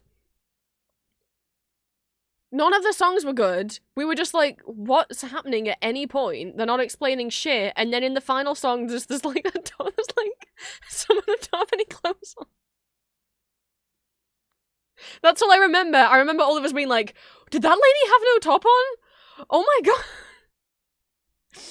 god. Anyway, the original 1992 production of Elizabeth. What else has got subtitles on here? The 2017 I Am From Austria Pro Shot, the French, no, that's not. The French Cleopatra musical, The Count of Monte Cristo, which we just listened to a song from. Dracula, Rudolph, Three Musketeers, the Elizabeth Revival, and the Hungarian production of Elizabeth. There's also some other French and German musicals on here that don't have any subtitles. God,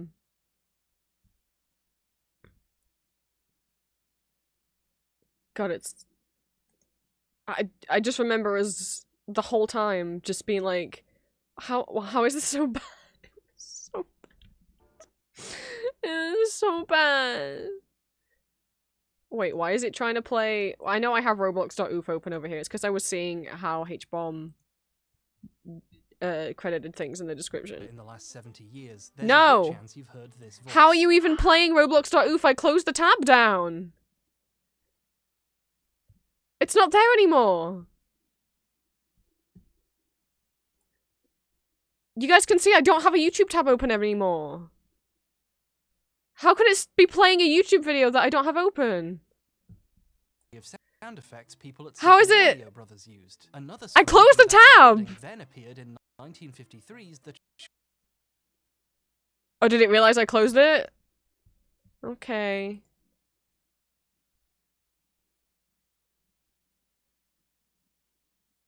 Well, I'm gonna play a couple more songs from the Count of Monte Cristo. This is the one that I used to go emo over as like a 12-year-old because someone made... and again, I wasn't into Friendship is Magic, so I don't know why I got recommended them. Maybe just because I was watching different art-related stuff. They were like, hey, would you like to see some ponies sing Every Day a Little Death from the Count of Monte Cristo? And I was like, I don't know what that is. And then I used to sing this, and specifically, I used to sing Mondego's part at the end and be like, whoa, this feels so nice singing this part. I wonder why. Spoilers, it's because I was a man and I didn't know it yet. That's why it felt the best singing one of the male parts and not Mercedes's part. It felt the best singing one of the guys and not the girl part because that's the part because I wanted to be a guy. I never picked it. I didn't know being trans was a thing. So I just thought, I guess this must be a normal thing everyone feels.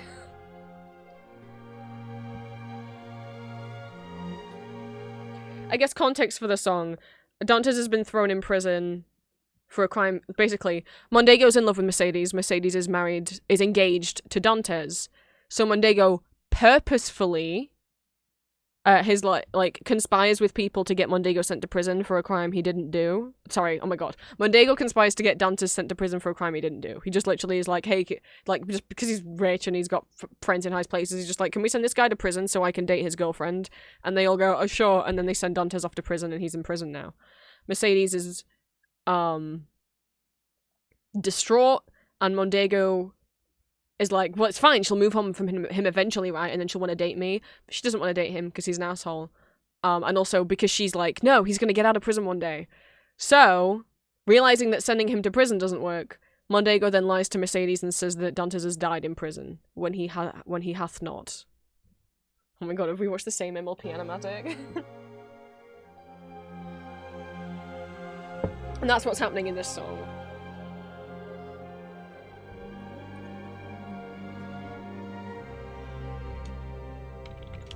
Another day, another week, another month, another year, another day, another night, until it's day again. The sun is fled, I go to bed and scratch a line on the wall. Another day where nothing changes at all. And every day shuffles by like the day before, on its way to the blackest of skies. And every day a little death comes and paces the floor, and a little bit more of me dies. Another day, another week, another month, another year, another night I spend alone until it's day again. Our little star has moved away and all the world is a blur. I only see I am not me without her. Every day a little death, for every day I die. Every day a little death, and still I know not why.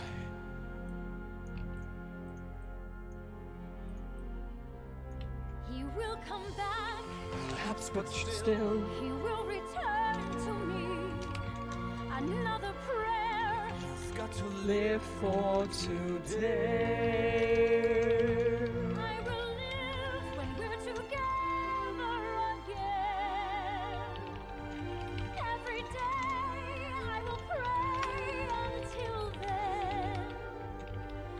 Amen.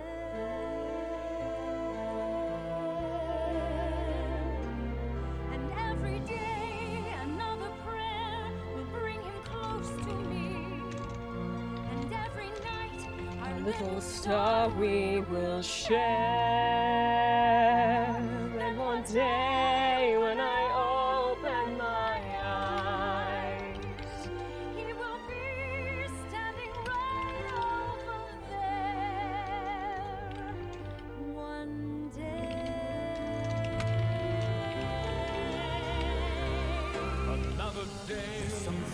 must say, I wanted to protect you. Another year. I wish there were a way I could make it untrue.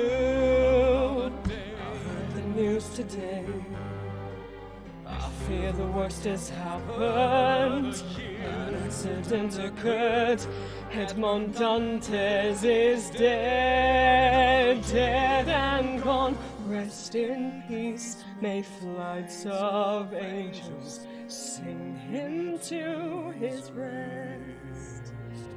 Let me hold and help to heal you every day a little day.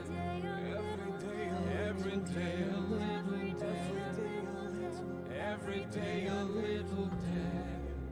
Mondego's so nasty, and yet I love singing his part of the song.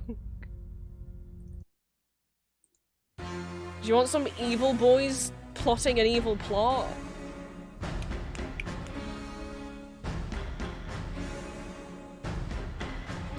We are friends, are we not? And our interests are the same. We collaborate. Hello, Mark Seibert. Is that you? The actor who plays the Todd that I shit on, even though it's probably not your fault, you were just badly directed, but who also plays Colorado in Mozart Das Musical and has played Pollock in Tenzin and Payday. You have a very pretty voice, you just didn't play the Todd very well. Because history is a story told by the winners of the fight. You imply a little, to find by a little sailor. Who's gonna tell him what goes on in the middle of the night? Not a tinker, not his father or Mercedes or a jailer. Who else is singing this? Matthias Edenborn is also on this. All are agreed. Let's be vigilant and wise. Who has We must been all pretend in- our naive friend was caught in Yes, your Romeo. lies. For our plans I think to succeed. Matthias is actually one of my favourite Phantoms in the German production of Phantom of the Opera. One belief. If we get round to watching a German production, I'm gonna show Matthias. Patrick Stong as Mondego. Who is, D'Artagnan in the German production of Three Musketeers and Arthur in the Arthur's Excalibur.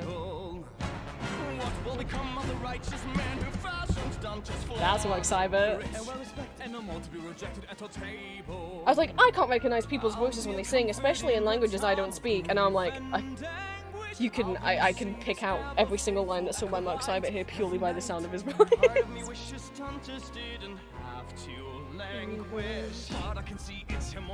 Oh, if you want to watch German Phantom, here's the thing. Okay, I really like Matthias Edenborn. Thomas Barrett's probably fine as Eric. He just doesn't make me cry. Don't watch Uwe Kruger. Yes, as in the actor who originally played the Todd in Elizabeth Das Musical. Don't watch him as Eric. Here's the thing with Uwe is like he's so amazing as the Todd. Like he clearly like just understands the role so well. And I don't know what I don't But whenever he plays most of the roles, he has a problem that's called overacting, and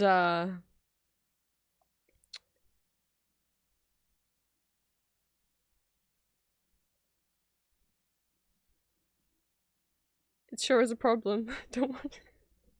Sure isn't the best to watch. I personally really like Matthias Edenborn, but like I couldn't give you a copy of it because, you know,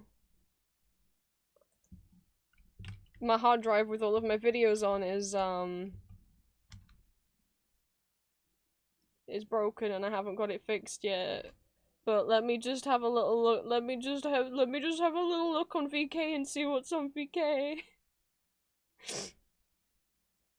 It's gonna cost maybe £1,000 to fix it, and after I got the quote, I just didn't email them back because I was really scared. I just got really scared.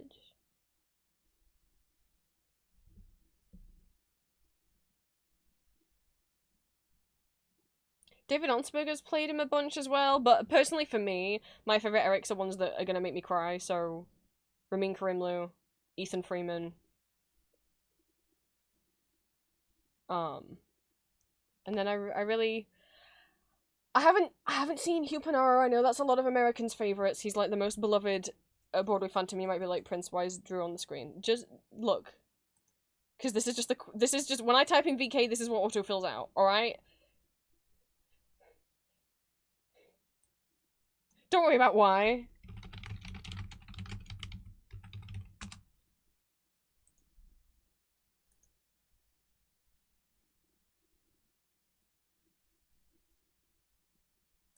No, I don't think.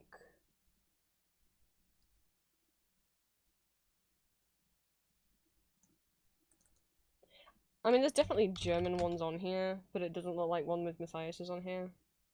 I'm probably traded for it.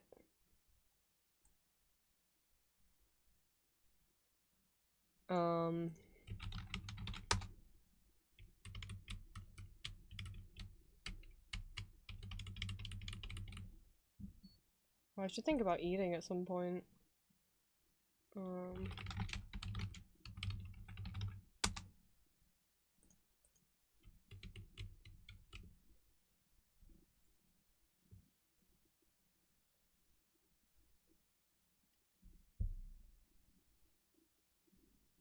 No, that's the Royal Albert Hall version.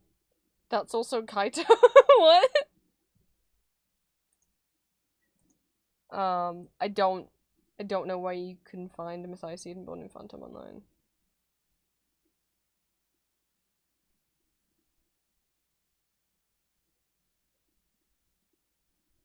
Jonathan Rocksmith.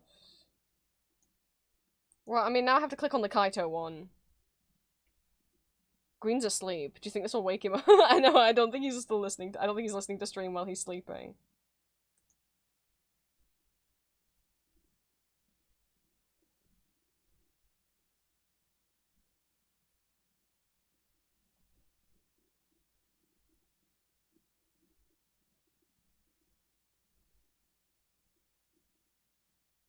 So VK is like Russian Facebook, and Billy's like Chinese YouTube.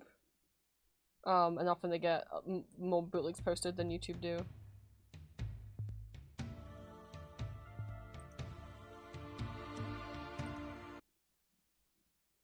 Okay, already I'm like, this instrumental is strange.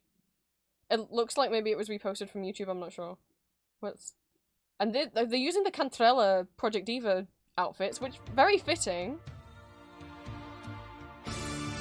Ah! Miku, no!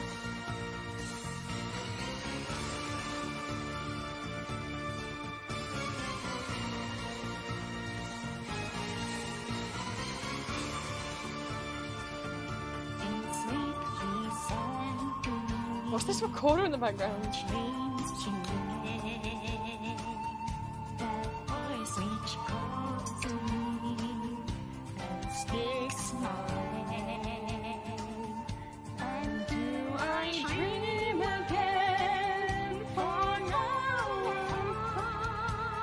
Why do I do the high notes on stream when I know I'm like...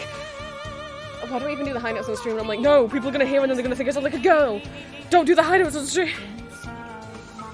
Why do I do this to myself? Gosh, if only Green was napping to stream, this would have woken him up.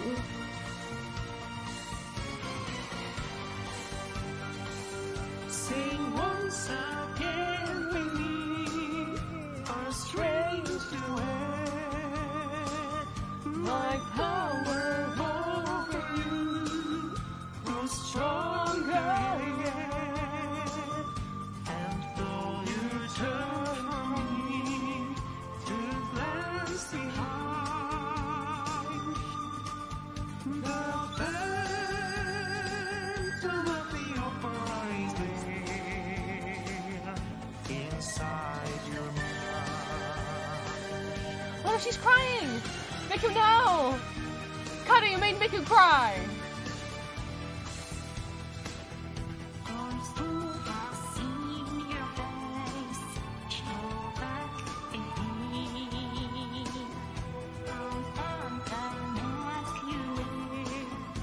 It's me, baby. My spirit and your voice sing all combined. I mean, I was writing a video essay! You shouldn't have let me put songs on that had lyrics. I shouldn't have done it. Look where we are now. Well, what's happened?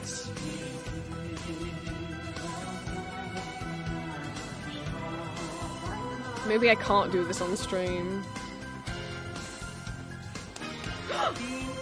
Oh!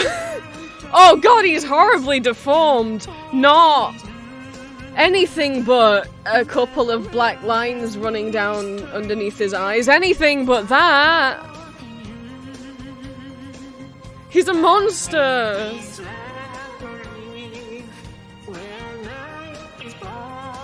Kaito buddy, you could just put on some like concealer if you're that worried and had a completely normal life.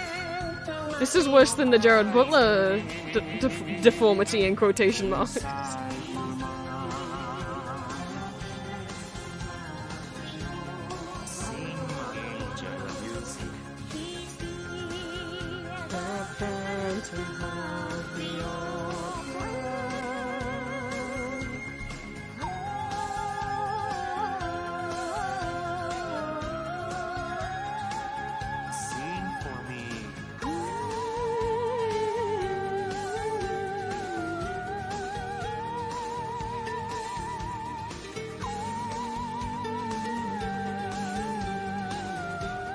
Wait, what's all the sci-fi stuff that's appearing? Come on, Miku, I paid you the high-pitched vocal range test. You got this.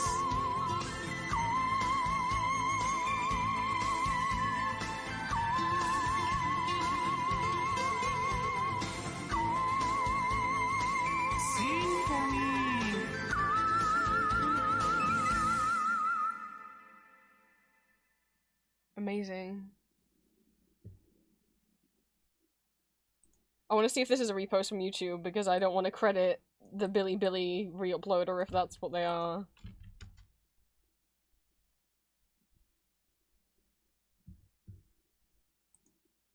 I want to credit who actually made this, which, God, I swear to God, if it's a Bilibili re-upload of a YouTube re-upload of a Nico Nico video. Because the title was in Japanese, so it wouldn't surprise me. The YouTube video isn't available anymore! Oh my god! The Bilibili re-uploader! You've prevented this from becoming lost media! Oh wait, that's not what it was on.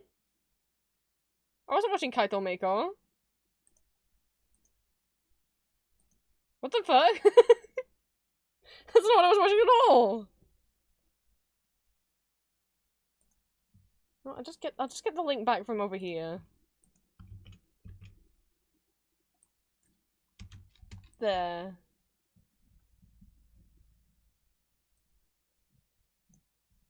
I think I should go back to instrumental. Actually, what I should do is eat dinner soon. And then maybe write the script off stream. Cause I don't know if this is working out for me. It also might just be that it's not in the title. Let me just see if I put Phantom Opera. What production was Matthias Eden born in? Like, was it Hamburg? Was it Stuttgart? Was it...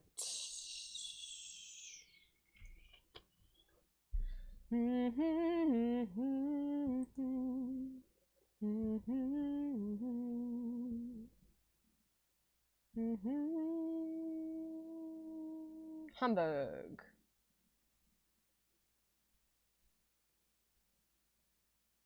Yeah, he's been playing Krolok a lot as well. Okay, what if I just put Phantom Opera Hamburg? Oh, had it briefly started to autoplay? No. Oh. 25th, 3rd of January, 2015. Yes! Matthias!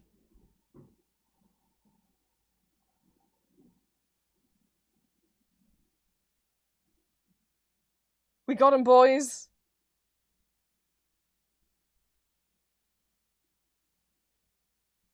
It's in a playlist by the side, Act 1 and Act 2 here, so once it finishes you'll just have to click over to Act 2. But...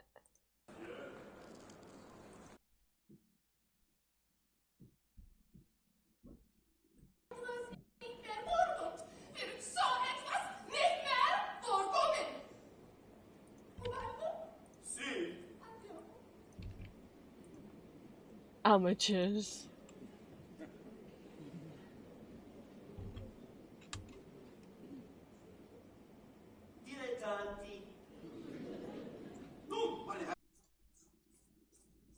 Oh, they got it off VK! They reposted- I couldn't find it- well, there you go. Anyway, if you want to watch Phantom of the Opera in German. There you go. With a... How I judge a Phantom on whether or not I like them is like, do they make me cry during Final Layer? And to me, Matthias does. So, let me go find some of him singing.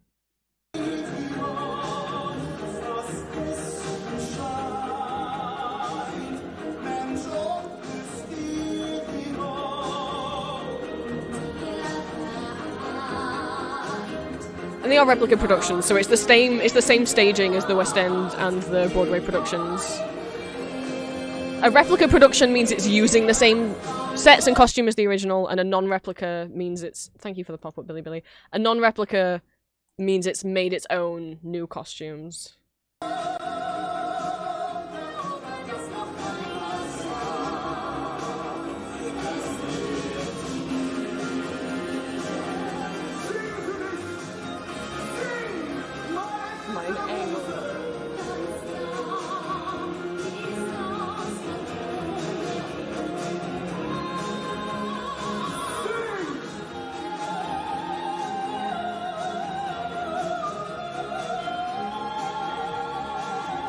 Why don't you sing instead, Eric?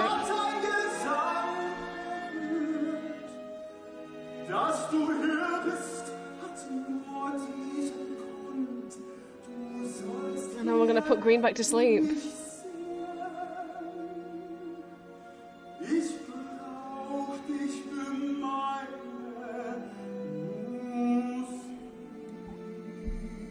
You guys know I love Julia so much, right?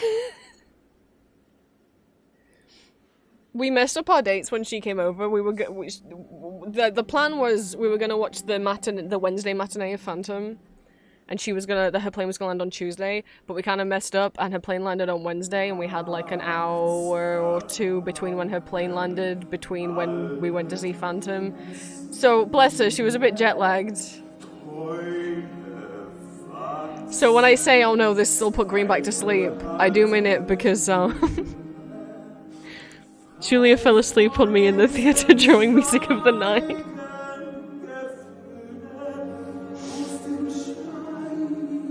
I love her so much.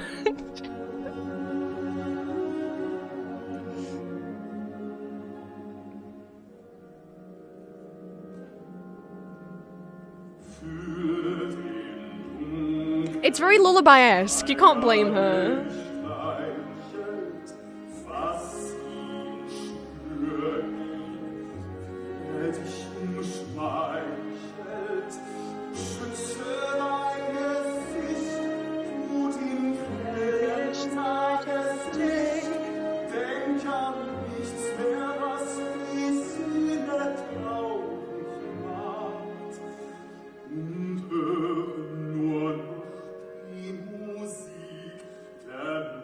That's so cute, Julia. I love it. Next time... Because honestly, I've seen Phantom live twice now.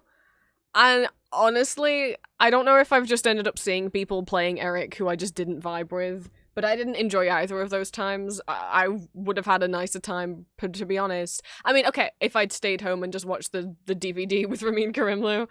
Although, you know, the first time we got Beric, one of the reasons also for going with Julia was to buy her a Beric, but they were all sold out of the bears when we got there, so she couldn't get a Beric.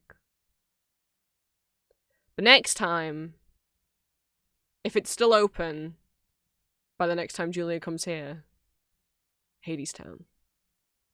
That Hadestown is the best live experience I've ever had, and I've watched bootlegs of Hadestown multiple times before I went to see it live. And often with live things, I'm often like, I didn't really get much more out of the experience of seeing it live, especially as an autistic person who struggles with like crowds and loud noises and stuff. Hadestown was such a beautiful experience. I think also because like different actors get to add more to the roles, whereas Phantom, it's like, this is kind of how you're playing it. There's not a lot of freedom. But with Hadestown as well, they get to keep their own accents. They get to add their own unique flares to the characters. And that's going to be the goal for next time. Because we have to be stuck in London, because that's where the airports are every time she comes, so we'll make the most of having to be in stinky London by going to see a show.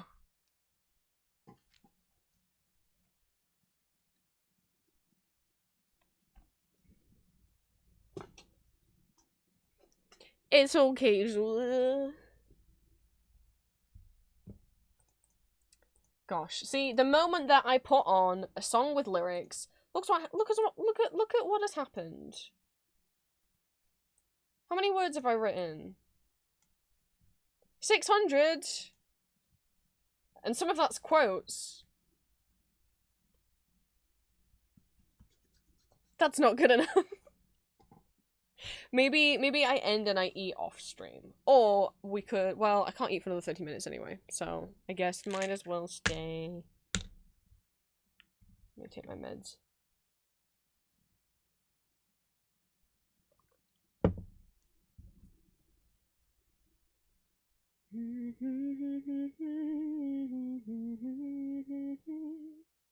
That's gonna be my 200 words per hour. Don't tell me that. If I'm locked in, I can do like 1,000. If I was writing fiction, if I do fan fiction and I'm locked in, I can do like 1,000 an hour, or like 800 to 1,000 an hour.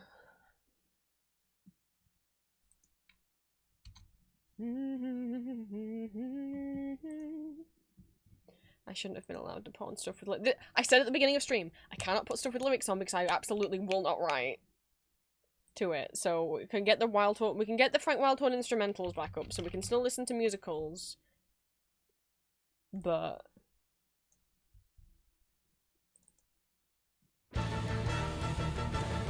which one is? Do they not have? Oh my god, they don't have an instrumental for I Know That Man, like the best song from the musical.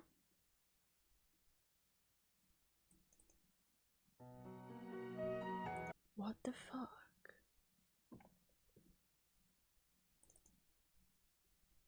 Well, we'll just go over here instead.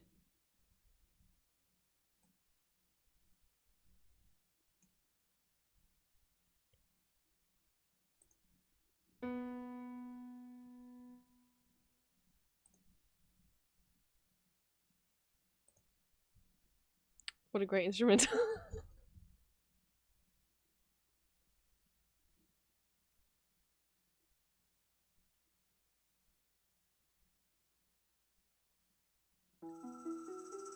There we are.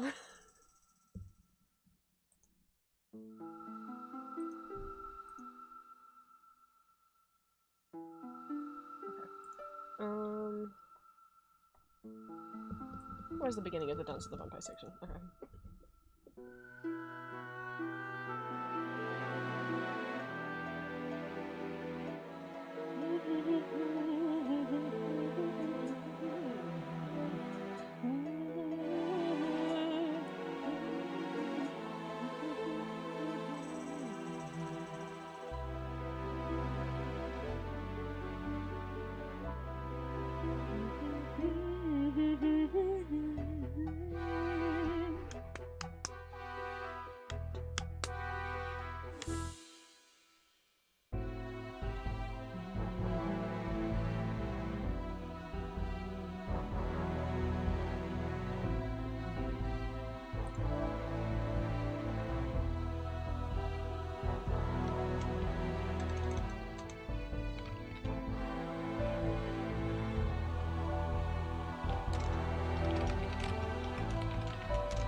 You know what? I'm gonna throw together a little playlist of all the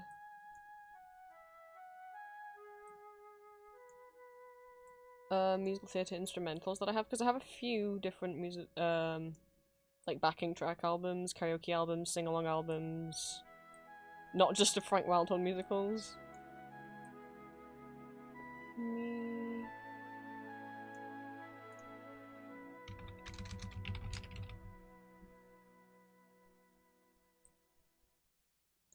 Drag those into a little playlist.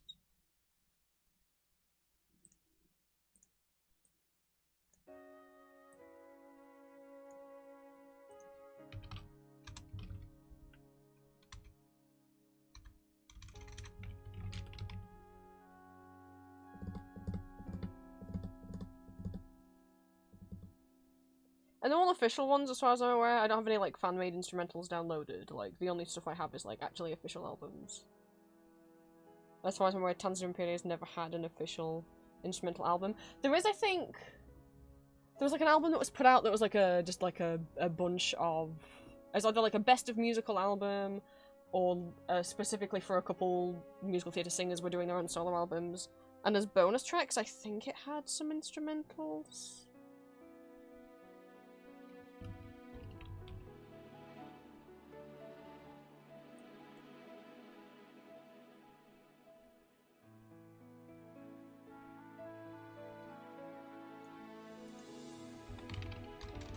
Musical karaoke.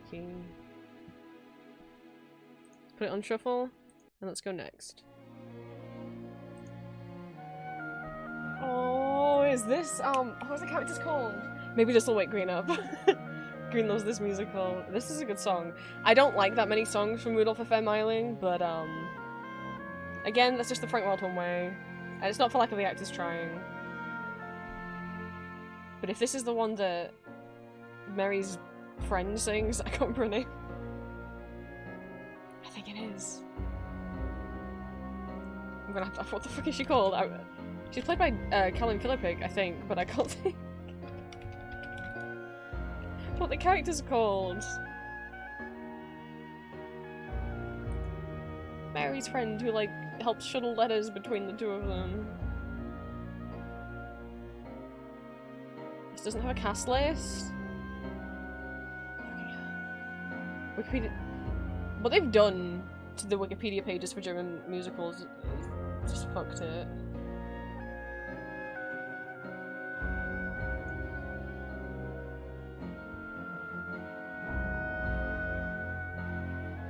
I don't even see the name of...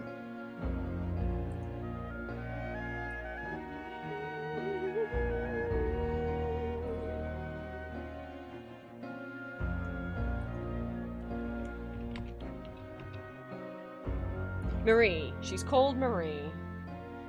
Didn't remember at all that was- no, that's still not ringing a bell, but okay. That's what she's called.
They got rid of all the information about Michael Crawford on the... Oh, okay, oh, it's here.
We can keep having Rudolph.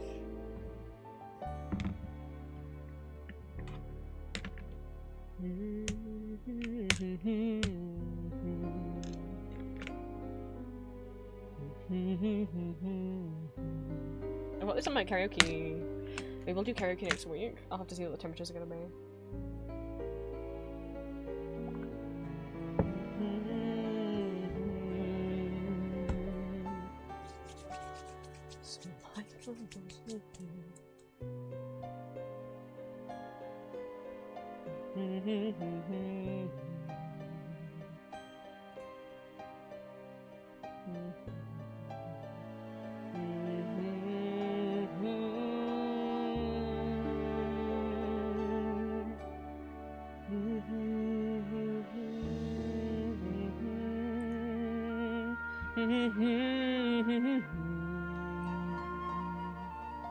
I want to find reports about Michael Crawford Salary, not just on the original.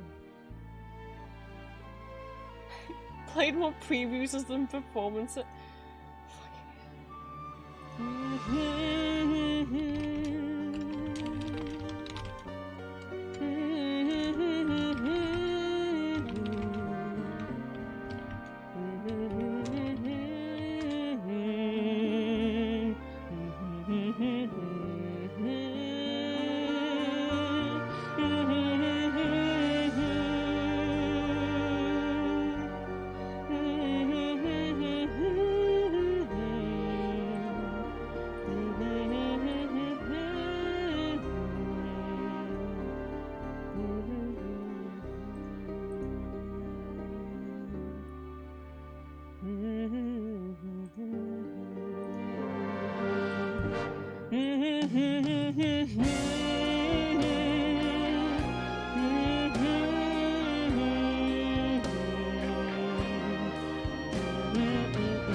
Is that the California bear?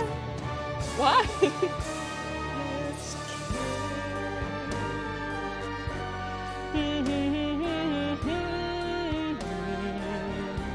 Why is there a flashing?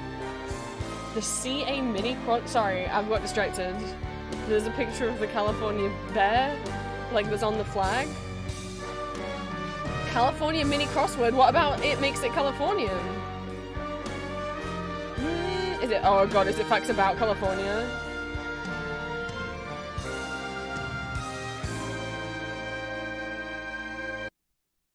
It's facts about California. Why is there so many pictures of the bear? Oh no, they're not all. They're not all California, unless Audrey McDonald's from California. Oh no. Julia! I need you! I've gotten entirely distracted. It can be unsatisfying when it has a hole? What does that mean?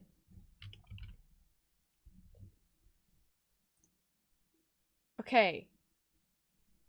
Blank Woods National Monument. I guess it's in California? I don't know. There's a picture of a bear next to it.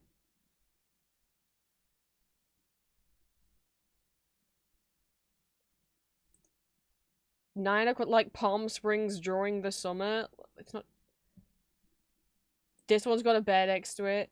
This is the second A in LACMA. I don't know what this means.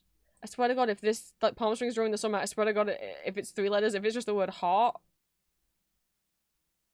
Or what is the S in SLO? Like what does it stand for? I don't know. Fuck. I know who Audrey McDonald is. It asked me a musical question. I can do that. Homecoming attendee for sure. We don't have homecoming.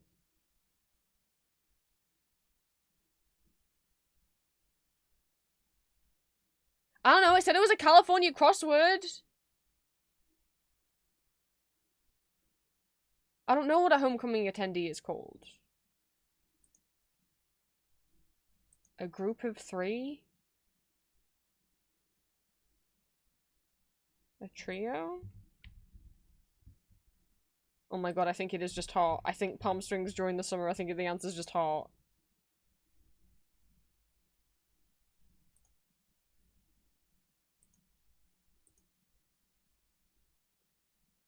Like, it can be unsatisfying when it has a hole in it. That could be so many things. So many things are unsatisfying when they have a- Is it plot? Is it plot? What does 3 say? It just says, obviously, in quotation marks with an exclamation mark.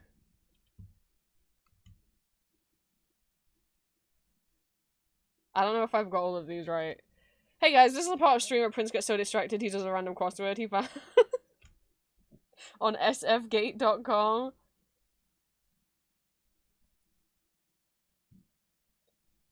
Why did I don't know the name of any woods in California. I presume it's in California. They put the bear next to it, and it says it's the California mini crossword puzzle.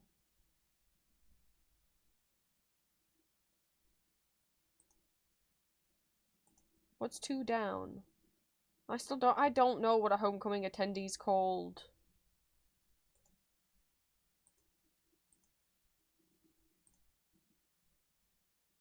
Oh, alum? That would make sense.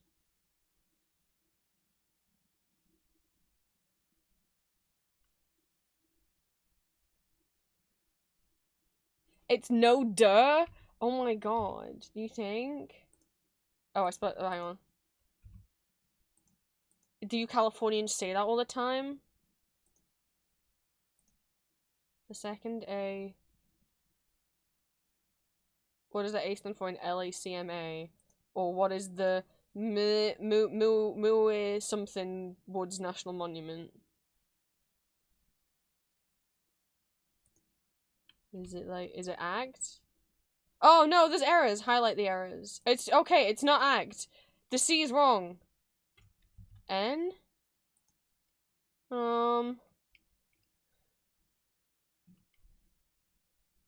What's a 3-letter word that begins with A and is D?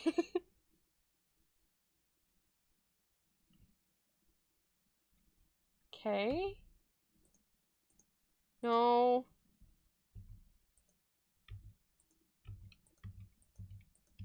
This is the part where Prince frantically types in every letter on the keyboard.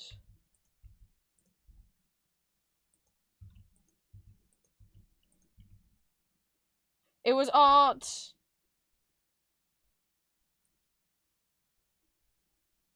What do I win? Why is the California bear here? Also, I want the picture. Can I have him? Oh, he's massive! That's- I didn't think he had a full-ass eyeball when he was that small. I didn't expect him to be this big. Oh my god, he's an SVG file? What the fuck? Whoa, official SVG file for the California bear? That mean he's a vector file. I could blow him up to a gigantic side. That's not my bear. You don't like his little googly moo? He looks like, wait, no, he looks like the lion and the bear from Teletubbies. That eye specifically looks like the lion and the bear from Teletubbies.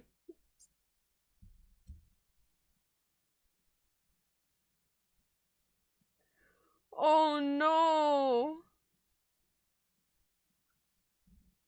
You know, the lion and the bear from Teletubbies that were so scary, that scared kids so much the segment got deleted.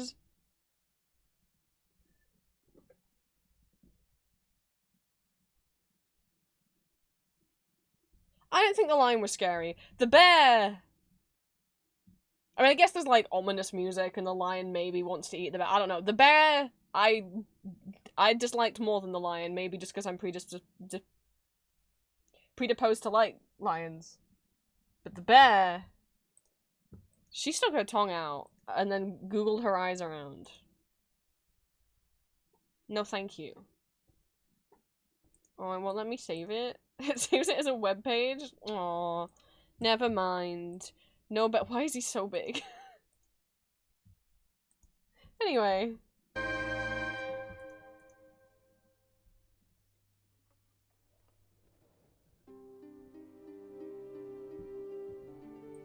Okay, this is actually an interview with Michael Crawford, that's...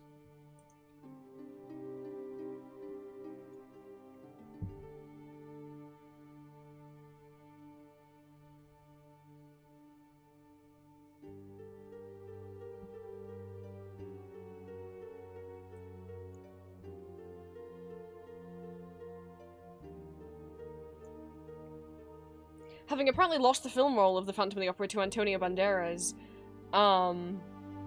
yeah, that didn't age well. Antonio Banderas did not end up getting the film role.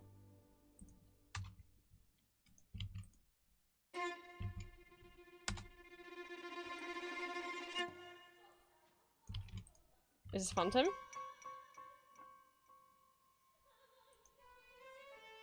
Yes! Oh, it's the final year! Oh, maybe this will be sad.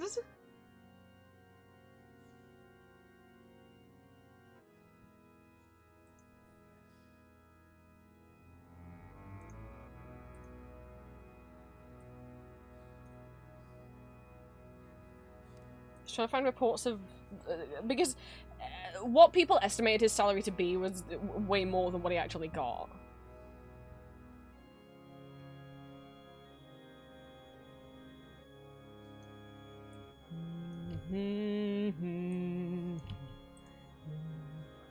Single scrap of clothing. Pity comes too late. I don't know all the lyrics to Final Lair.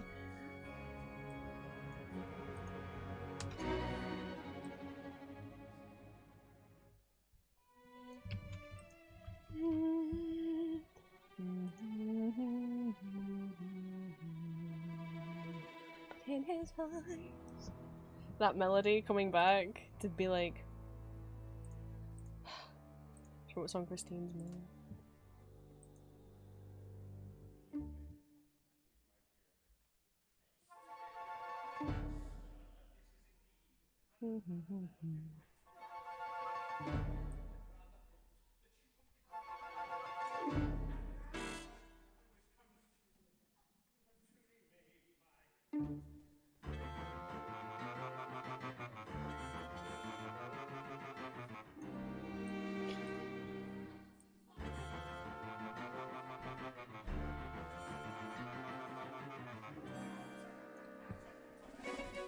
I'll save it, but I'll have to read through all these and highlight what I think will help me. But I wanted to know the- I guess I'll just have to say there's rumors that his salary was this much, but I can't seem to find it.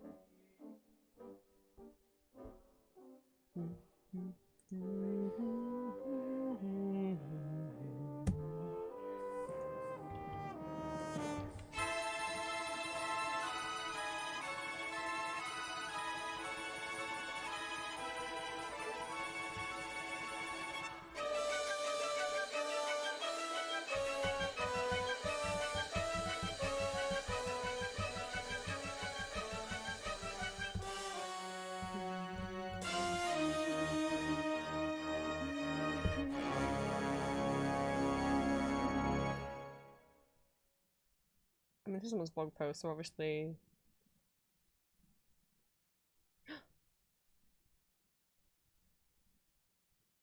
That's Drew Sarich.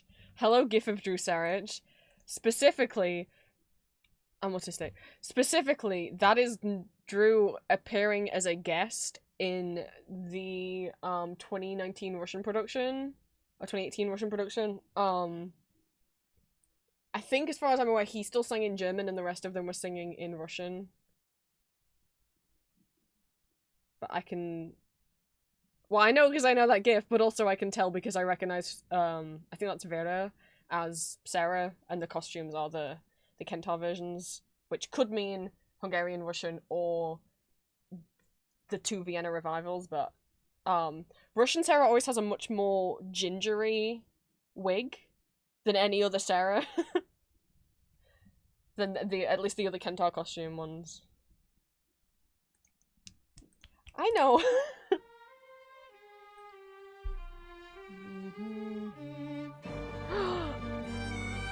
No, because every time I gush about this and I talk about Katie Hall's bell on the word hey.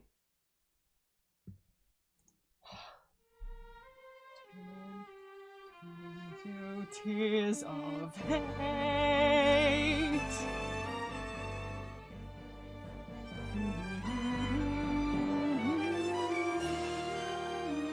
I didn't realize there was a GIF of 9/11 on there, sorry. Yeah, later, this was later claimed to be false, exactly. But I can't really use this as a reputable source, I don't think.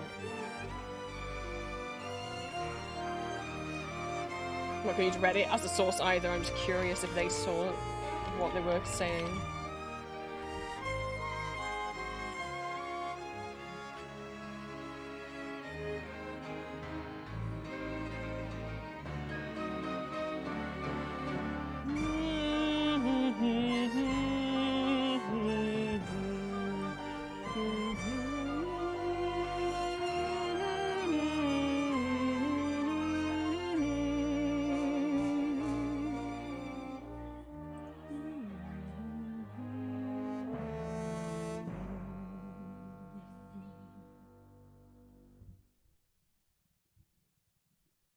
Well, I guess I'm gonna have to. They said quote, Steinman called him this, and now I'm real curious. If it was reported anywhere. No! Who did call him that? Jim, you shouldn't insult people's weight, even if they are messing up your musical. Apparently Jim Steinman called Michael Crawford a fat rooster.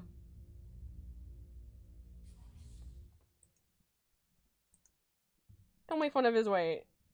Calling him a rooster, you know, given the ego he seemed to have, like, preening at himself, may be fitting.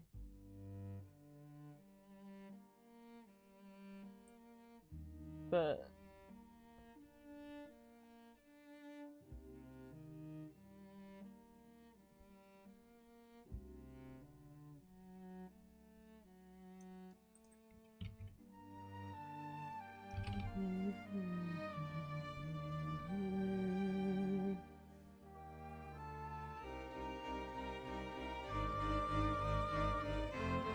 At least that was reported.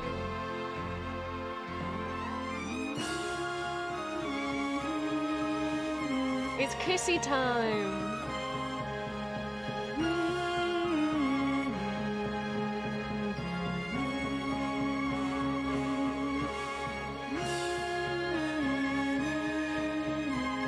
Okay, he reported the Paris thing, but no one knows if it's true. This is an article saying, like, the guy who reported that might have made it up.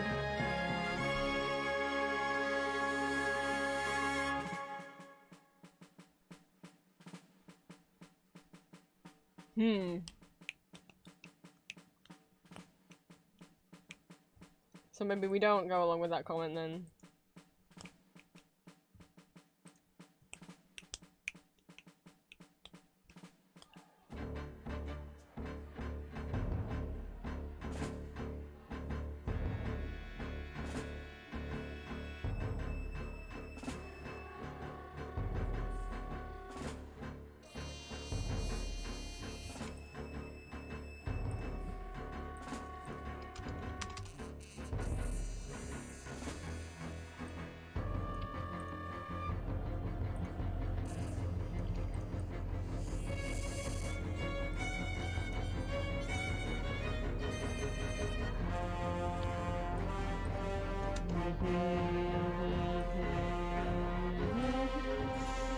Eric, no!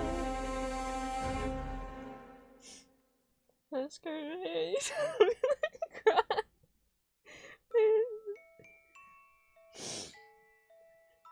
Pale faces on parade. Pale face.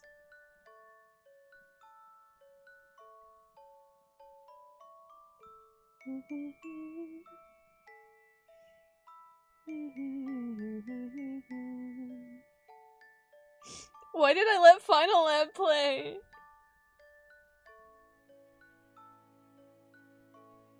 have done this to us all.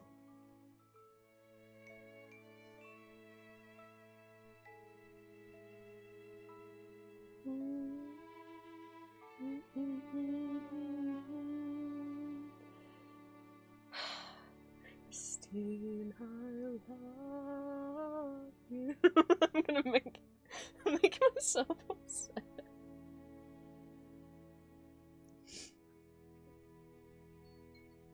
Oh, I can eat now. My med time is up, and I already have this one in here, so.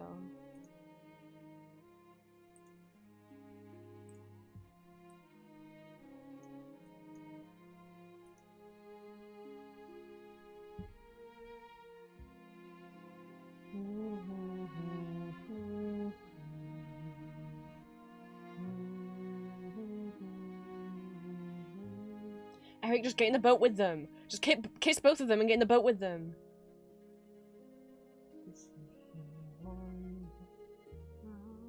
One life.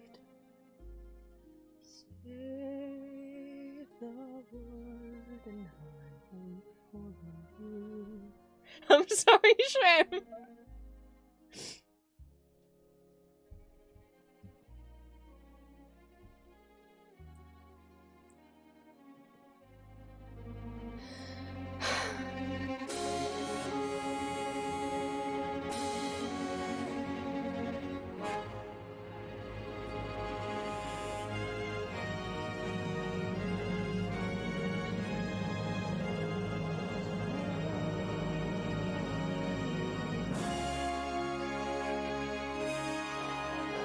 Okay, yeah, it wasn't Steinman, it was this person who said it.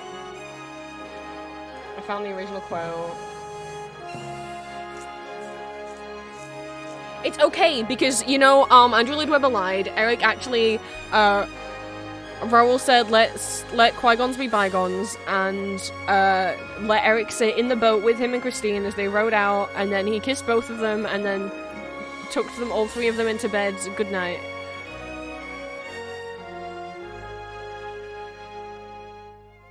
Because you can't trust Andrew Lloyd Webber to get the story right. To get the story right. I mean, you know about Love Never Dies. Well, some of you know about Love Never Dies. So, you know, who's to say that's not what happened?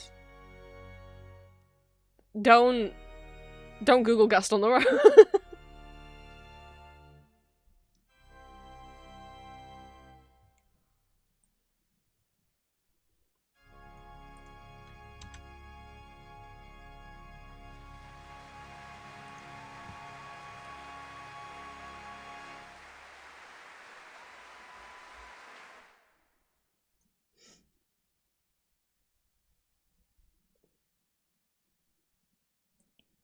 That's such a long title for an article. What the hell?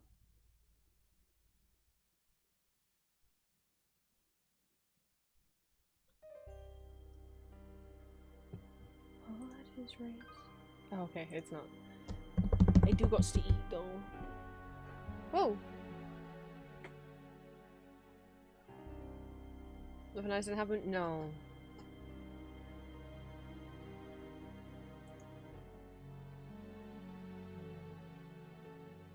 Who Needs Love Never Dies when we have, okay, what's their name? I can picture their profile picture. They're such a prevalent, like, Phantom of the Opera fan artist and cosplayer.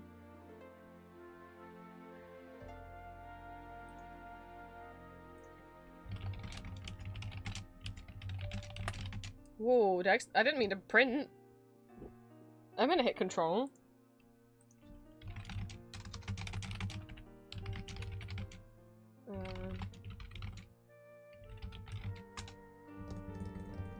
Will that be good enough? Shit! Maybe I shouldn't have written that.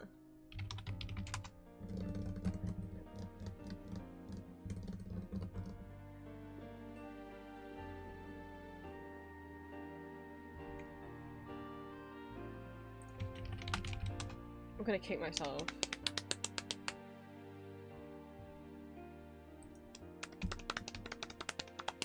Who Needs Love Never Dies when we have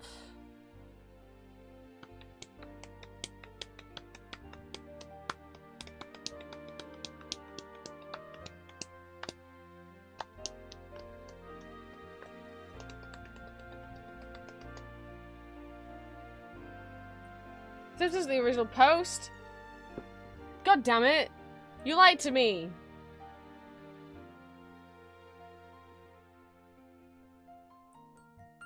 This is what I want. I can see the text.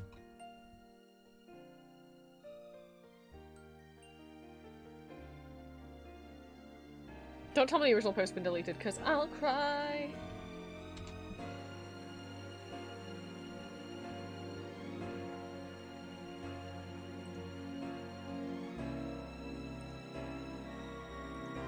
I'm getting Tumblr results, and that's what I want.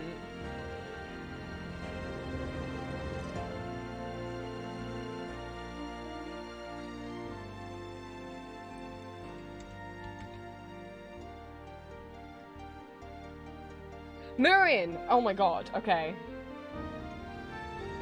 Who needs Love Never Dies when we have Murian's old Phantom fanfiction that they decided to share with us, where Eric floats face down across the sea, down the Seine, all the way to New York without dying?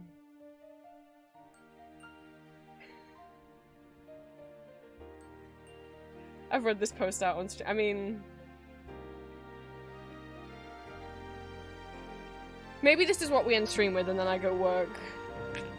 Because it's been a while. It's been a while.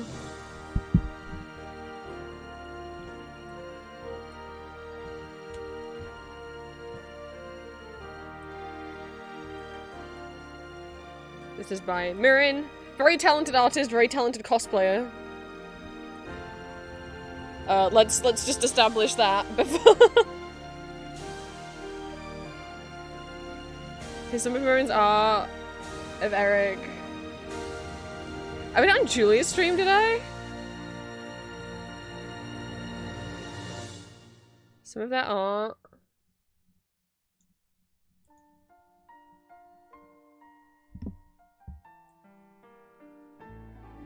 I've been cosplaying Astarion.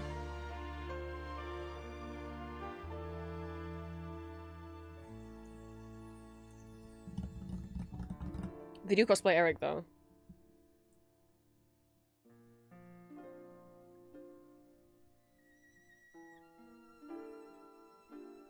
And Loki, as in, Norse god version of Loki.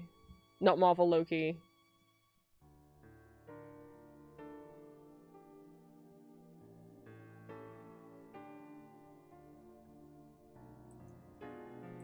You mayhaps have seen them on TikTok.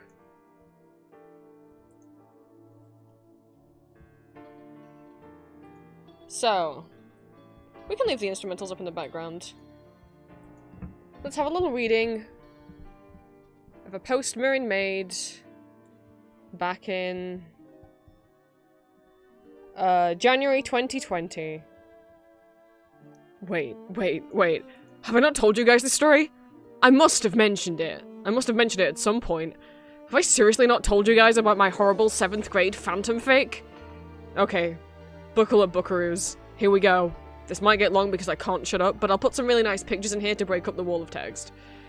The year is 2004. The film of Phantom of the Opera has just come out, and I, a 13-year-old closet goth for whom everything is worthy of an overdramatic Shakespearean reaction, watched the movie. It is my first exposure to Phantom besides the silent film. I've never seen the musical before now, so I watch it. And that's it. I'm gone. I know with the single-minded conviction of every medieval Christian martyr that this is what I have been waiting for. This is now what I would live for. And it did. But like any other 13-year-old in 2004 whose sole ambition was to be Amy Lee and also Anna Valerius from Van Helsing at all times, I had to rewrite Phantom's ending. I had to. And it had to be dramatic.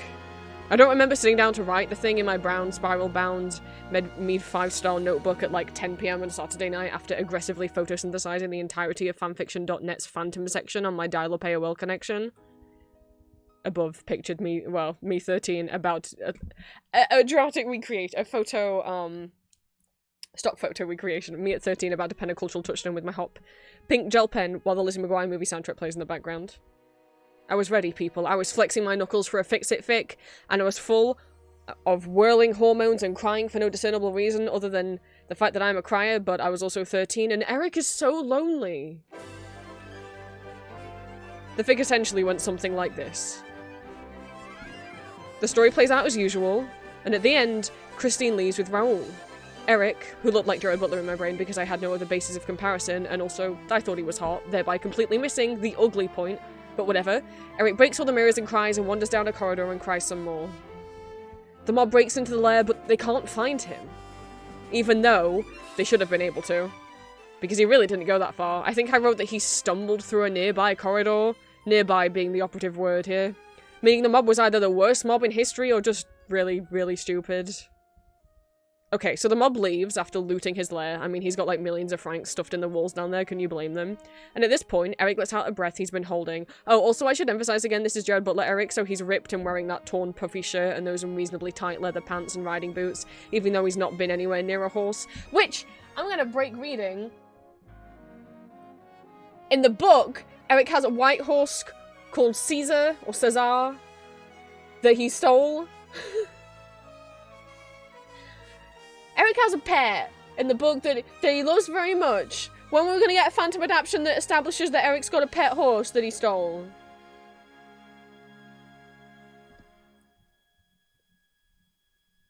When are we gonna get the Cesar representation that I need? Anyway.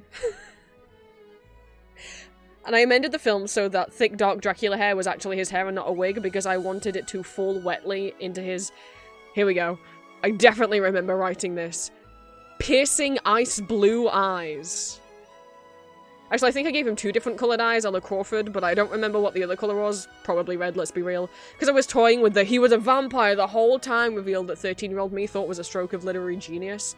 So anyway, ripped Eric is stumbling away and crying in his torn puffy shirt, his 8-pack heaving with his sobs, and he lets out a breath he's been holding and collapses to his knees. Then...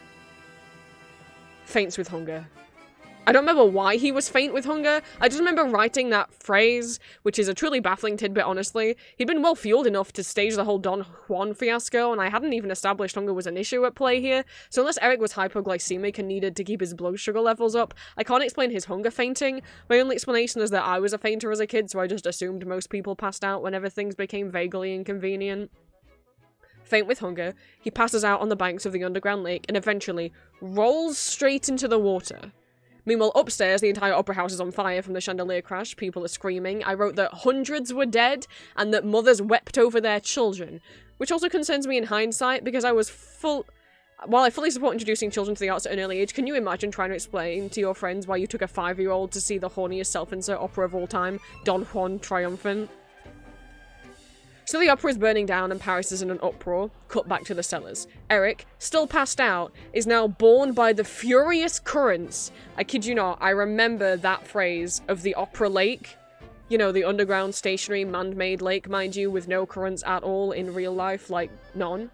And his unconscious body starts to float out into the lake, spurred on by those furious underground lake currents, which we're also intimately familiar with, until he drifts out from underneath the opera, straight into the River Seine. So now, I've never been to Paris, but I'm really reasonably certain the Seine does not connect to the underground lake in the opera house, which makes the fact that Eric floated all the way out into the Seine even more impressive. Oh, by the way, the whole Seine was on fire. I wrote some inexplicable science into the fic about the opera's oil stores exploding in the chandelier crash fire and then leaking into the Seine, which caused an oil spill that subsequently set the river on fire. A few things. 1, I had no idea that the Paris Opera House was as oil-rich as a field in Texas. Who knew? 2, hey, 13-year-old me, that's not really possible because the Seine didn't even conduct to the lake underground underneath it. 3, you know what? Forget it. So the Seine's on fire and all of Paris is panicking, and here comes unconscious Eric floating on down the river like the world's ugliest, most ripped baby Moses. Also, he was face down. Which should have meant 1, immediate drowning, 2, immediate resuscitation followed by violent choking and spluttering up water. 3, death in some other inescapable way because there's water everywhere and also it's on fire. But Eric didn't drown or catch on fire or die in any other inescapable way. Miraculously, as if guided by the hand of God, he kept floating down the fiery Seine face down without needing to breathe, apparently, because he was a vampire? Maybe? but I hadn't established that at all and wasn't even sure that's where I wanted to go with the story. So really, Eric was just some guy floating face down in the river, miraculously not dying the entire time. And this is where it gets so bad it's good. He just kept floating. He just kept on going. On through the Seine, out of Paris, out of France, and into, you guys ready? Into the Atlantic Ocean without waking up and without dying. Does the Seine even empty into the Atlantic? Does it? I don't know, I'm an American and none of us know anything about geography ever, we're all idiots. And apparently we don't know anything about how drowning or being mortal works, because in my fanfiction, Eric kept just floating all the way across the Atlantic motherfucking- sorry mom, but sometimes a well-placed F word is just the great- the Atlantic motherfucking Ocean. This I wrote, took approximately 6 weeks, which sure may have been a realistic travel time for, say, a steamboat, but for an unconscious Frenchman who's floating face down in a large body of salt water for 6 weeks without proper food or hydration? How? Now, I did very well in science class. I did. You probably read that sentence and went, but I promise you I did. I theoretically understood that it was impossible to survive such a journey, but I just statistically decided that Eric could do anything he set his mind to. Plus, I obsessively binge-watched I Shouldn't Be Alive and documentaries about parents who lifted cars off their children in a surge of adrenaline that gave them superhuman powers. So I assumed that, sure, an average 40-something-year-old guy could absolutely survive a 6-week journey floating across the Atlantic Ocean face down in a coma. Oh, yeah, here's another fun little tidbit. On his way across the Atlantic, he passed the iceberg that would sink the Titanic, because why not at this point? So eventually, he floats across the ocean and right into where all of that tea wound up in 1773, Boston Harbor. I remember writing something to the tune of "he bobbed into the harbor," which makes me picture his head banging up against a dock or Eric floating swiftly into American waters like a buoy. Yes, he was still unconscious. And face down. It's night time when he finally drifts into the harbour, his sexy, Byronic anti-hero clothes still miraculously intact, and lo and behold, a hot Mary Sue, American, unnamed in the fic because I couldn't decide between Lena and something that was incredibly awful like Persephone or Artemis, just happens to be walking along the shores of Boston Harbour where she spots an unconscious man face down in the sand. The Boston beach in my mind looked like a Californian beach, because that was the only beach I'd ever been to. Never mind that Massachusetts and California are absolutely nothing alike other than being unbelievably expensive to live in and full of very loud, very opinionated people. She exclaimed, her voice as pure as a bell, yeesh, and dropped her basket of violets? What the hell? Who's carrying violets on a deserted Boston Harbor beach at like 2 AM? To rush over and help the man, her skirts rustling, her black hair flying, and just at the moment she falls to her knees beside him, he wakes. Perfectly fine, mind you, just ill enough to be romance novel sexy. You know, faint, delirious, heaving, whispering, and or moaning. Christine. Naturally, the unnamed OC isn't bothered by this hideous, it's not really that bad, it's more like mild acne, calm down, like 85% face, because her father was a former, here we go again kids, a former Civil War general who was also a doctor, who was also Abraham Lincoln's best friend. You bet your ass to find a way to wriggle Abraham Lincoln into a phantom fanfic. This is America, I can do whatever I want. So she was like, I don't care, you're perfectly fine and objectively extremely handsome face. You are beautiful exactly as you are, and also I too am a trained doctor and also a singer and a dancer and impossibly strong, because I'm able to lift up this ripped stranger and haul him over my shoulders and drag him back to my spacious apartment overlooking Boston Harbor. Eric fell back asleep / into a coma at that point, just so you know. And that's where it ended. I didn't know where it was going other than hot American Mary Sue nurses Eric back to health and teaches him to love again, and they live happily, sexily ever after, but in America, and they open a school where Eric is the head music teacher and his hot wife is the other hot teacher, and they all love the little children equally. Which still sounds more plausible than Love Never Dies. 13-year-old me shelved the fic and then forgot about it until I was clearing out my room in 10th grade, found my handwritten magnum opus, and so mortified I could feel my butthole shriveling up into my trachea, I shredded the whole thing. Now look, I'm not saying the loss of that piece of literature was equivalent to the fire at the Library of Alexandria, but I mean, he floated across an ocean. All for love. That was the tagline. He floated across an ocean. All for love. The end.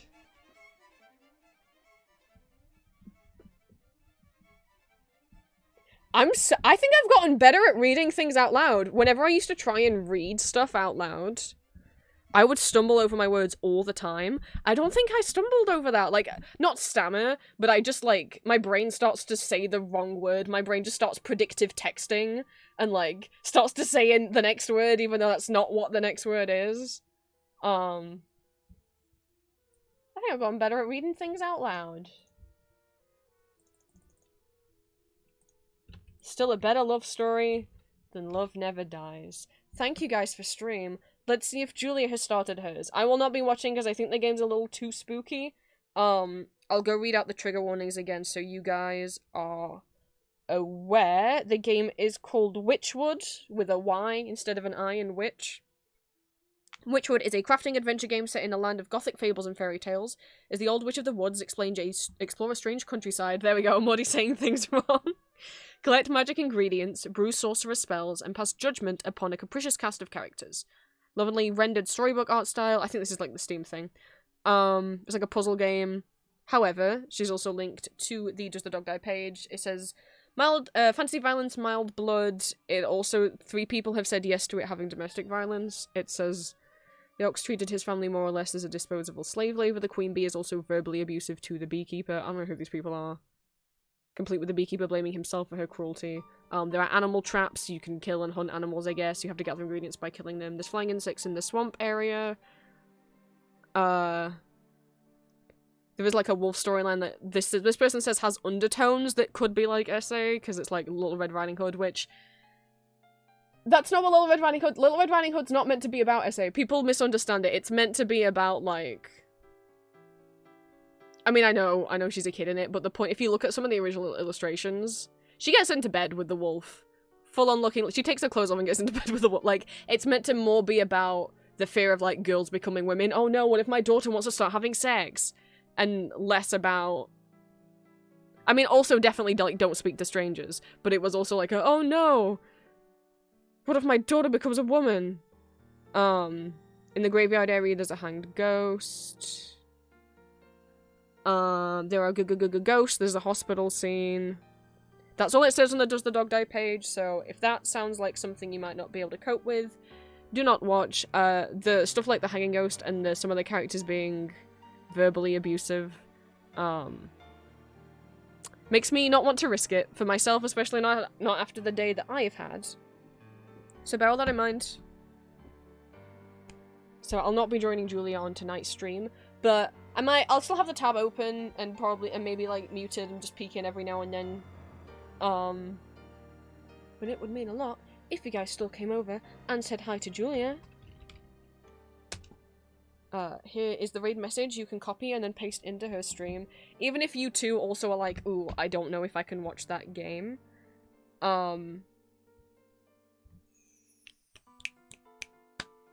If you come along with the raid, you'll get extra channel points in mine and Julia's streams you can use to redeem stuff. Like Julia's Discord link, what?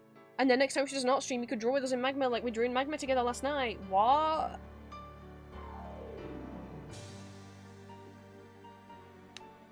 I don't know when I'll stream again. Because obviously I don't want to stream like every day and overdo it. I probably shouldn't stream tomorrow. Because, like, when I do stream every day, as much as I enjoy streaming, what starts to happen is I get so used to it that then as soon as I stop streaming, like, whenever I do a donathon or a subathon where I'm going for, like, every day in a row, as soon as I'm then not streaming, I get, like, I realize, like, how burnt out it's actually made me. Even though I'm having so much fun on stream, I can have such a low, like, such as, like, a sub-drop, for lack of a better word, after it. Didn't knock my phone on my floor. And I don't know why. Oh, I need to eat too. Yeah, let's I need to do that. Dinner time for me. Eat the rest of my sandwich. So get that raid message in your clipboard. Go say hi to Julia.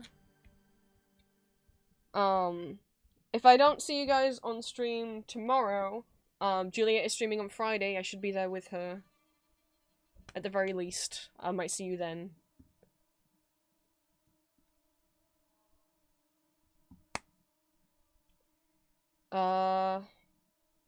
Yes. What day is it? Wednesday! Audio! enjoy Doyle. And I'll, at the very least, hopefully see you guys on Friday on Julia's channel. Bye-bye.